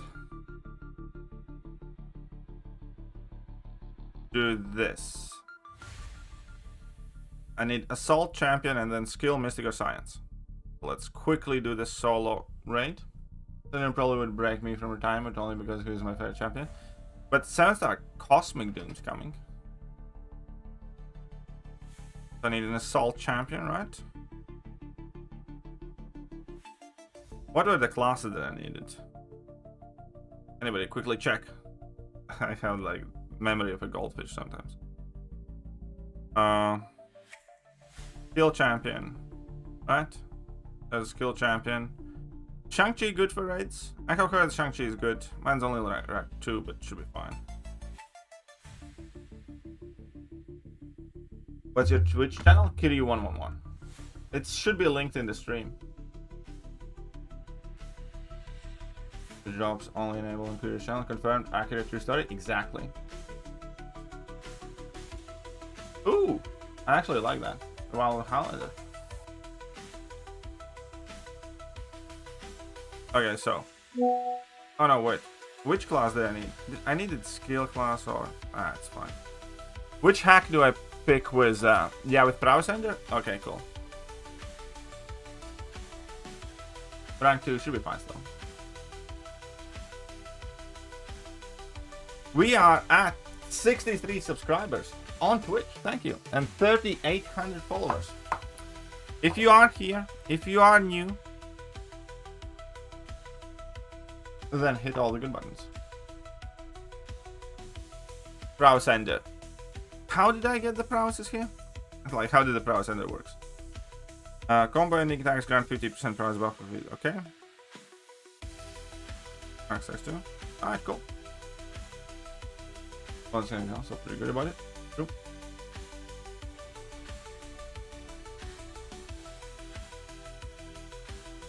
I should have gotten a relic. It doesn't really need for it. He doesn't really need one. Yeah, Claire coming as 7-star. Or do you only care about Doom? But Claire is coming as 7-star.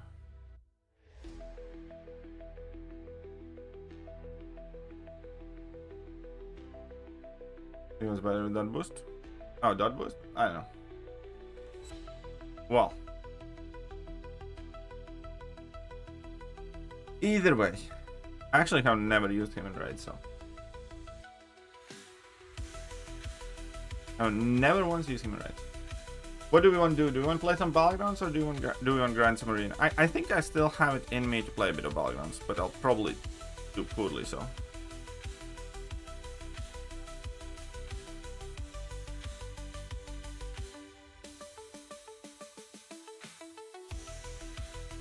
What's up? Spider-Man? Welcome. So, let's talk about players and stuff. Yeah, I hope I don't have to spend much, if anything, to get here. Like, 1 in 6 chance to get here for free. Finish off with BGs during tomorrow. I mean, finish off with BGs. Fine. You can play a bit of BGs. You can play a wee bit of BGs.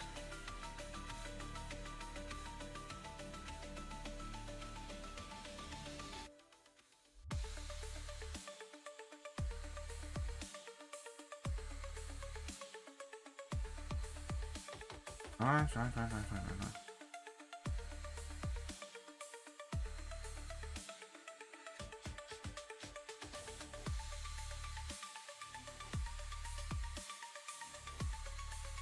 gonna go for level 3. Nah, we're just gonna drop. I mean, at this point, we're gonna go for level 3. Because I hadn't enabled that thing anyways.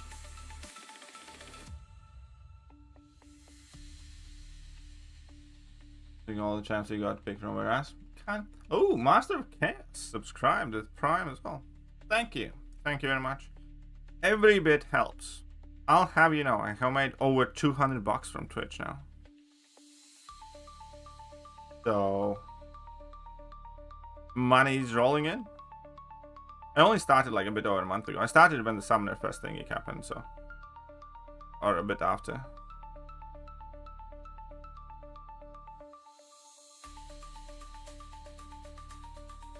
That's a nice chunk change.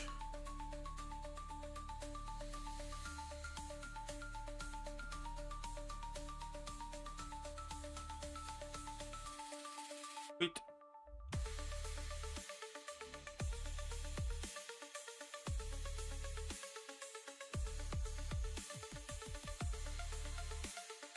Still decent. Yeah, that's the thing is Black Widow Clairvoyant, that's what I said in the video as well. Because even back then, her damage is kind of ass, unless you were running recall masteries. So, it's going to be crucial to see how poorly or well she can do now.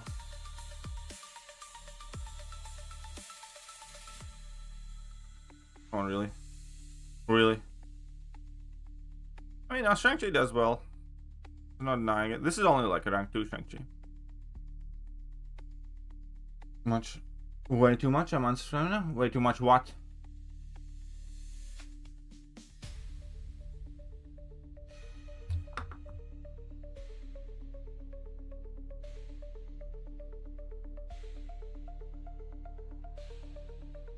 Oh, monies? Yeah, I mean, like, to be fair, like, every bit adds up, because I, like, do YouTube, I do Twitch, I have other jobs, so, you know.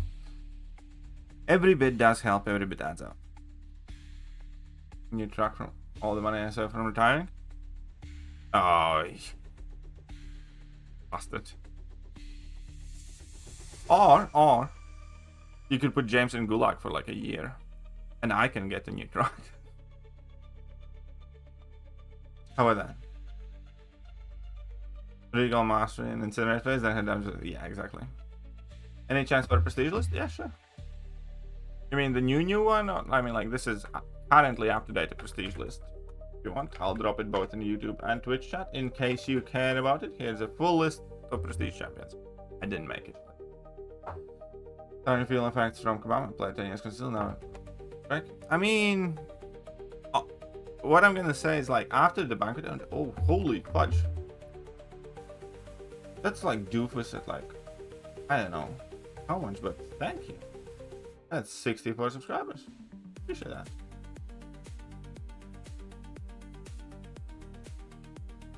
I don't know exactly how much you did, but oh, let's write it. You're gonna need to tell me how much it cost. But thanks. They can damage another vehicle? Well, yeah. Obviously. So far, Blue Marvel disappointed you? I don't want to say that now. I'm not going to say Blue Marvel disappointed me because, number one, it looks eerily similar to Photon. Because a champion doesn't need to be super impressive to be good. You know what I mean? Like, Photon's not like the craziest most outlandish champion, but she's solid in attack, solid in defense. Grotto King. I think both of you are up there. How much is it? Which membership again? Thank you. Thank you very much. You guys are absolutely the sweetest. Now we have 69 subscribers, by the way. Exactly 69. Be contagious? Yeah. This is the first time I have gained so many subscribers in stream, I think. That's very nice. Alright, you want to do battlegrounds, you can do battlegrounds. I was kind of going on a tilt anyways. I was like, here's the thing that I'm thinking. I still haven't decided whether I do rank 4 Bastion or not. I haven't, and I can't decide. And I can't pull the trigger on Bastion. Like, Bastion's very good for this meta. I know that. But do I rank up Bastion? Black Panther, Black Widow Clairvoyant's coming 7th star? Yes, Black Widow Clairvoyant is coming to the game as 7th star. Doom Lockwardo. Thank you. Thank you very much for that subscription. Alright, so definitely not that. Definitely not this. And I want this gone, but I'll probably need to get rid of this instead. See. You can't what?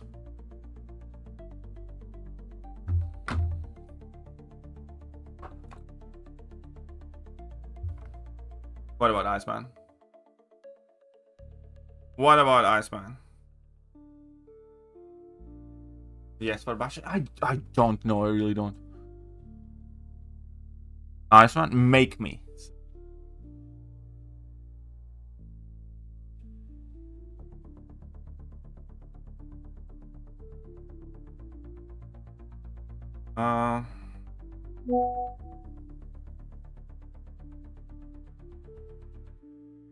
Okay, definitely want that. See how you do that. Thank him. Bastion, I don't wanna. Kind of. Maybe.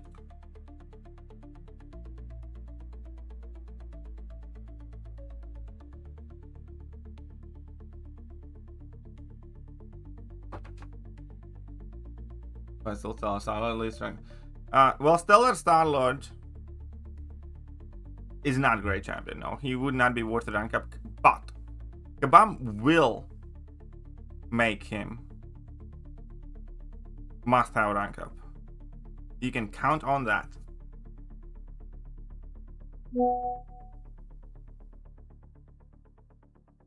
Yeah, that's kind of the thing, because Kabam is going to have some sort of Necropolis challenge where we need all 4 and we need to do some stuff in order to be able to get that Doom. So Stellar Star-Lord is kind of like whatever champion, similar to, I don't know, you know, Deathless King Gru, Deathless Vision, whatnot. Realistically, there's no reason to invest in him aside from these like very specific things.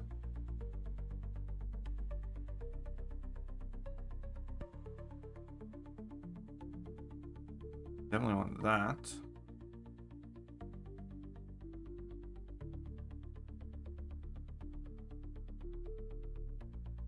Does weekend work for? I don't think it does. Isn't one of them. Bastion is still a good word.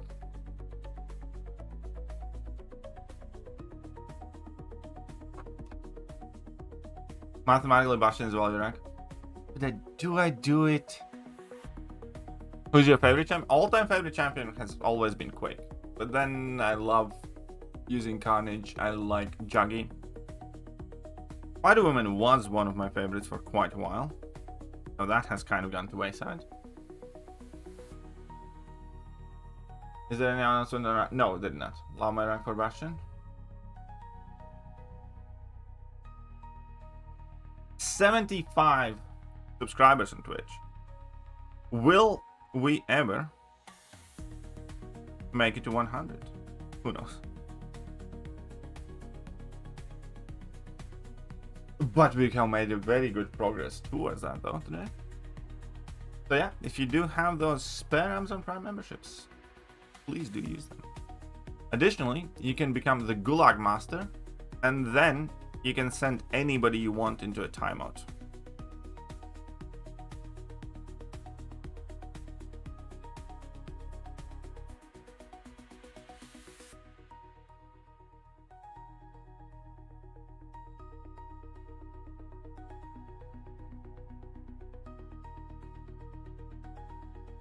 Shit, I should have been more careful. Yes, you do get drops if you watch my stream now.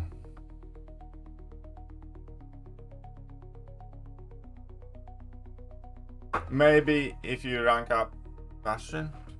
I chose you. Well, thank you for choosing me. I already ranked up. Is there any announcement? No, I don't know. I haven't seen any announcement about Stellar Forge thing yet. But oh wait, we're about to be able to open the. Yeah, I just got to claim my rebirth crystals. Additionally, you can check out if there's something announced that I'm unaware of.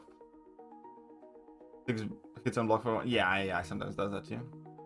At the same time, thank you. You are very much so welcome. You are very welcome. You don't need to leave, you know. You can just hang out.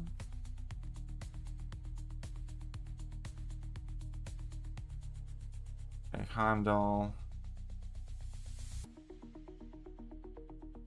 Barely listed anything. It's taking a while. Weekend can actually work as a thing, I think. No?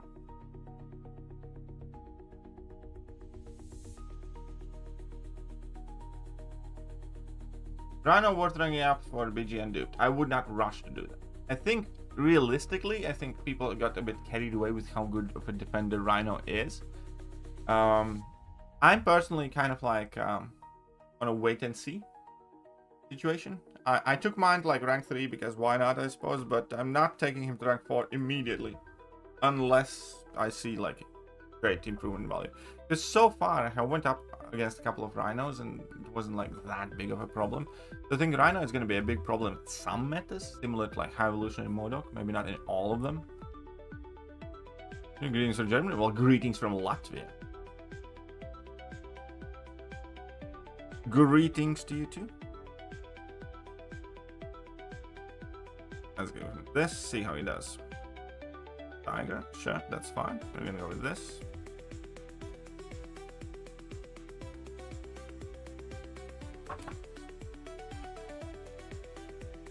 These words are coming. The Twitch drops? Yeah.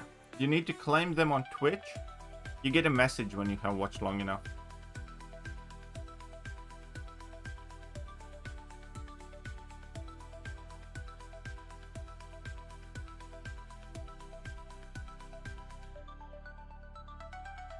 Oh, I missed that. Whoopsie.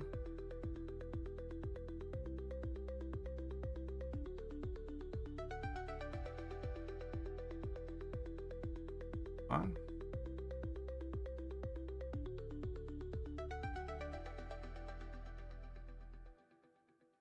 Oh, I just need you to come and say hello to my good old friend. Oh, it's... Oh, he did. Could technically do better, I think, because I did eat that level 1. But he didn't. Good. Anything worse in the game than leveling up relic? Oh, I hate that too, Peter. Yeah, no. The whole relic thing, I'm not a big fan of how Kabam did that at all. Which buffs will be live in February? Well, Heimdall, for sure. I don't know what others will, but Heimdall buff will be live in February.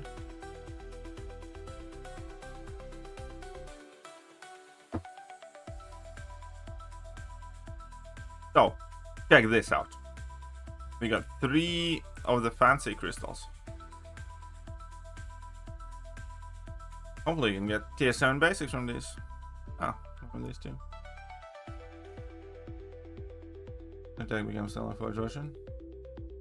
Yeah, I don't think we're gonna have another tech champion become something. I think Kabam is gonna try and have, you know, spread out more. Did we get the energy? I did get the energy as well. Okay, so... New champion is good for the new Titan update. Well, Heimdall is going to be the new Titan, which, to be fair, I'm not super happy about. Let's see what we get here. 1,000 Titan shards. Yay! Now I'm going to have 390,000 Titan shards. So then I'm going to still have to wait for like a month and a half to open. 3 Valentine crystals, we'll get something to open for you guys. Maybe that's a little exciting. And here and here and here. Sure. Lion's crystal. Why not? Why not? And I know these are all poor. Can get anything great from these. Sure.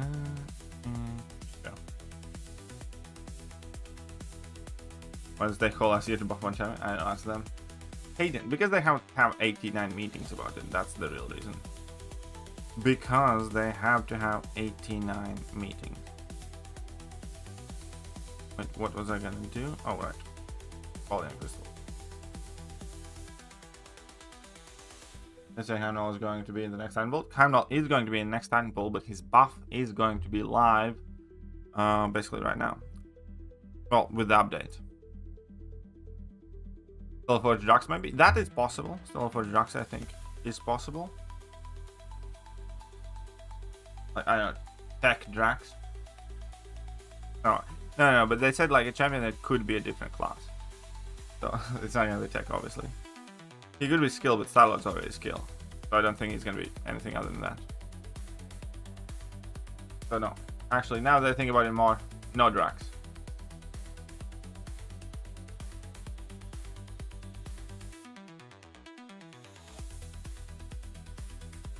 No Drax.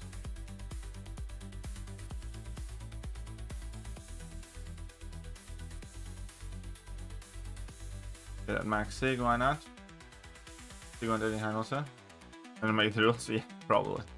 And probably, I mean, like, to be fair, like,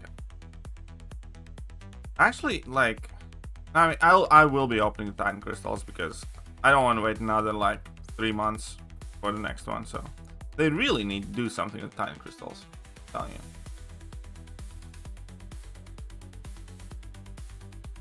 They really, really, really need to do something with Titan crystals. But here we are. I even know. I haven't done the first Drax in Injustice. I mean, that is true.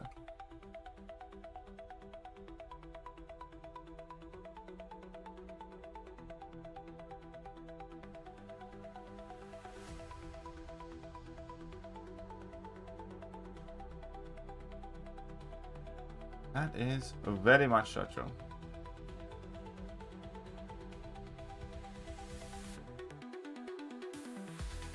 But other than that, everybody, are you happy with today's Kabam's announcements?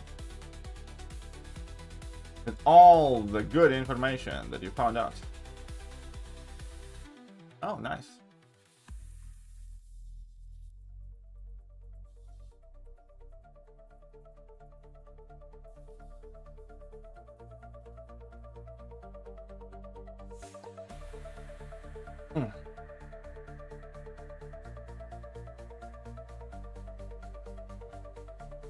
Okay, 1 second. 1 second. Did I tell you guys that you guys are quite awesome? Business announcement said, I missed all the announcements except that Colossus beat Venom Pig. That is true. Colossus did in fact beat up that Venom Swine. Can you believe it?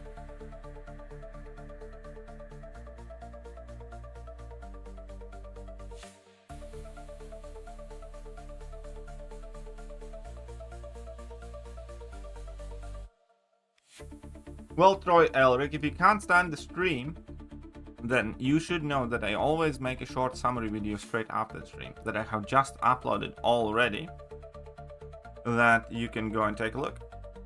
It's 20 minutes long instead of 2 hours, and you get my wonderful sense of humor and my commentary on the things. If you want, I can drop a link for you. The stream summary video is, in fact, live already. I should have banned the wolf. That didn't, so.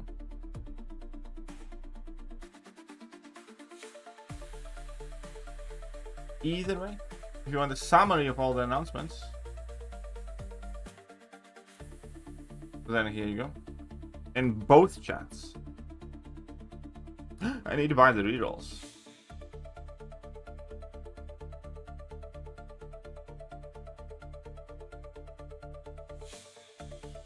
Well, to be fair, there was a lot of things to go over, so I couldn't make it much shorter than this.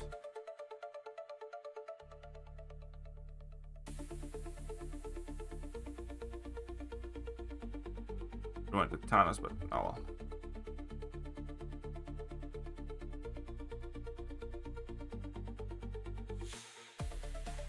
That's probably without being too hot for the game. Get into grannies? I mean, like, we don't king shame here, but... Voted for Colossus, so I am happily surprised. Good to hear, buddy.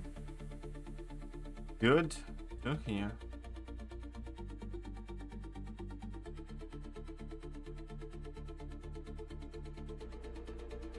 You're happy, I'm happy too. Sometimes. How do you pronounce your name? Kiryu111. Or you can just call me KT1.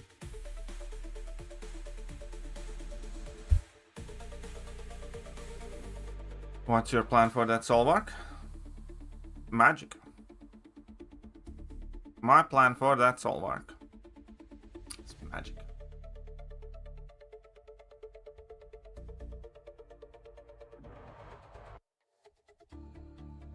Miles is kind of cheeky.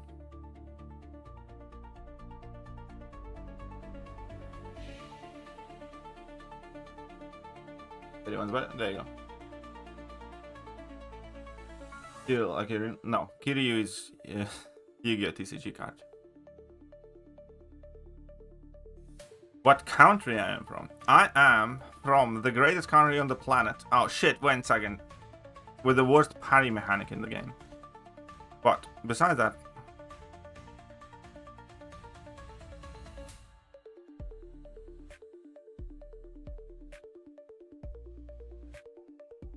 I am from Latvia, by the way.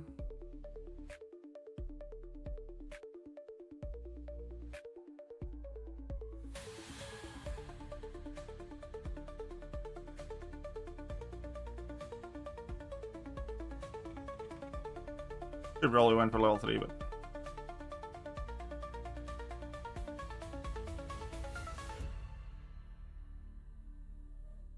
maybe not. If I had not missed that parry at the beginning, we'd been rocking.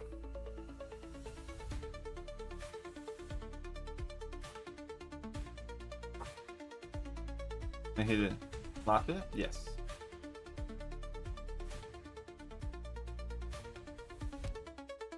When you're on high level wrestling, so in 2 years Dagestan, forget.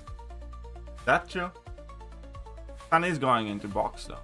And he likes it though, himself, so we're not pushing him into it, but he's enjoying unboxing.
Nice.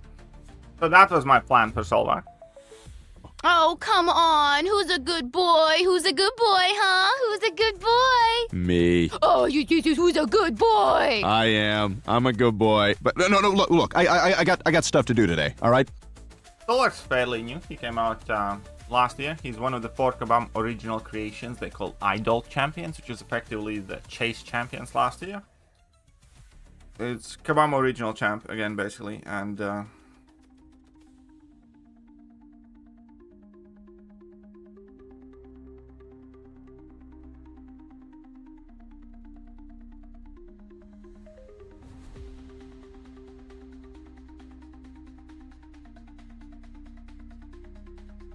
this is not gonna be great. He's immune to buffs. Fuck, I messed up.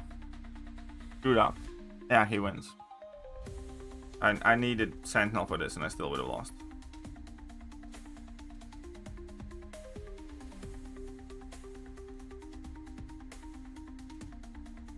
Yeah, I'm just gonna quit out.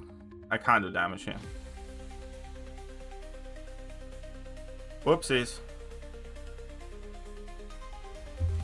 Well, I messed up. Didn't focus enough. Fair enough.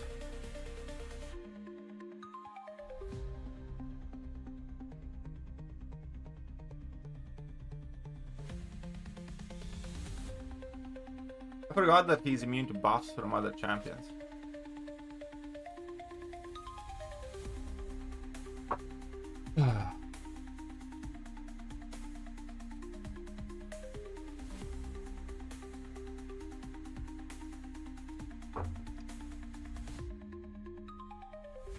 What's Kabam original champion?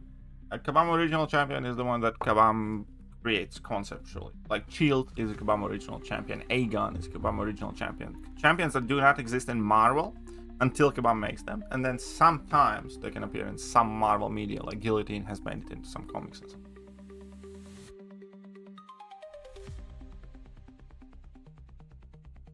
Yeah, I think I added Haiwa to my deck, didn't I? Yep, I did as well. But here we are. 651 viewers earning those 7-star shots slowly but surely on Twitch.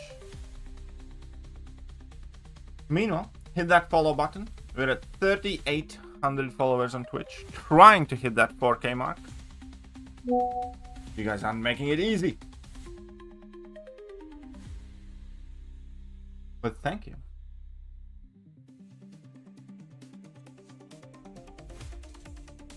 Yeah, Aegon is Kabam original champion, Guillotine 2099 by extension, a handful of others. Definitely not. That's fine. That's fine.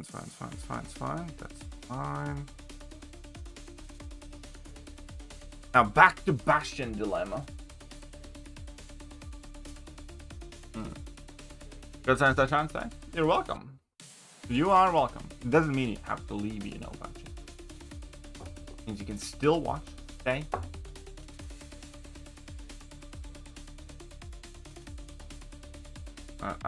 Son, not daughter, and it's 9. The age is 9.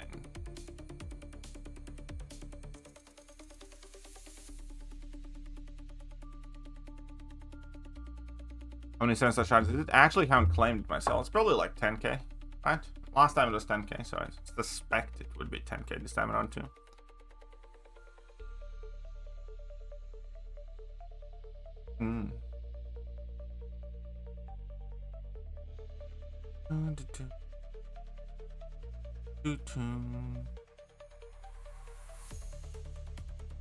What do I want?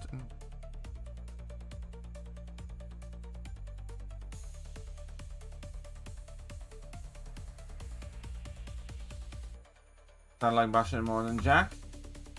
Ooh, blasphemous words. Those are fighting words. No, I'm not that old. That X Biscuit subscribed with Prime. Thank you very much. Very kind of you.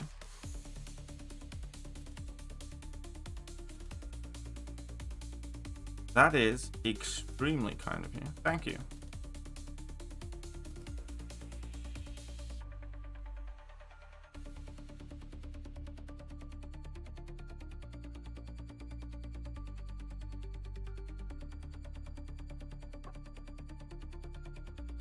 Anyone else still struggling with Coliseum? Nope. Get it with the Prime here. Appreciate that. Appreciate every one of you. YouTube or Twitch. You are the best this community has to offer.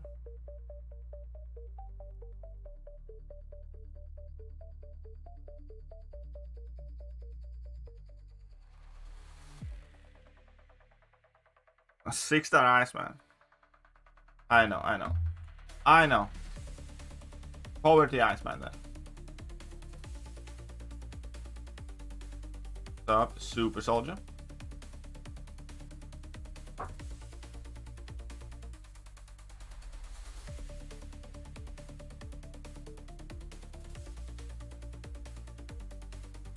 And sub it done. No. Most people subscribe with Prime membership, like Amazon Prime. Because if you do have Amazon Prime account, you get like 1 free Twitch subscription.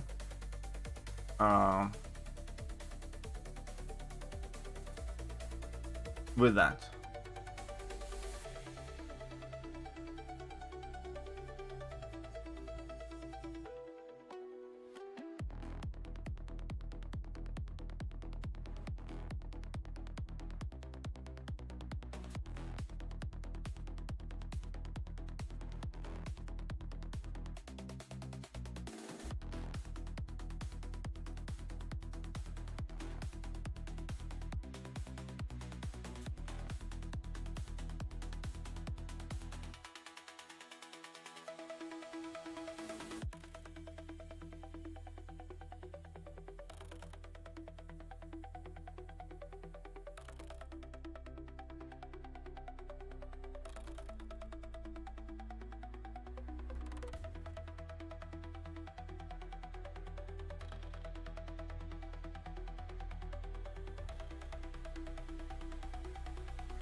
Can we spirit bomb me gifting a sub to? Can we? I don't know. Can we? How does that work? Yeah, I don't know how that works. So yeah, maybe I'm getting that stupid pig. Oof, those are some fighting words there. Evilness followed me. Thank you. Appreciate that. And who's your favorite? Do you want me to show you my deck or my roster?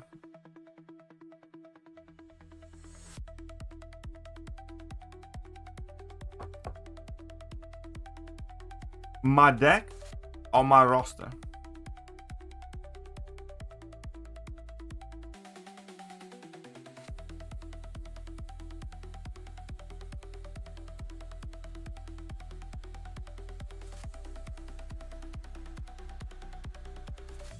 I mean, I obviously remember Dragon Ball Z. I just didn't know that this is the context that's getting used. Okay. Okay.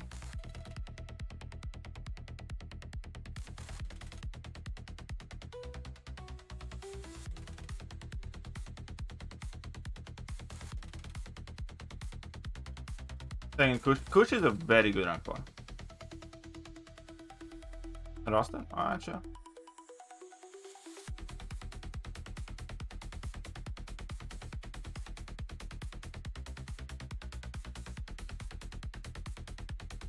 Should probably win the Rapture. Ow. Have I tried Gala this minute? No, I have not.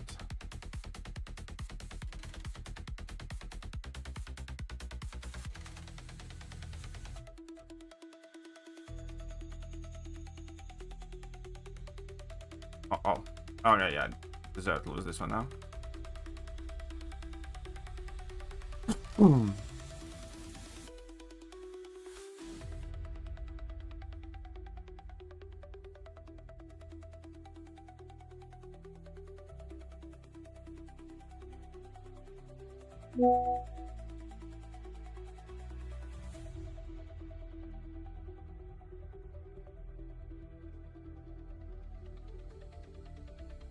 Yeah, no, screwed up. Oh, and you didn't even die.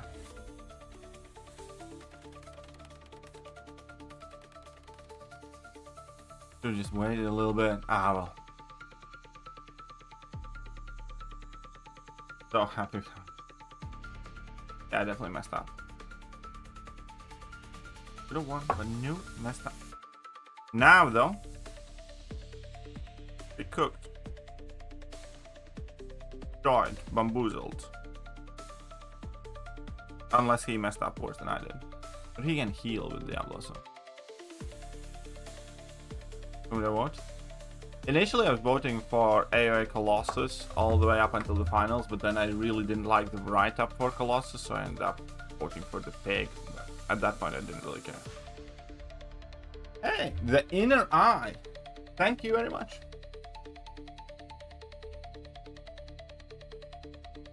The gift one? Well, okay, let's tag at Smoked. There you go. Hey, somehow won. Nice. That was a bit lucky.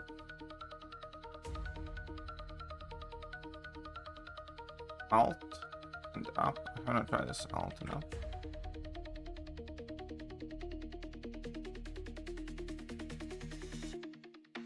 That's what I thought. Wow.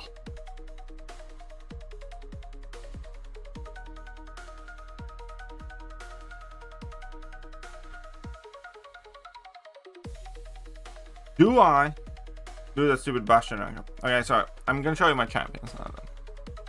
Alright, so I suppose we can filter out 7 stars because none of the others matter. So Lizard, Photon, Spider-Bang, Spider-Woman, High Evolutionary, Quicksilver, Thing, Scorpion, Titania, Human Torch are the rank 4s here. Skill champions: Okoye, Yelena, Baron, Crossbones, Nick Fury, Kingpin, Bullseye are the rank 4s. So I can probably do a rank 4 skill. Maybe Korg now. They need new targets.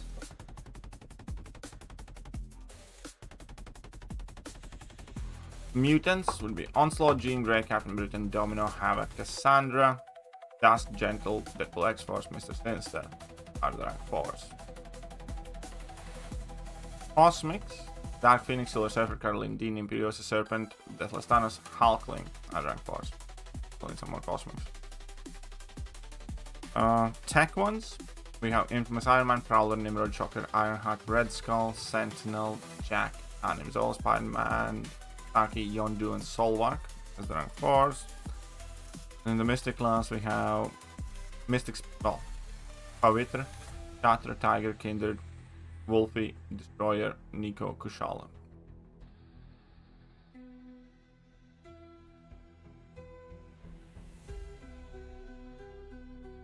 The real dilemma right now is this guy.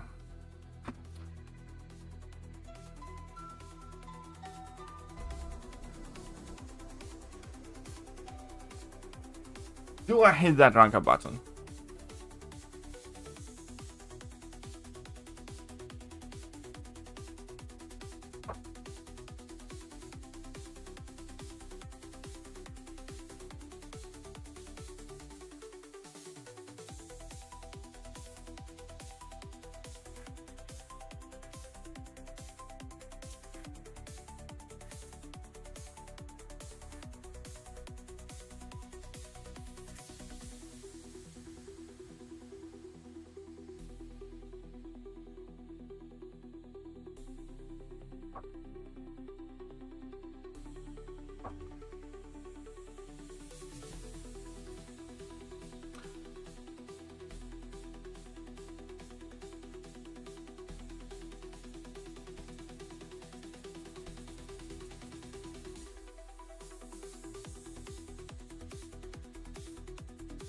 Do a poll? If I do a poll, we will have to do it. It will overwhelmingly win.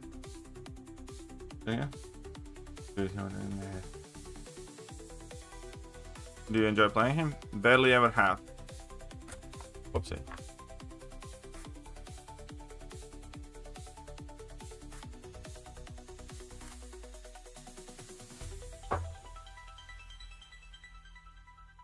Now the rank 4 time.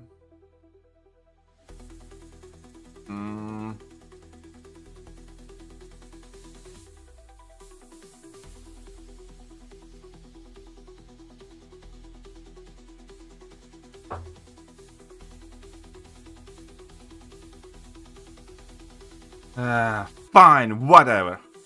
I don't even care.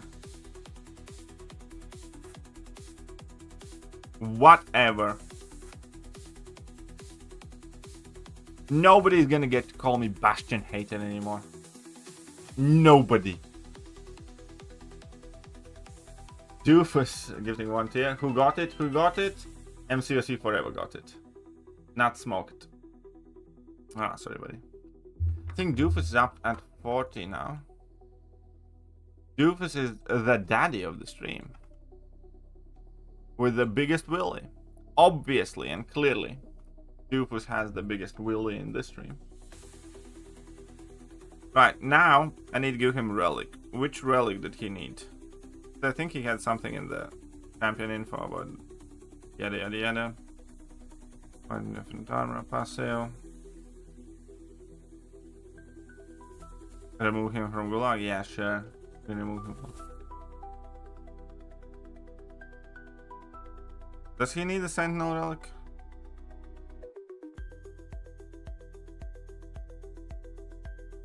Who I have my Sentinel relics on now? Prowler. That has to stay. Where is the 5-star Sentinel relic? Sentinel relic on Sentinel.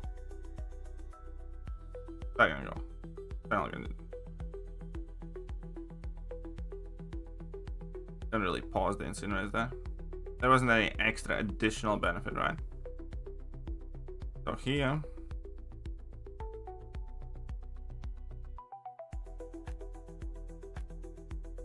What do we pick here? Attack rating against mutants, opponent energy. Easier Bastion. Goddess of rarity. Okay, so minus opponent energy resistance. I don't know. Attack rating against mutants. I don't know.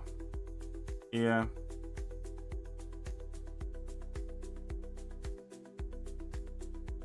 Whatever.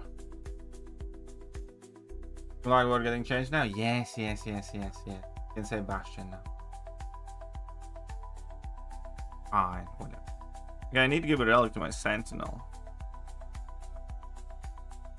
Which relic would be good for my Sentinel?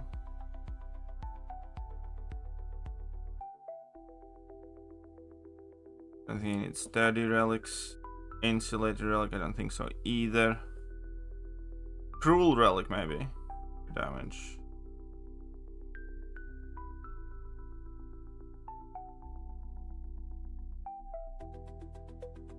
I'm gonna give that to him. 3 damage rating and special damage. Gonna give that to Sentinel now.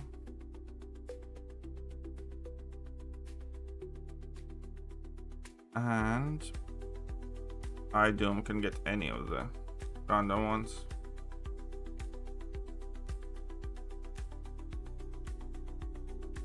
Take this one.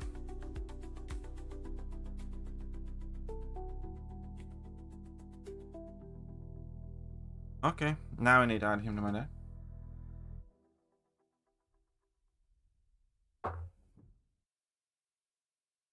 I'm gonna need Scotty to remove that word as well. Oh, Scotty? Can you remove Bastion from the Gulag words on Twitch, please? Who do I kick out for Bastion? Who hasn't been the great? It was something that I wanted to take out as well, I think. I haven't used much.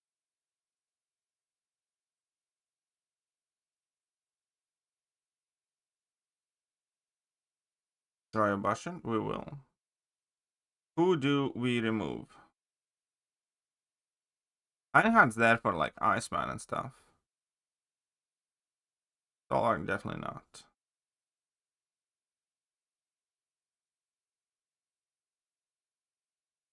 Kindred isn't doing great for me, to be honest.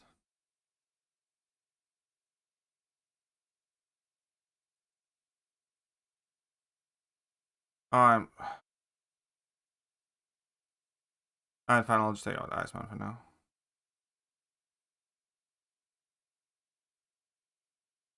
Wait, I need to adjust his stat focus. I suspect special damage for now, right? With this. And here, let's give him some. Yeah, let's do this for now.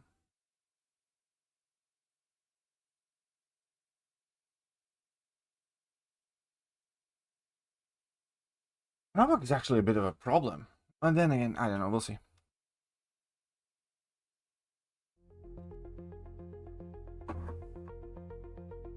You've finally been enlightened. Bastion is the answer to your problems. Well, we'll see.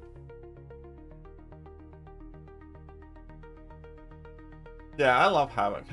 I like Havoc's design a lot. And he's definitely aged extremely well.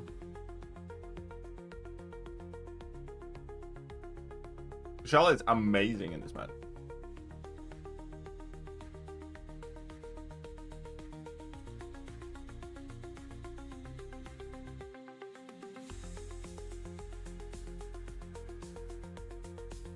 By the way, 3,845 followers on Twitch. Can we improve that? A little bit. A little bit. Also, we're at 78 subscribers on Twitch. So, if you do have free Amazon Prime membership allotted still to you, please do not hesitate to use it. Previous highest amount of subscribers we had was 63. Then it fell down to 45. Now we're up to 78. So, thank you. Huge thank you to Doofus for that, and also Grotto. Both of you have been very helpful.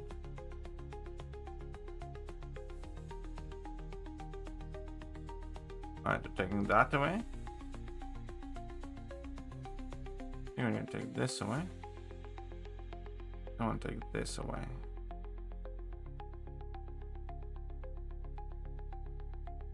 Let's see how this works on. M'Baku actually looked very nice. Drops? Yeah, drops are active on the stream.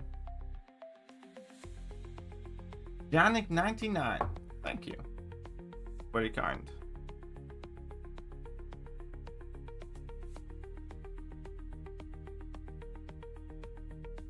Doof was coming in with one more. Ben Gaming. Well, ain't that number 80 now? Noise.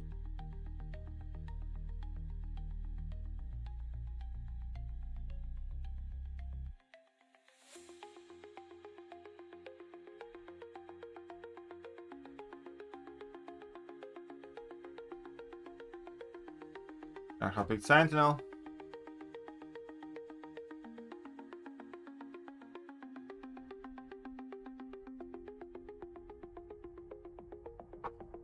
But yeah, M'Baku looked nice. M'Baku looked very solid. He can nuke all of it.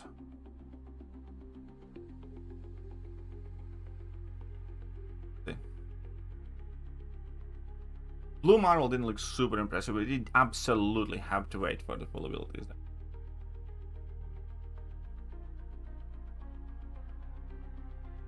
Yeah, Modmo, I know Kushal doesn't work for High Evolutionary, I just lost the match because of it.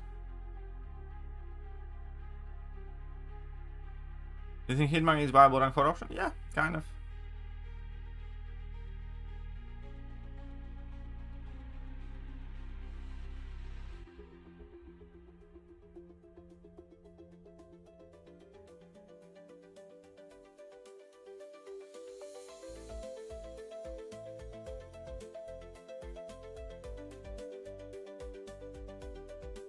You can't use music in any of those clips.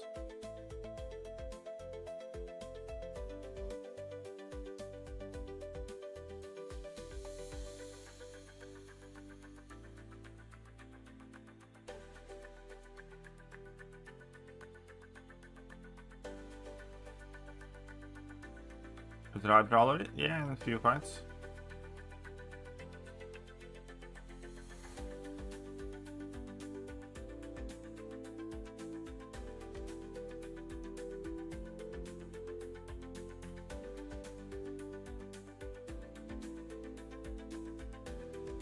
And we'll see whether this works at all. Probably doesn't.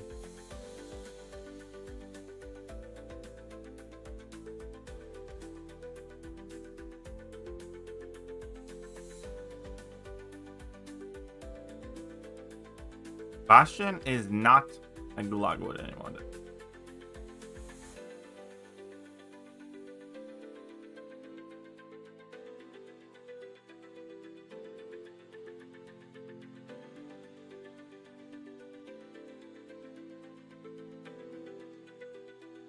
I thought I'm there.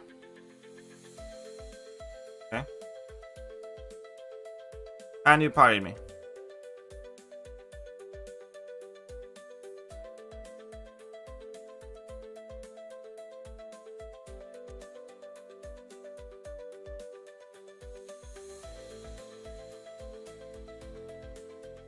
Oh, fuck you.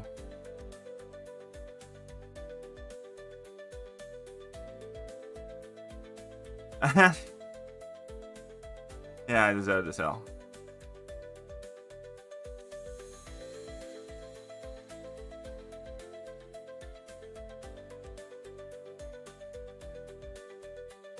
I didn't even get to throw off my special. Alright, fine. High evolutionary is a bit of a bust. Jack? I'll lantern unduped rank 4 is good. Yeah, I can rank 4 him unduped. But I wouldn't do it right now because he currently doesn't work for much. How do you get the drops? Just watch the stream and have your Twitch account connected to the stream.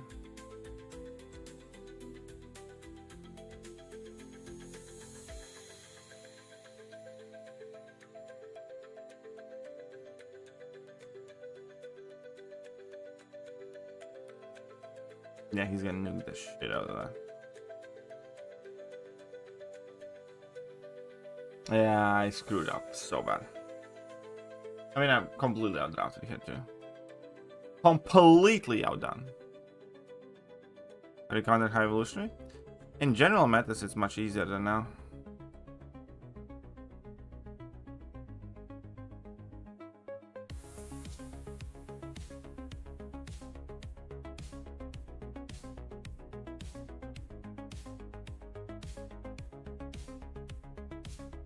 Of course.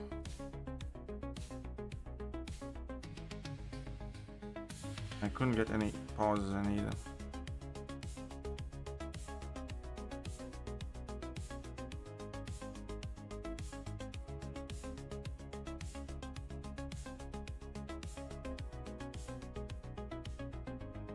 But yeah, he's gonna be faster there for sure. Oh no, he fucked up.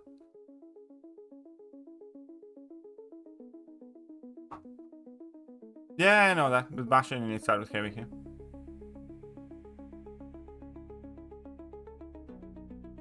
One second, I'll get you the link to check if your Twitch account's connected. So basically, you need to log in here and make sure that your Twitch is connected to your Kabam account. W rank up.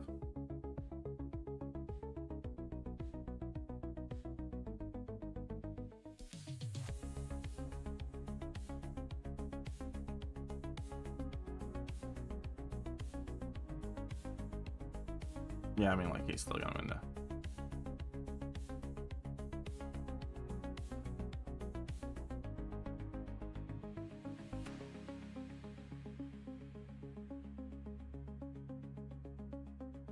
It would be nice if it loaded today. 15-second load time.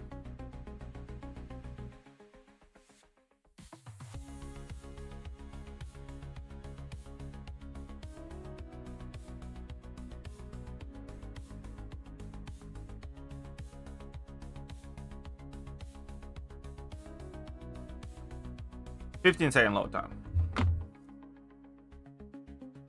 Need to restart my game, I think.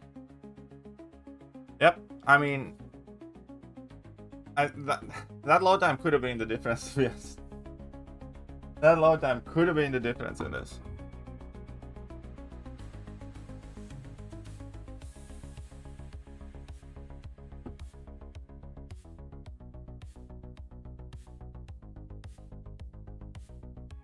This is not fun. Meanwhile, hit that like button, hit that sub button, hit all the good buttons. Oh yeah, I had that too. In one of the fights, I had such a garbage neuro shock energy. I think it was like 3 combos for 36 seconds. And my fight actually was 20 seconds. I would have won. My vote is 20 seconds. I got my mythic title for being one of the first 10 players in the world to explore Necropolis. Legends titles or mythic titles you can't obtain regularly in guaranteed ways anymore. You need to wait for special events now. If that kind of makes sense. You can't obtain them any way at all whatsoever right now.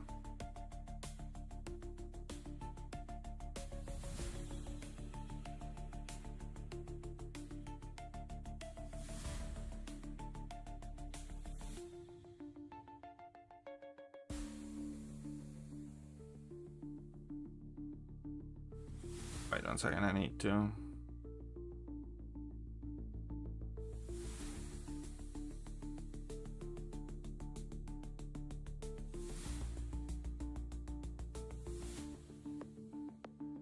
And get on that reroll train.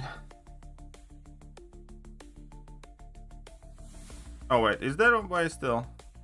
It has to be like one of the objective thingies. 3.6 Necro is still there for Legend? Oh! Exploring Necropolis, I guess, is one way you can get Legend title. Top 10 in the world? I mean, I was one of the first 10 players in the world to explore Necropolis, yes, as soon as it dropped. I basically played for like 2 days non-stop.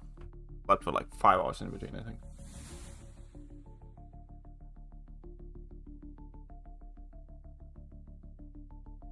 Yes, way back in the day, you could get Legends titles for speedrunning EQs. The Bastion community won't, true. Who do you vote for? I voted for AOA Colossus in the first 2 rounds. Then I read AOA Colossus's character description. I didn't like it, and I voted for Porgrand in the final round. But I wasn't like that kind of like invested in it.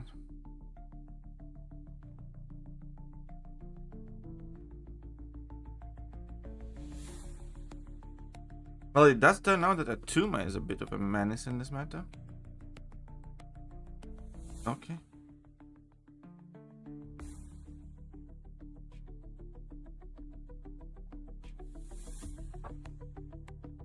Crazy about that. Thank you. Find any good? I don't know. I didn't rank him up immediately.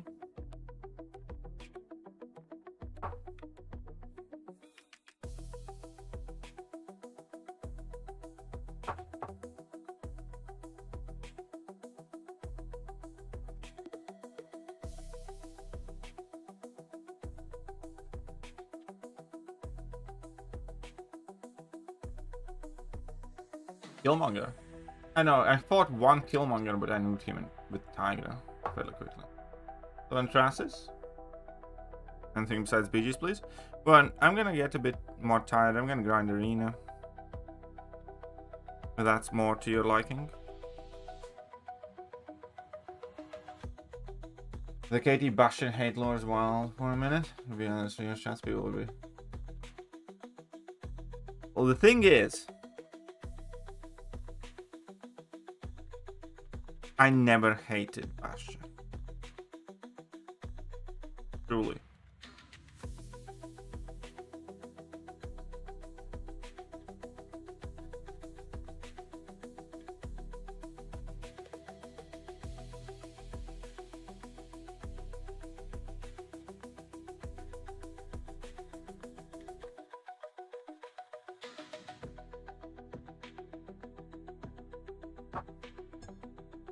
I never hated Bastion at all whatsoever.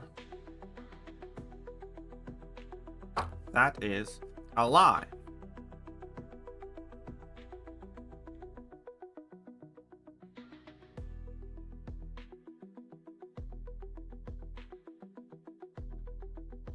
You hate Ironheart? I have a rank 4 Ironheart. I don't hate Ironheart. I mean, I hate the series, yeah. The entire time I was watching Ironheart series, I was hoping she's gonna go to jail. The entire time Ironheart series were happening, I wanted her to get arrested. So Bastion Gulag is not for hate? No, Bastion Gulag is never for hate. Bastion Gulag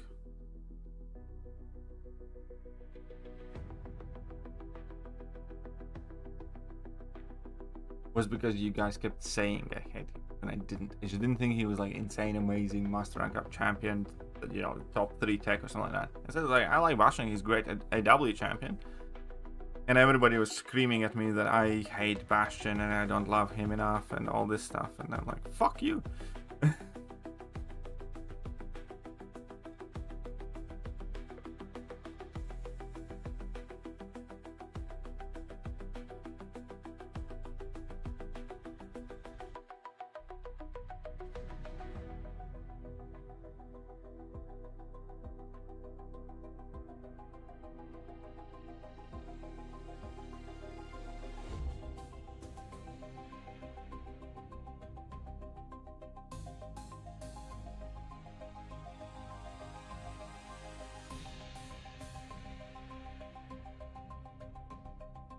Yeah, I messed up with that. I know. I hope that, you know, I hope the degen would not trigger. Sorry, the protection wouldn't trigger through block.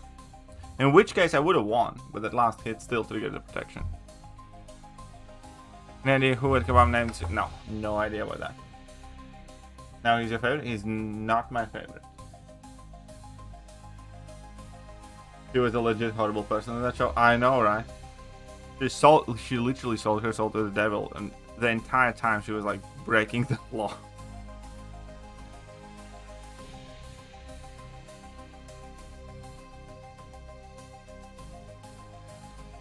I mean, he's gonna nuke that with Wolf in a second.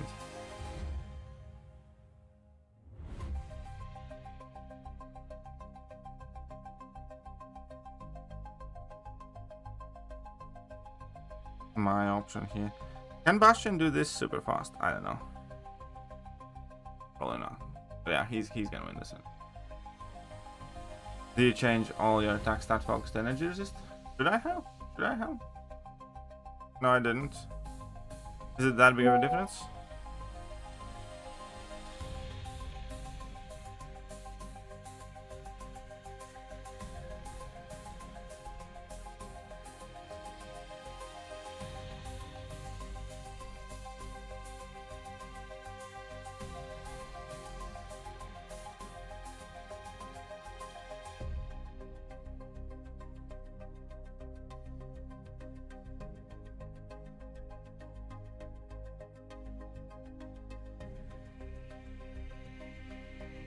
I mean, that was fairly fast, but yeah, Wolf's faster.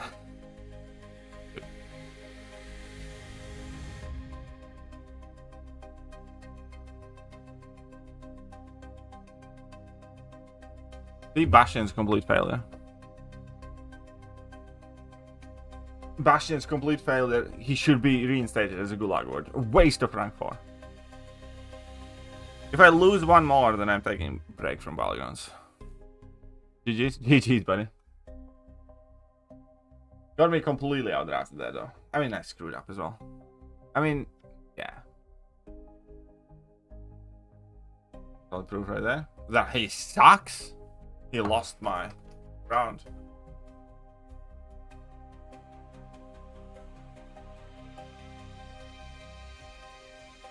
Yeah, the draft is definitely...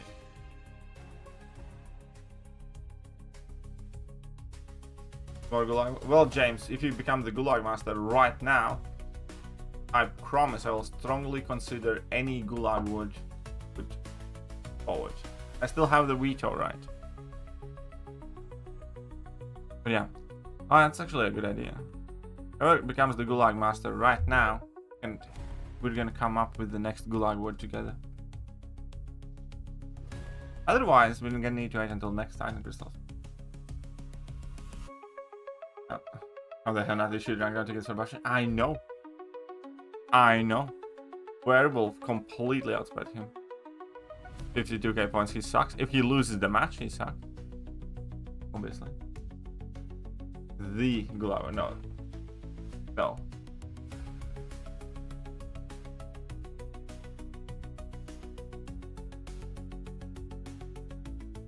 I'm just enjoying the ones. I don't know, you can ask.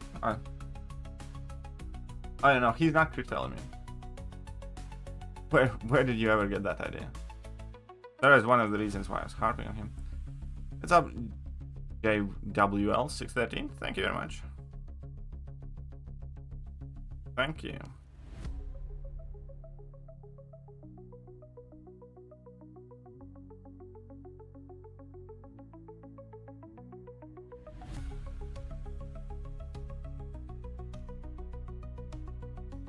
Probably gotten rid of the target best.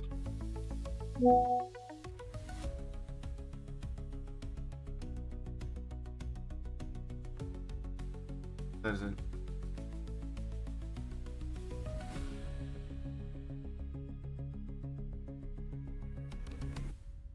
I'm gonna do a quick thing at work.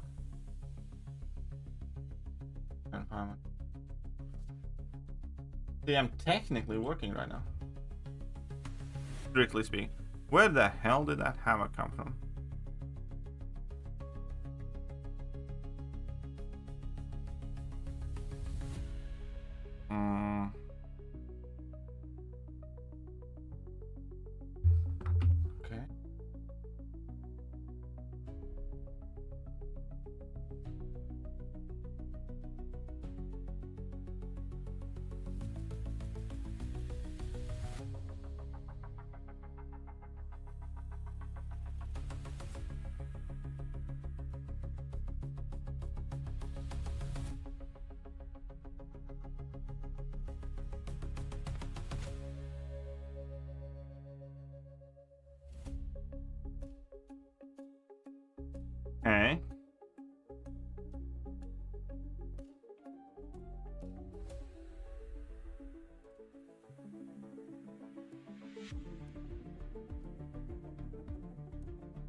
Okay, what else? Okay, he got the tiger.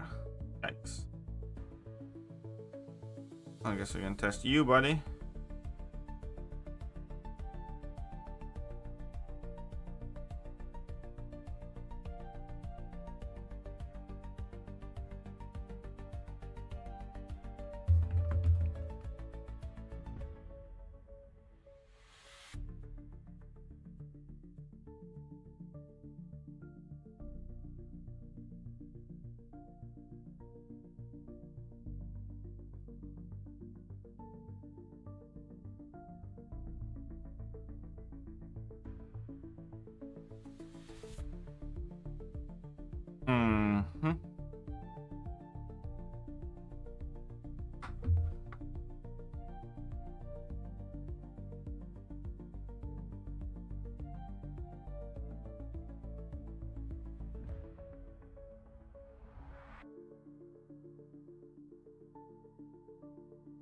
Yeah, I was planning on using this, but I can absolutely use this.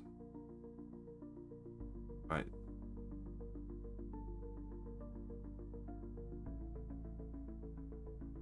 Let's see how this is gonna happen.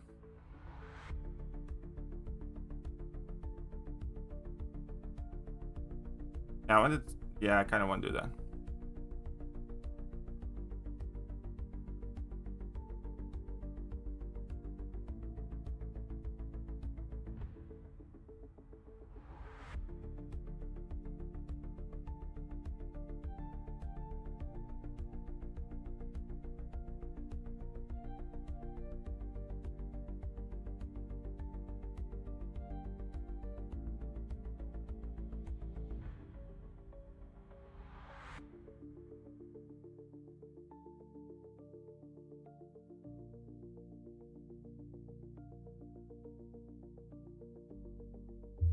Reasonable.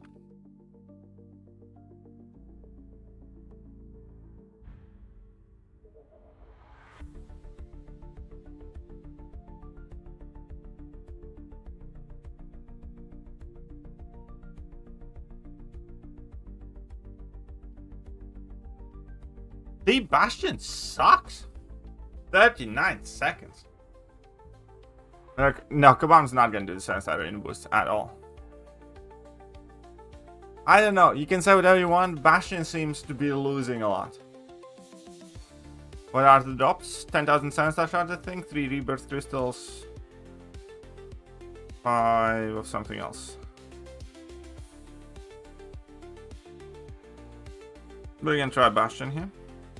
Yeah, fair enough. You can take some damage. I don't know if this is gonna work, but.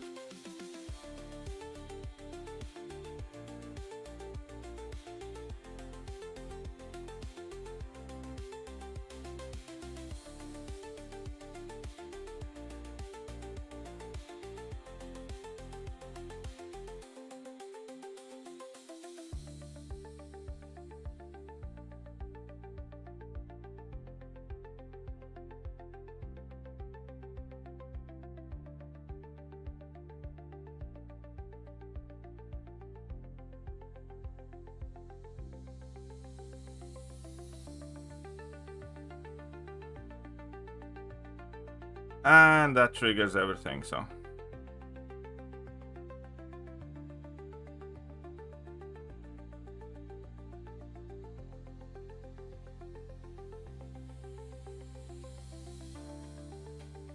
Shit. I need to alternate.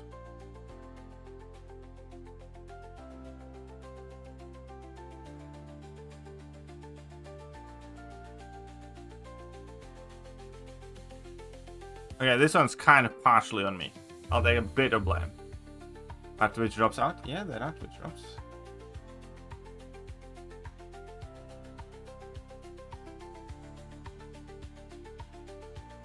But yeah, fair enough. I'll take that hell.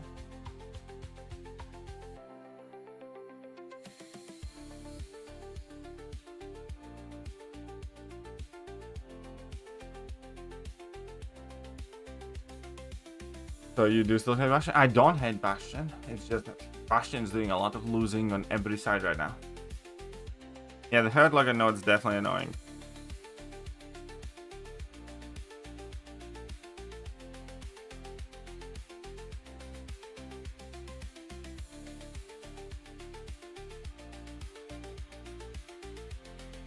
Yeah, nah, I'm screwed.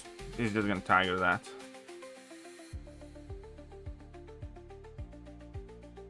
Run for item time? False. Yeah, I'm just gonna get cooked. Destroyed. Ruined.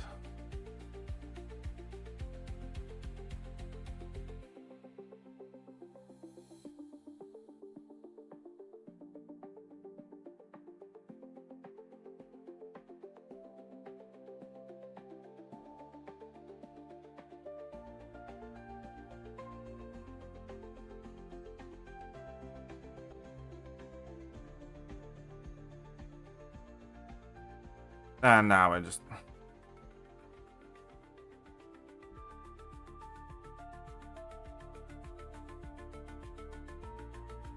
Might as well. I mean, to be fair, like, at this situation here, I was just annoyed in the AI, so I kind of blanked out.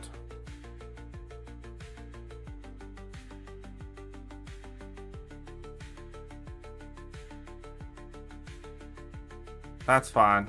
I need to play Arena now, not Battlegrounds. Clearly, not doing the best. I'll just let him kill me.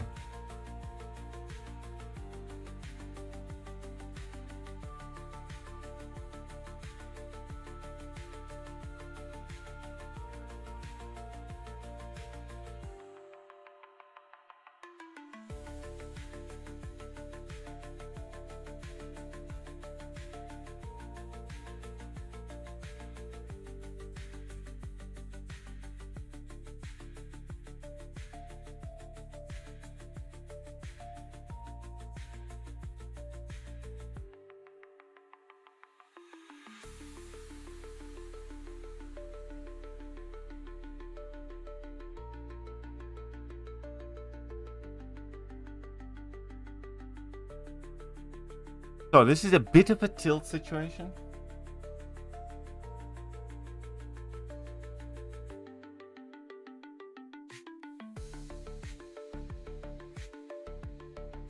And I'll walk away.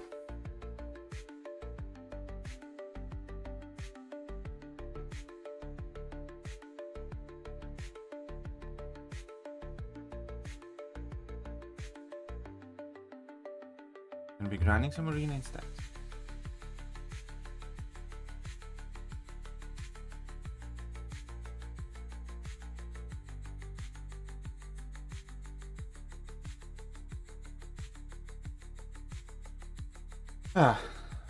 What's your last? Getting 1 incursions on getting.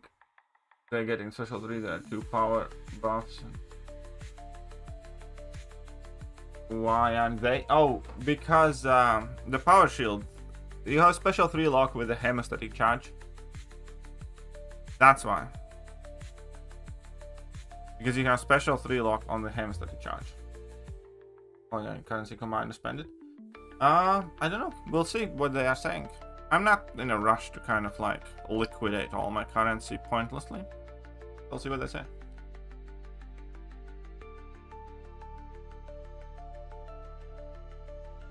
Change stat focus? On who? Bastion? My Bastion stat focus is on the special damage, not crit.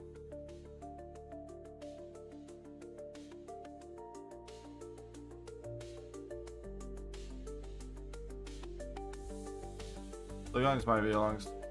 No, I did one longer one. I did one like for 5 hours nearly. But I mean, I am still going, yes.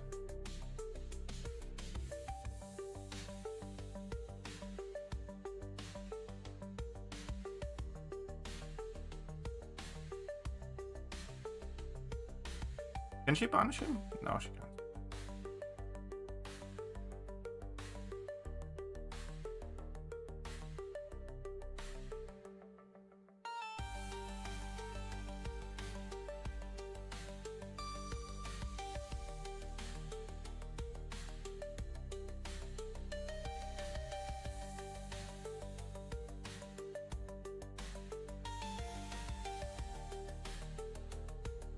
Yeah, well, I already spent Diana. She's not sleeping yet, no. I actually need to get up early tomorrow as well, but you know,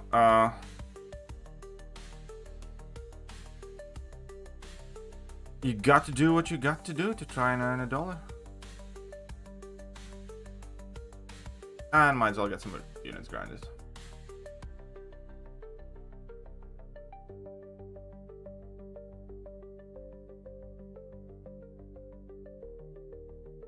Dex against you bish.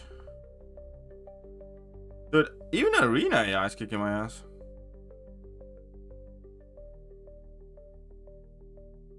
I'm not joking. This isn't even funny anymore.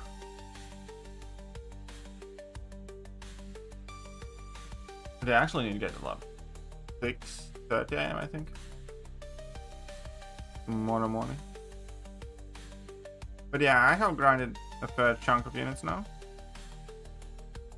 And I spent a wee bit too. On unnecessary stuff. I know.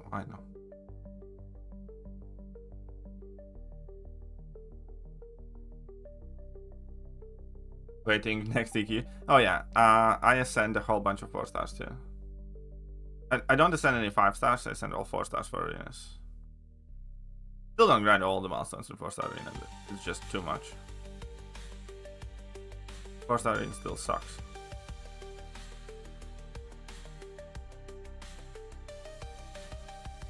Approach. What do you want to blame James for?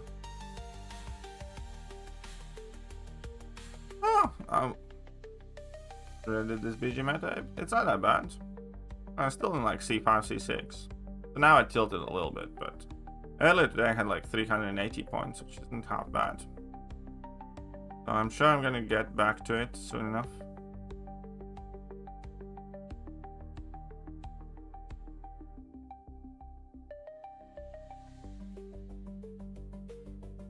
I'm just a bit tired, that's all.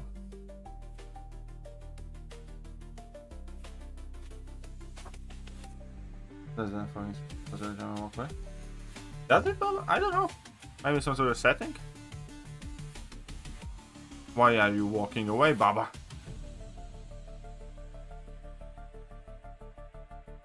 Maybe it's because you're a potty mouth. Are drops good? Not the best, I'll be honest. But apparently there will be some other ones in like a week or two. So Kabam is doing the whole drop thing a bit more seriously now. And I think next month we're hopefully getting Torag drops.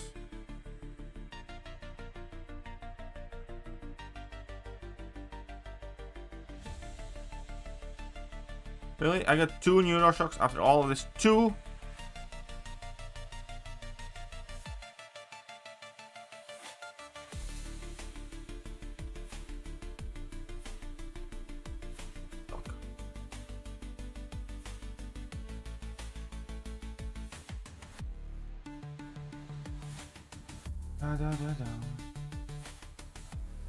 Followed. Thank you very much. Anybody who hit that follow button, greatly appreciate that.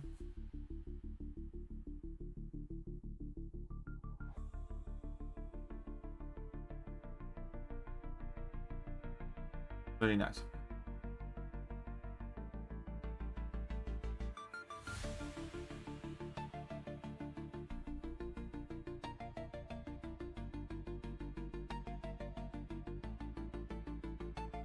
Whoopsies, but I'm protected.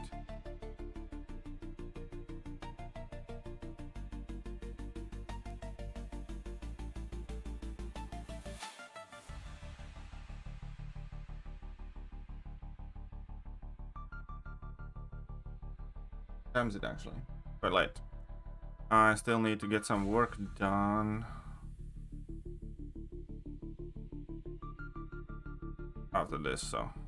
Gonna be late night and early morning for me, just how we like it. Dr. Wabi, how are you doing? Oh, here? Well, welcome. Well, good.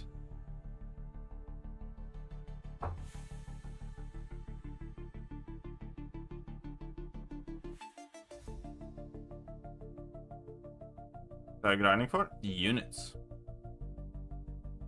You know what, Dracula this meta? I was hoping he's gonna do well, but I haven't seen him do well. I was hoping he would do well. but I haven't seen that happen.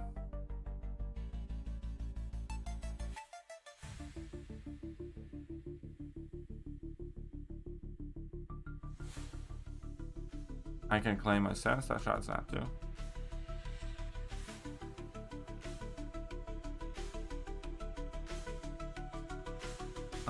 Pre-fire dust. Yeah, very bad ape.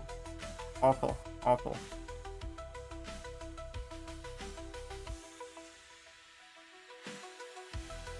Absolutely awful.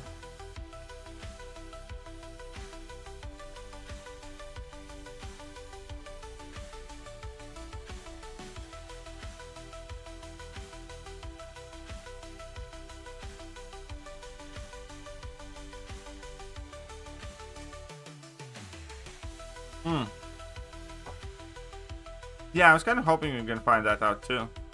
Wonder why they didn't tell us.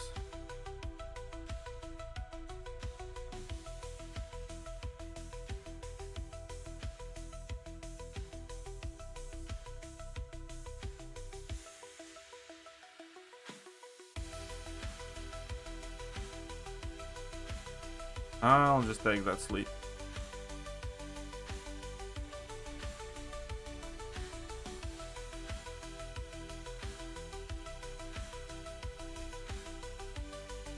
MCOC Mert. What's up, buddy?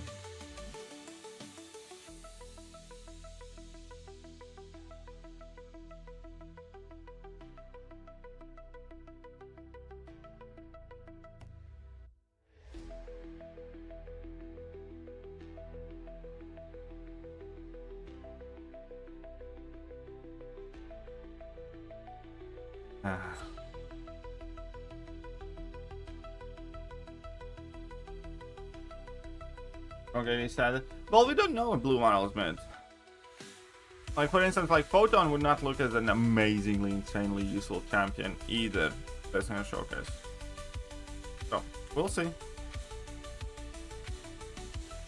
I mean, obviously, it didn't look breathtaking, but we need to see the full deep dive and everything else, because, you know, in between those severe debuffs and that crush, there is still better than zero chance that he's a nasty, nasty defender.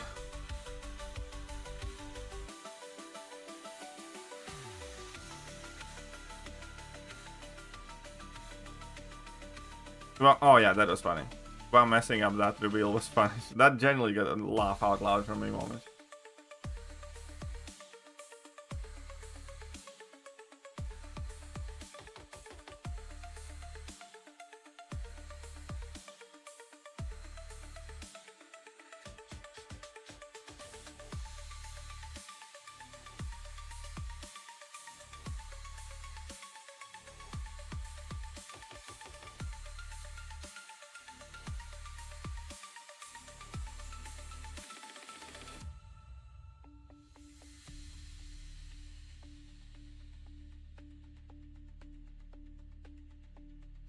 Yeah, just drop those, fine.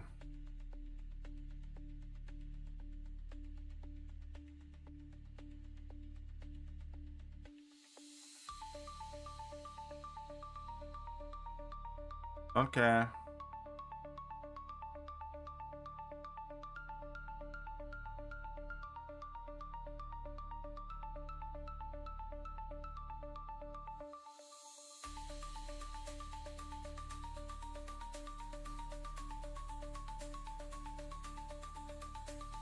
They do incursions same format? Yeah, no, they're not gonna do that.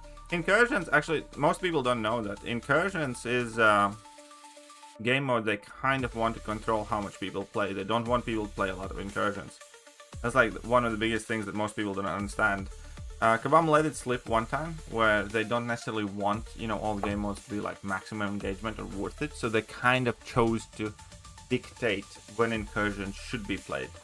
And when it's worthwhile. That's part of the reason why incursions rewards haven't been updated in forever.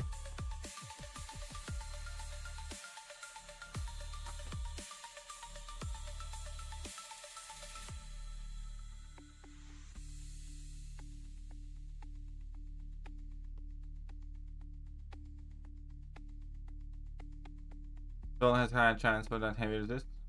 No, he doesn't.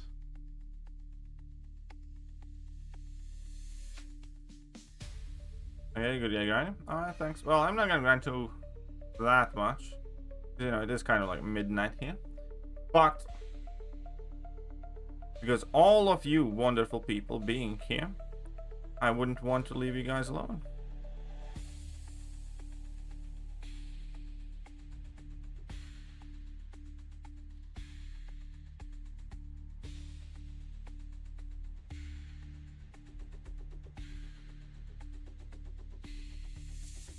These are just teamable, kind of a bit. I mean, I would pick Deadpool X-Force, but now with the same, I still pick Deadpool X-Force. DPX is much better champion. It's better Jean Grey and Kitty. Jean Grey is much better than Kitty. Not even close, really.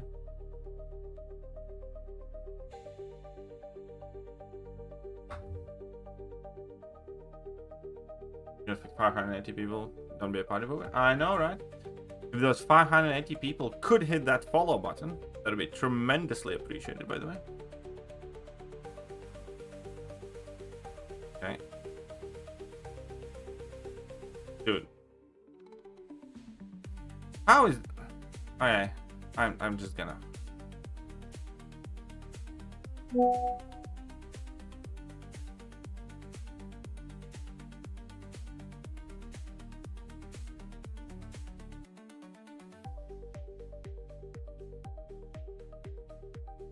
Everybody got all the Dance Dance Revolution milestones done, by the way?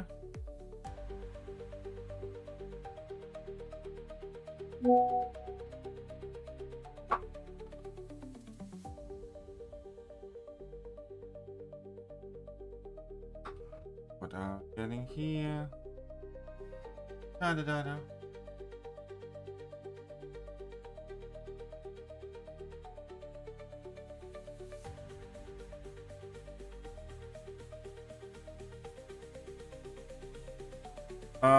Baku looked quite nice, yeah. Baku definitely looked quite nice. Like, now you? I got a bit done. I got the first two maps, all objectives, and the third map, one objective, I think. But it got old very quick, and I never had like enough time really to kind of, or desire to pay that much attention to.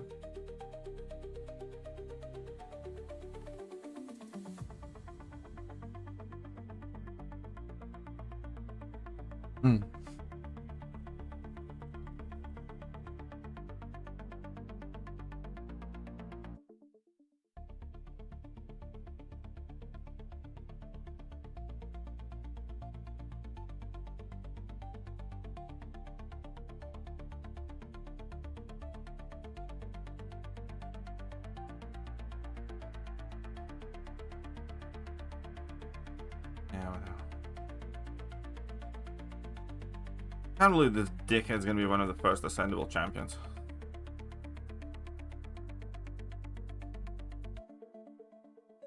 What? Don't tell you how much you spent for leveling.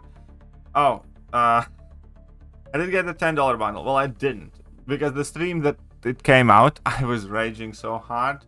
The chat demanded I keep playing it, and I didn't have any entry tokens left. So, you guys kept donating for me to get one of those bundles and keep playing. So I did get the $10 bundle, which obviously, like, stupid. You shouldn't do that at all. But I was kind of strong-armed into it. I really didn't want to play it either.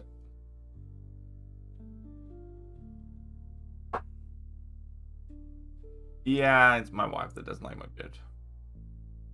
My wife says no to the beard. And we kind of came to an understanding. A little bit. A little understanding. Yes, Wasib.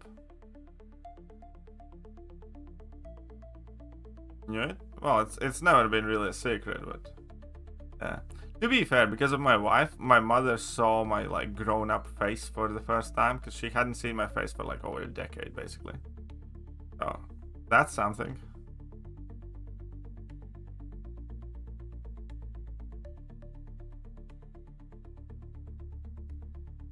You get pressured into DDR role? Yeah, I did. I mean, like, it's fun stream, you know.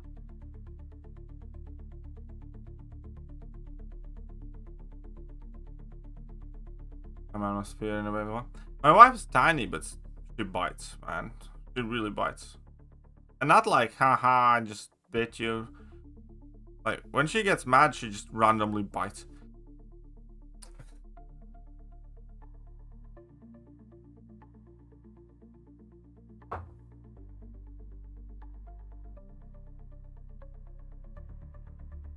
Get her checked out. Oh shit, I forgot about this. Stupid Cassandra.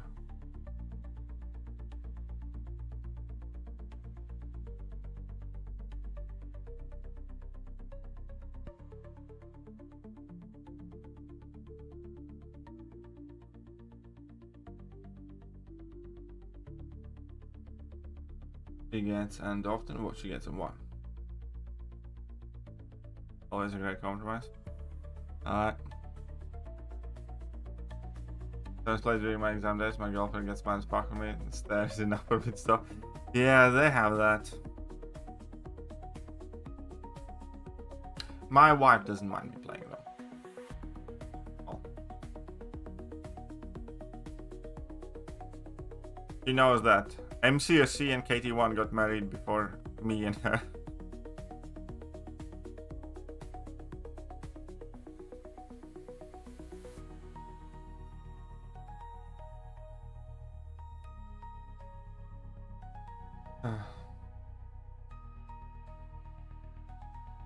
My wife would divorce me if I shared my bin. Oh no, mine likes this. So there we go.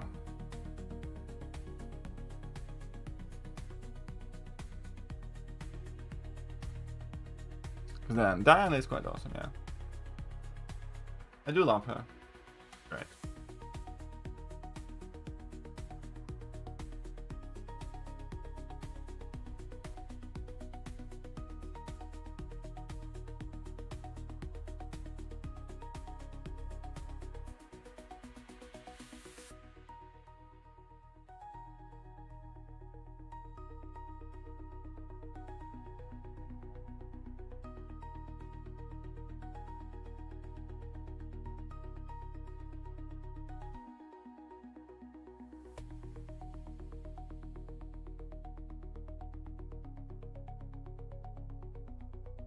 Is the Polygon mat out yet? Yes.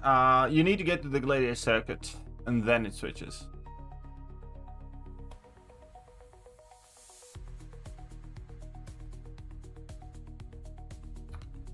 You need to get... You see. Oh, whoops. That? Oh, well. That's gonna be incinerate. Don't wanna.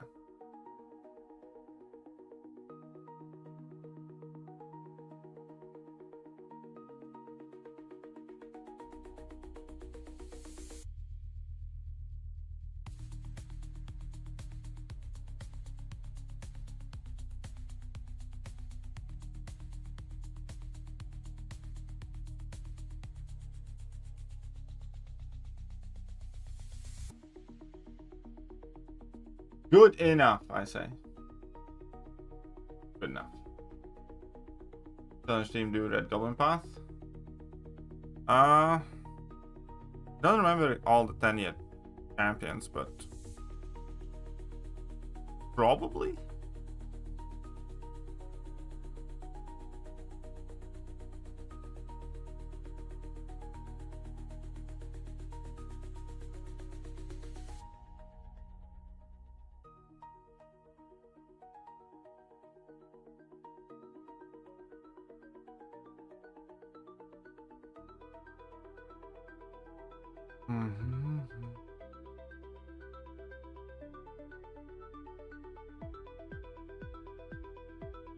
I lost a war fight once because Ironheart's pre-fight didn't apply and I entered with Incinerate against Onslaught. That wasn't a great time.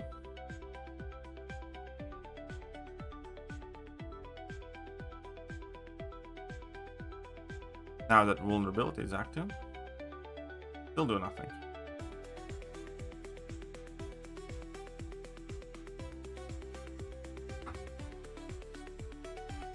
Plug it out, yeah. What is that? But candy sides, please help. Chocolate, caramel, caramel. I always pick caramel. I always pick caramel. Get wrong in the next 3 dupe? Yeah, you probably should be fine then. Oh no, the Green Goblin one wasn't the one where you needed damage or time effects for that. Talking that meta really only changed how fast they lose the match. It is different, but again, you can't blame Kabam for this. Because it's the players who chose the meta, right? It's the players who decided that this is the meta for them. So, don't want to hear. Oh, come on, really? Why can't you just be cool?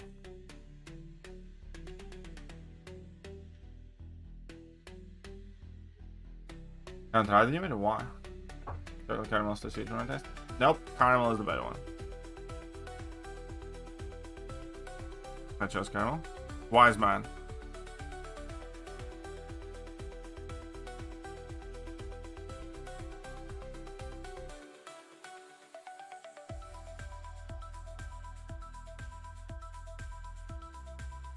Come on, Big Daddy Bleed. Let's go, That was bub. not Big Daddy Bleed. How about Dorsey? How are you doing, buddy?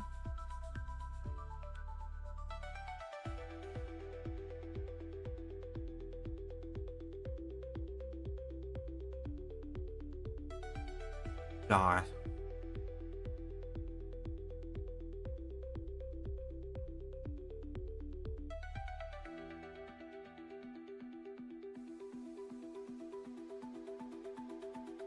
Took too long.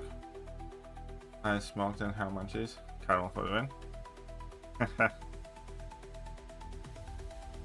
Well, enjoy your munchies.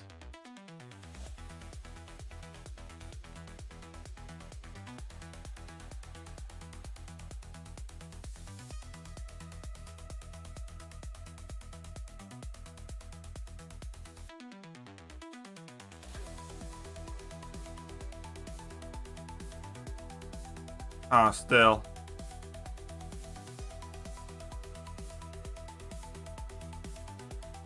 Stupid puncher. Stupid puncher. Which I don't have. Any better Twitch drops? Well, you're welcome. Oh, right. Wait a second. Wait 1 second. We got 10,000 Celestar shots. We can open a Celestar crystal.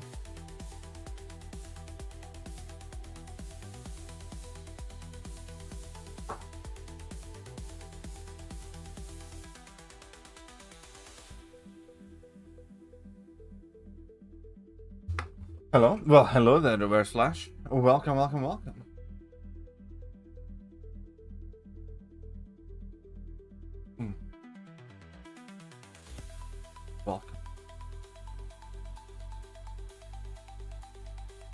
Maxig Crystal, I guess. Fair enough.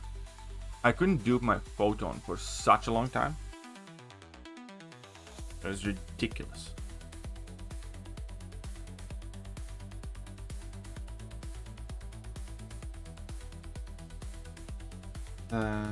Mets outside of us always my issue.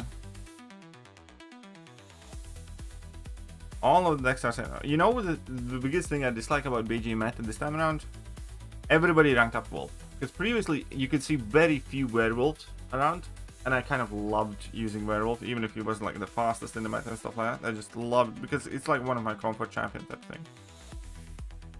And now it's like, boo. I got that golden. Oh, sorry, good. Not my fault though, but sorry.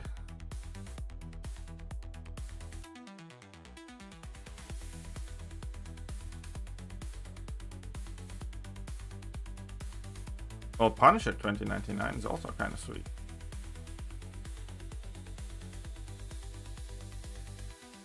Still even survived that. Think Hulk is good with 15 Furies? I mean, he's kind of outdated now. He was very popular for a while, but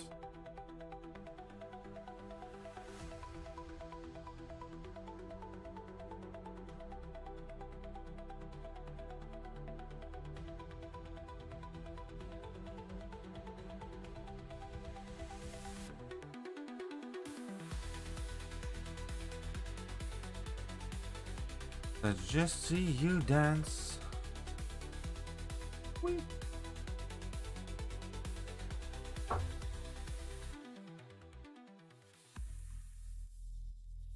Those are now best for the meta. Science champions? For the which champions are best for this BG meta or in general?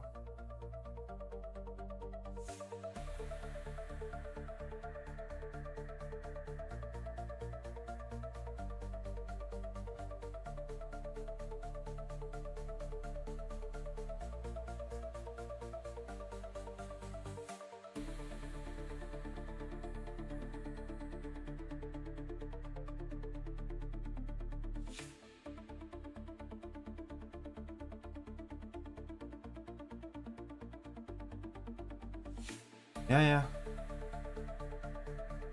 Well, in general, the best science champions are like Photon, Spider-Woman, Human Torch, you know, Scorpion, Piggy. Probably missing somebody. For this meta in science class, Human Torch, Scorpion are the two best offensive ones.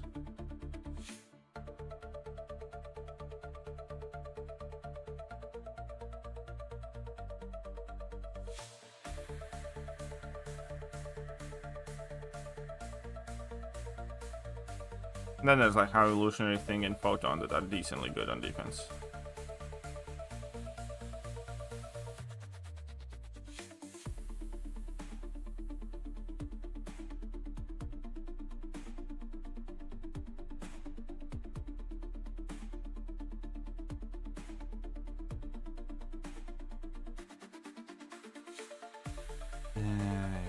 Suck.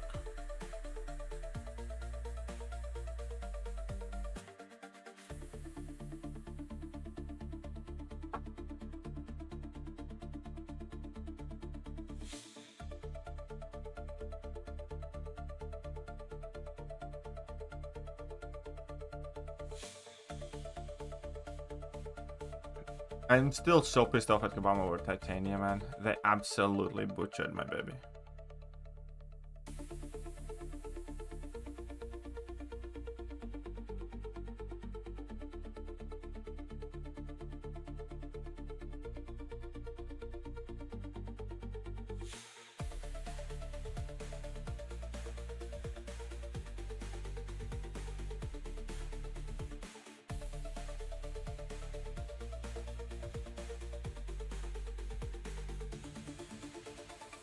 Yes.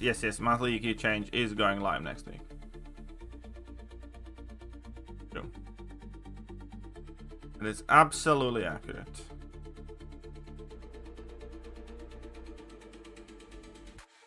That is annoying was the best word because... Oh, you need to learn how to counter Enchantress. When she has orange spells active, you need to intercept. When she has green ones, you need to punish her heavy attack. When she has purple ones, you need to knock her down. And that's how you get rid of them. And only then you won't start damaging her, basically. Otherwise, she absorbs the damage. Maestro, she's winning.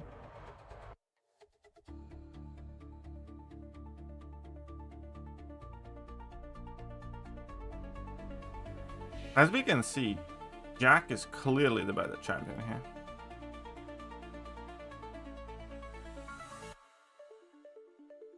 Obviously.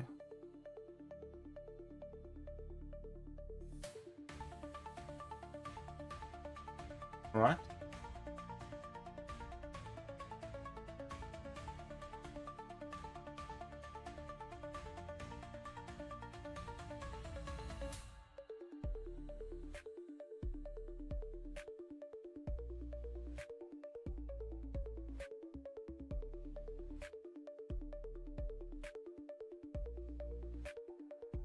Thank you also. You're welcome.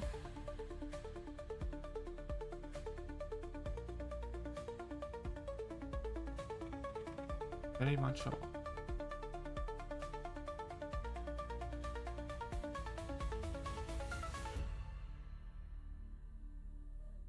Elda.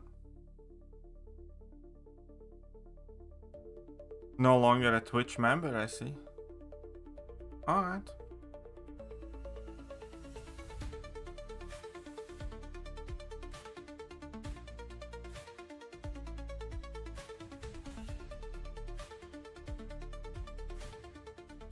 But as we can see, Bastion is obviously the better tech champion.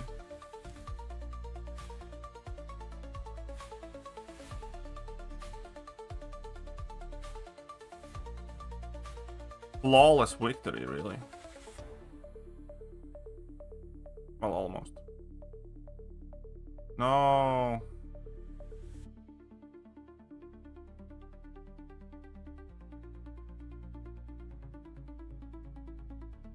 That's why she's very good at balance. Yeah, kind of.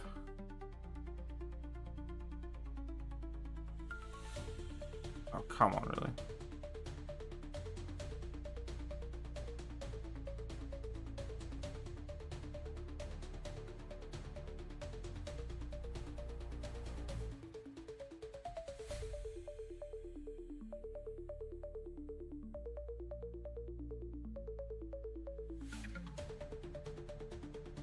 How did she resist everything up until the last hit, and then the last hit she kind of let through?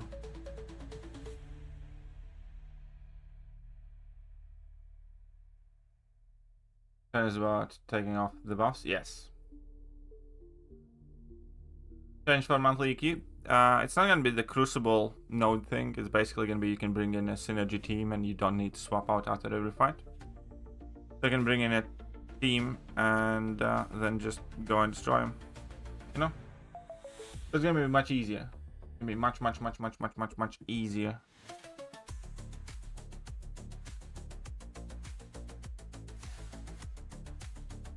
Let's see what are your thoughts on Colossus winning? Oh, Colossus winning? Yeah, fine with it, really. I didn't like his character description. Last moment I did switch my vote away from Colossus because they wrote him to be a ramp-up champion with some sort of berserk rage kind of mechanic. And that didn't sound too appealing to me. Because number one, I don't want a champion that gets, you know, that's a ramp-up champion. Number two, I also never particularly enjoyed champions that you kind of like, you know, ramp them up, and then you have limited time to explode on the opponent. Because, for instance, like, there's nothing worse than, you know, being in, I don't know, with Hulk in the Fury mode, and then opponent refused to throw special attack. I always hated that. So, I didn't like the way they wrote him. But obviously, they can still make him a good champion. As a character, I loved him infinitely more than Pork Rindo.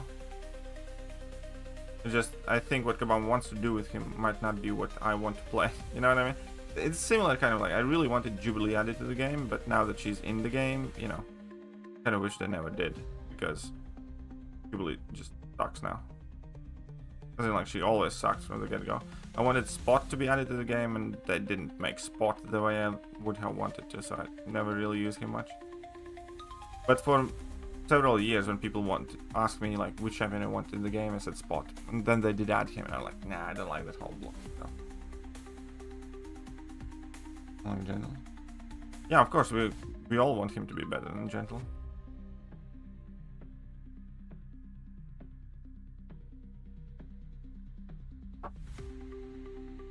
Did they change that new AQ mode in your video? It is a change to that.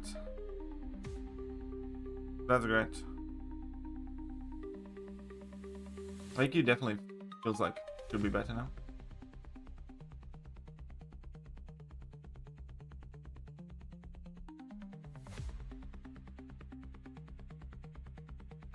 I hope so.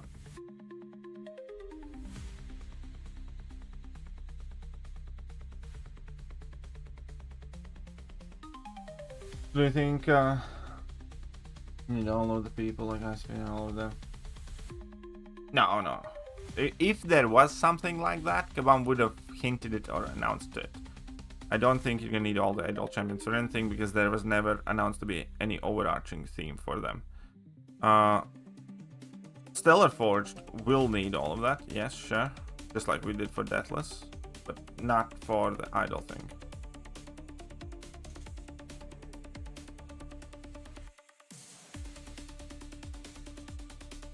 Well, idols will be able to be acquired for free. Eventually, like now in the March Titan rollover, we have Lumatrix, and Lumatrix entering the base pool.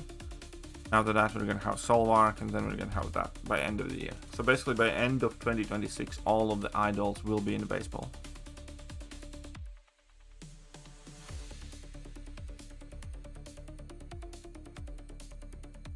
AQ absolutely is a chore, yes.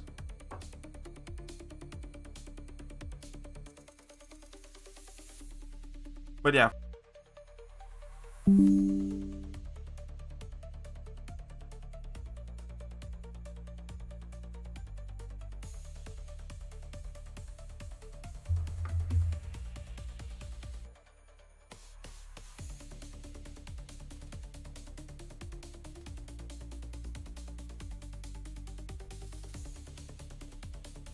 My OBS crashed for a second. I might actually lose some electricity or something tonight because, again, with the very cold weather coming here, we're gonna get minus 26 degrees Celsius tonight.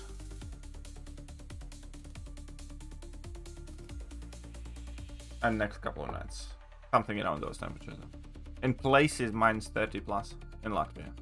Like in colder places, it's gonna dip below minus 30 degrees. Which this isn't one of in the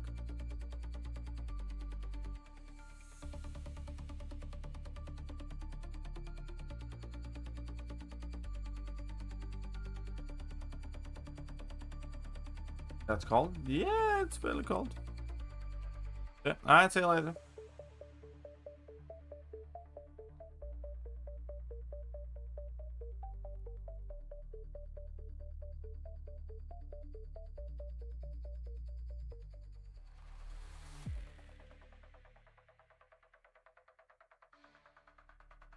It's just too hard to keep up. There is a lot. Unquestionably, there's a lot. They needed more autoplay content for me. Didn't they? They definitely need more autoplay content for you, Sith.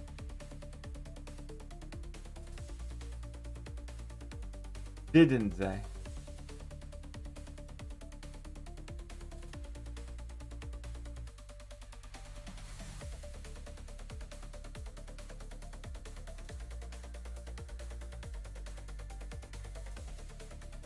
Meanwhile, if you guys are here, hit that like button, hit that sub button, all the good buttons. If you're watching on Twitch, please do the follow thing. I do stream every day. Mostly twice a day. You got spare Amazon Prime memberships. Greatly appreciate that. If you want to become the Gulag Master and send somebody to the Gulag, that'd be great too. Sith? Anybody getting on your nerves? Been a while since you've been Gulag Master, hasn't it?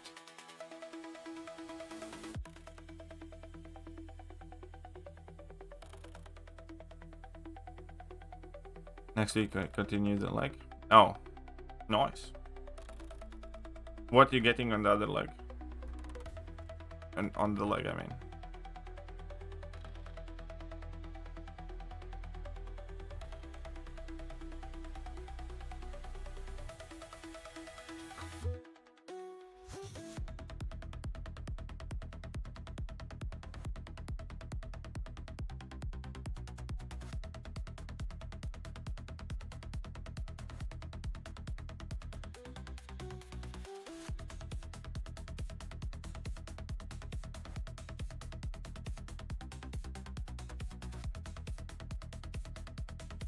Green? Huh?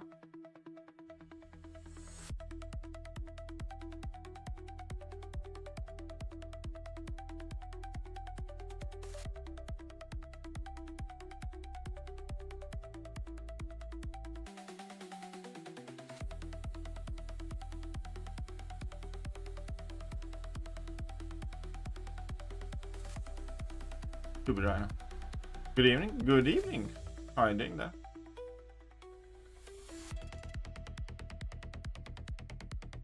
There are AW only. I probably tried to manage it. There are AW only alliances though. Yeah, Blue Marvel didn't look super impressive. I haven't lost all my hope / faith for Blue Marvel, because there are plenty of champions that didn't look or don't look impressive and then turned out to be very good for a very long time. Like, you know, Warlock and Photon didn't look super impressive either, and yada yada yada. So we'll see. Need to see full abilities. You need to see more people play around with it. I'm still kind of like hopeful, I guess you could say.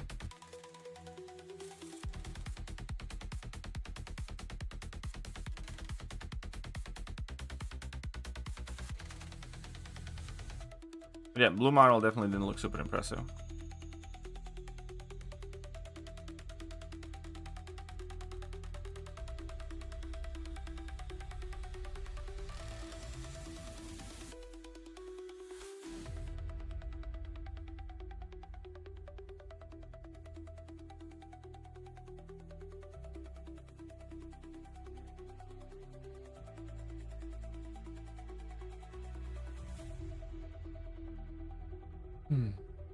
Hello, Paul man.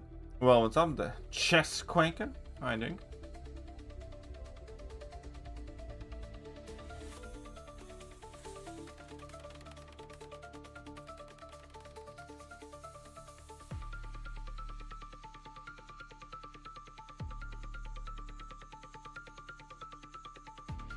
Oh god, AI is just...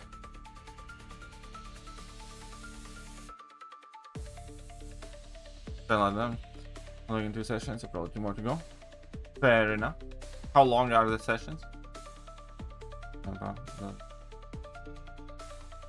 Yeah, I know, he definitely didn't seem like that. I mean, I have a suspicion that he might turn out to be a defender still.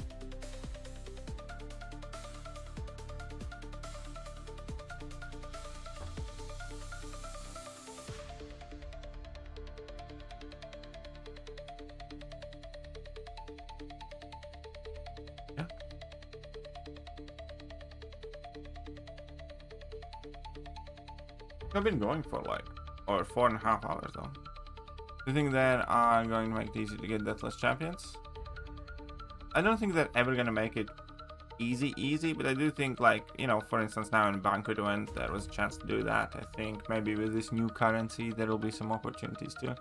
I do think there will be more chances, but I don't think they want it to be super easy either.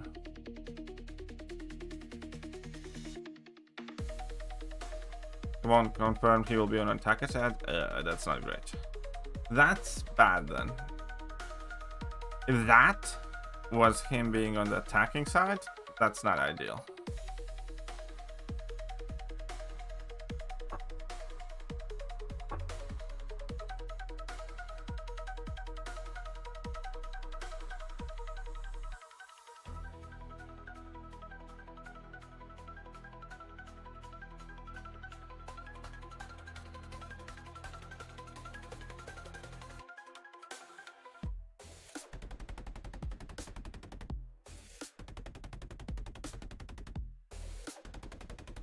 Yeah, hopefully he's like a dual threat, and then, you know, like, I don't know. Severe debuffs right there, that could be kind of useful.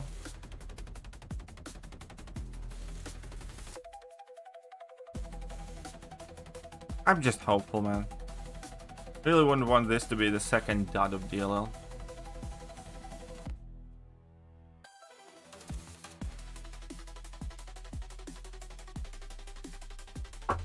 Right.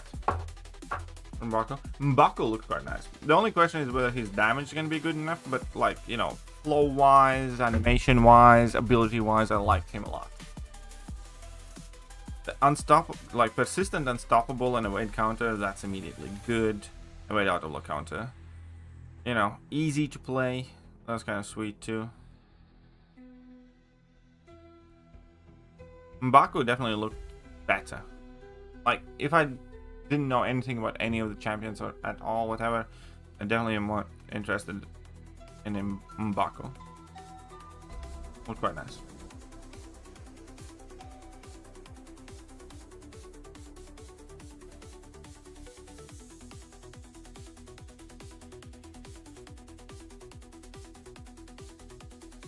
Oh, that didn't count as exploding. Dylan, he's probably. I mean, we don't know if there are no masteries removed yet. I'd be shocked though. Shocked, I tell you. If there are no masteries removed.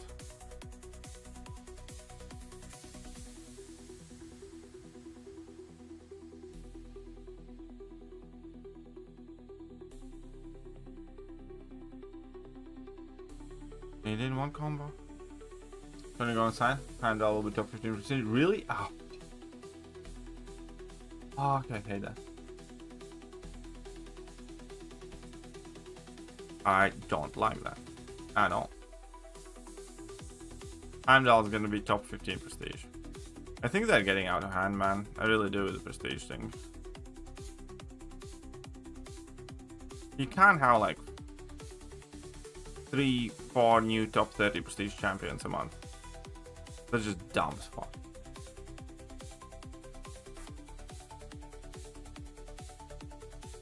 Well, Heimdall's getting a buff. Master's life the only, yeah, it really is.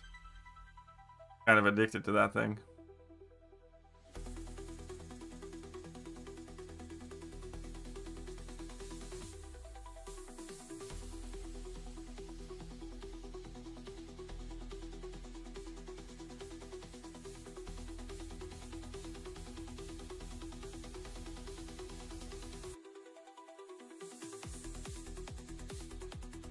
I don't want to. Yes, he will be. Maybe. Well, he's gonna be the Titan, so we're gonna find out soon now.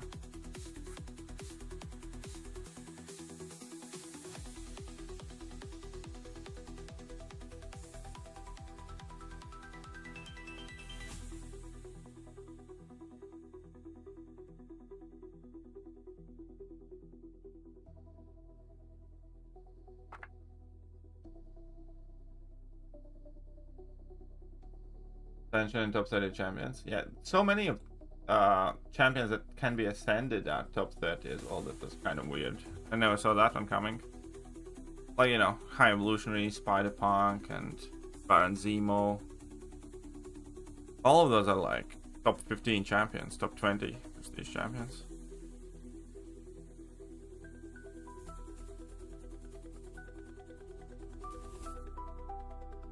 Danny Moonstar.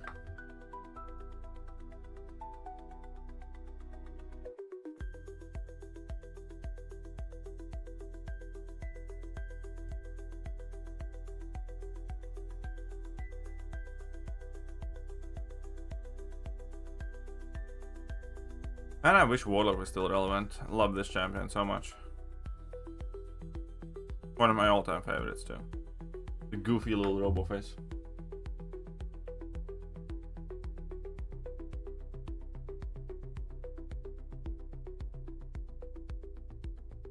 What makes you sick? What's so bad in life? Shouldn't feel sick. Mildly nauseated is the best Kabam can get from me. Generally speaking.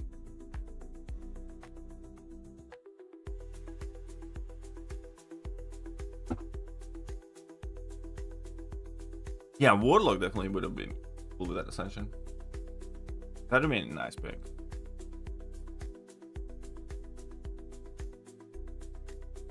Completely agree with that one.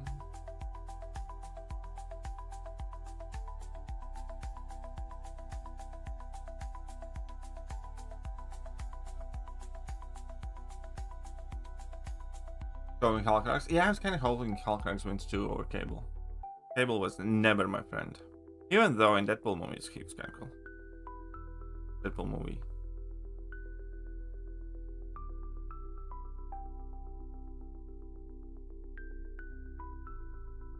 No. Well, Heimdall? Heimdall, everybody can get Heimdall from Titans afterwards. Just that top 7 alliance will get him a bit early. Yeah, definitely don't want to pull him from Titan. That is so true.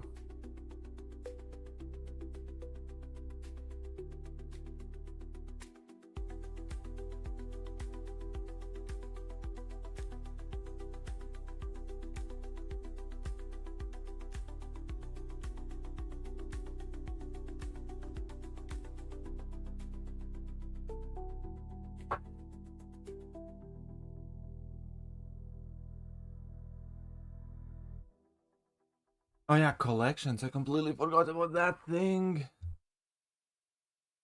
Collections are in fact another thing that's coming, yeah. I completely forgot about that. Well, at least 9.4 is finishing. As in, like, we're gonna get in April, conclusion of Act 9. I remember when I downloaded the game, we didn't even have like Act 4, I think. And when I finished Act 3, I thought, that's it. You know, I might play a new game now. Like, you know, I thought like I finished all the content.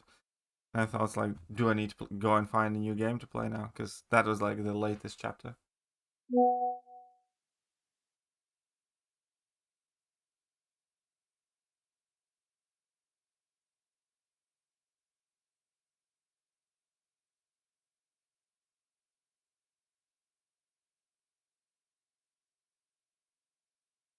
And I still need to work on my timing. Okay, wait, I thought I'd be muted there.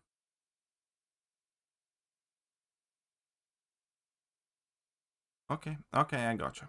I gotcha. Nope, I'm still bad at this.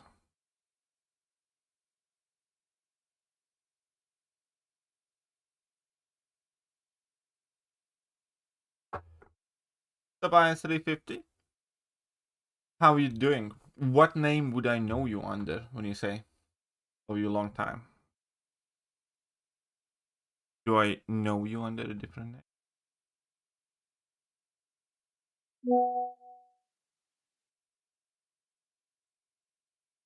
Looks like I'm really gonna have to get to work soon.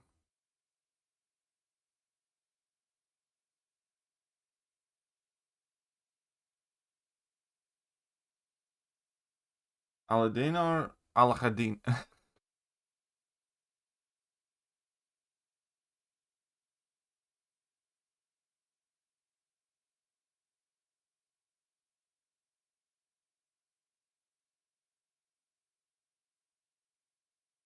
Game's never ending. Oh, it will end someday.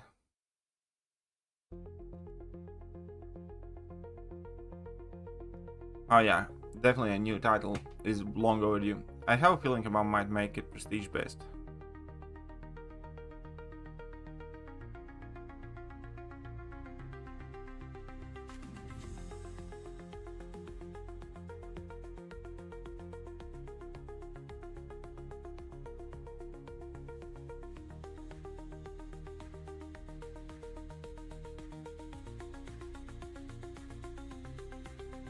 What is this arena? This is the 4-star arena.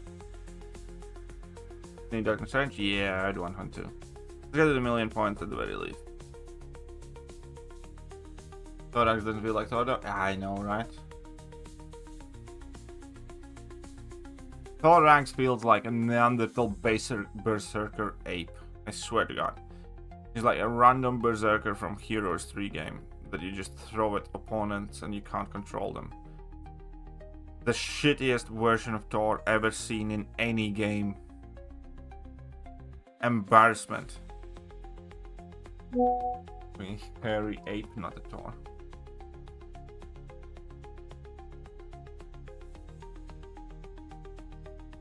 And Chels watching this long. Well, Benos, I'm glad you're enjoying the music. I kind of like that as well. I have tried several different playlists as well, but this one is the one that kind of stuck to me. I need YT user make a longer version of this. Wait, come on, $10 and your next version instantly. Oh yeah, it's $10 a month. It's Sigil. It's called Express Arena, and it's one of the benefits you get if you do the Summoner Sigil, which is $10 a month. but you can grind faster.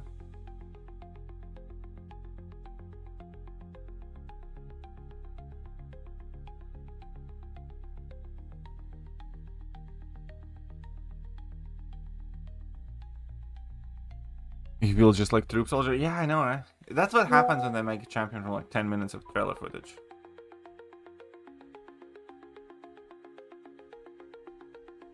What's up, Chaos? How you doing? Oh, a new follower. 3,890 followers.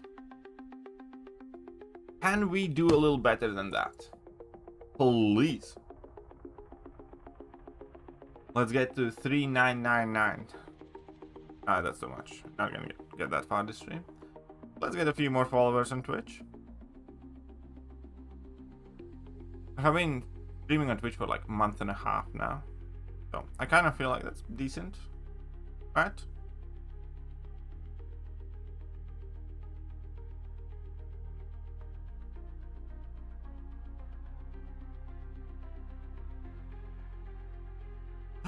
Wrong.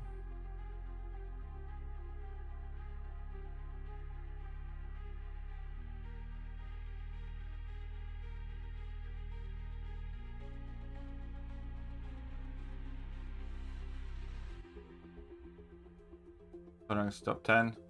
Prestige and Ascendable. Oh, fuck off, Sith. Like, that's just the... Why are you like that? Like, genuinely, why are you like that?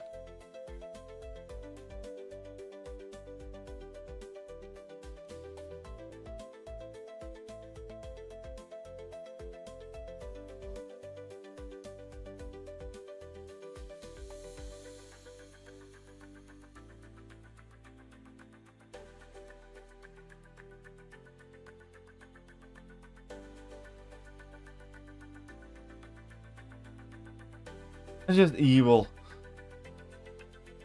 You know what else is evil? I might need to rank up Danny Moonstar now soon. The good thing is, my... Yeah. We'll see.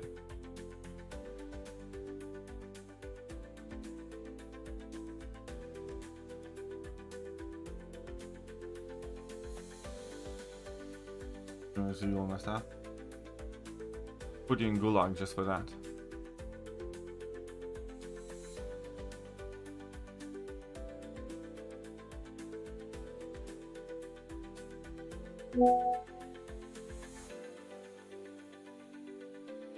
Dead. Haha. They arrested John? They arrested who on justice? They did who for what? John Jones? Again?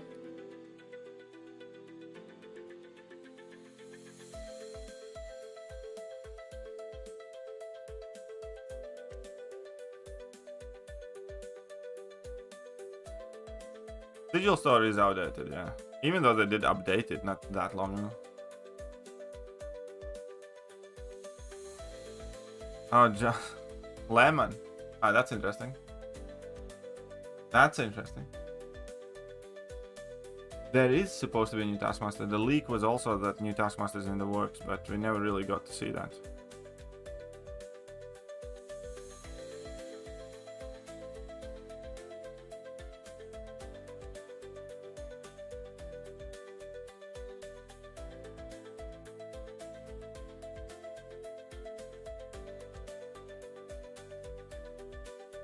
Huh? Player best band ever?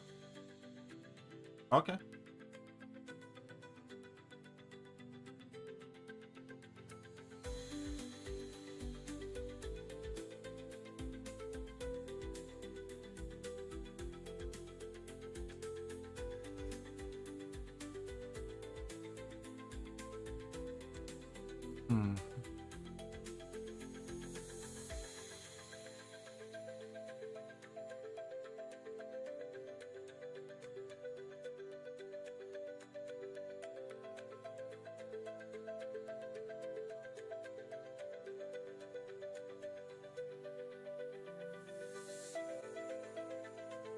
Record 7-star crystals. 7-star crystals? What for?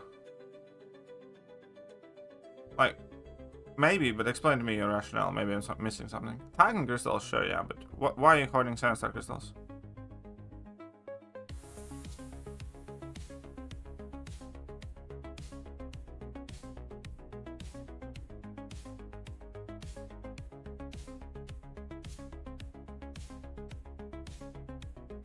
You know what? Thank you, Alive Champ. Want to use health boost? Yeah, I just forgot, to be honest. I'll use it next time I grind it. They're not gonna be grinding for that long now anymore. Yeah, Taskmaster was a legitimate guess as well. That wasn't a bad guess, to be fair, but yeah, Baldi's made more sense. This, I'm super happy.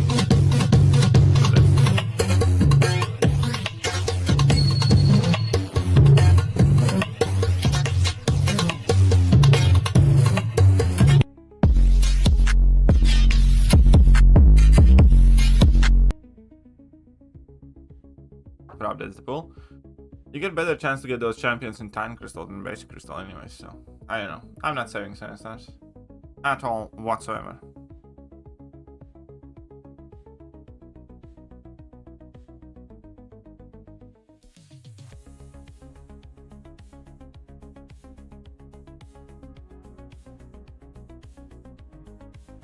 Hot, you know it.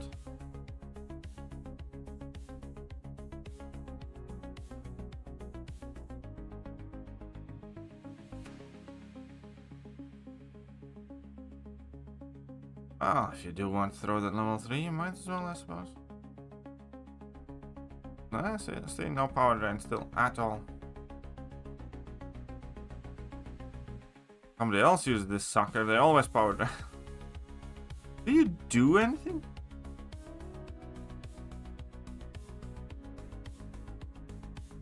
So basically, we can just ISO and Titan shards. Basically, for most part.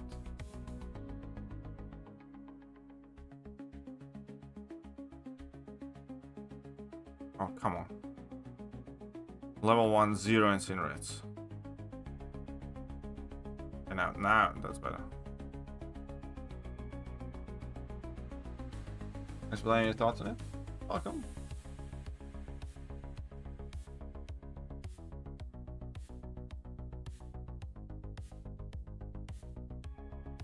For time reasons. Fair enough. I mean, save. Of course you want to save. Still refuse to believe that you're leaving. Abandoning me. What am I gonna do? Eh?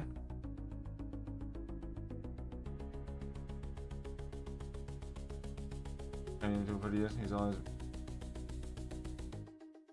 Well, thank you, Roosterfish. Appreciate that. I do try. Which is another very, good point that I'm not living in UK anymore. Otherwise, I'd probably be in jail. Or, like, at the very least, have gotten a stern talking to from the local constable. So, that's like one of the best things. I am so happy I moved back home to Latvia.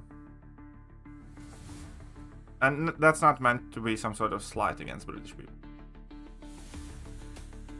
But UK, Britain, as a place right now can fuck right off. You have everything? No, that's not true.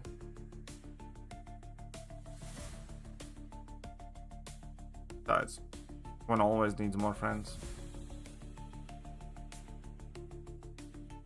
30 units, nice. Can we? 45 units. Can we? Oh no, did we? How many units do we have? 9,015. Yes, we have 9k units. Now, I have streamed for 5 hours straight. Got 9,000 units. Only thing that we didn't make it is the 3,900 followers. But let's do a raid for somebody. Let's be nice. Let's raid somebody. Now, how do I raid? Stream together, manage goals, raid channel. There you go. Let's find somebody to raid. What can we recognize? I'm not gonna raid anybody that I haven't seen around.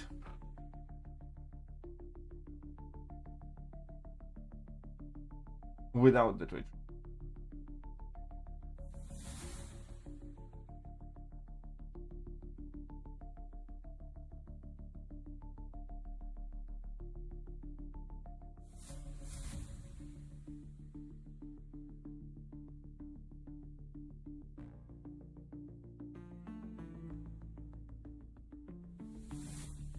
I think Captain Dupes has raided me.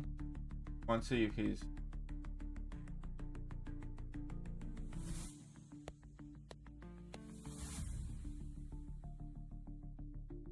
let's say hello.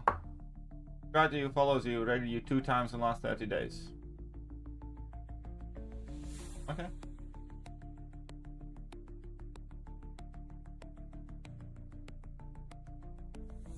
Start, let's raid. Captain Dubes. He's raided me twice, so let's repay. Let's go say hello to him. Alright.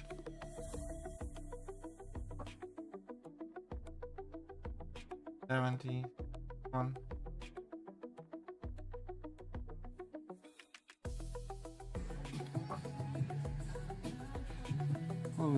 What's up, dude?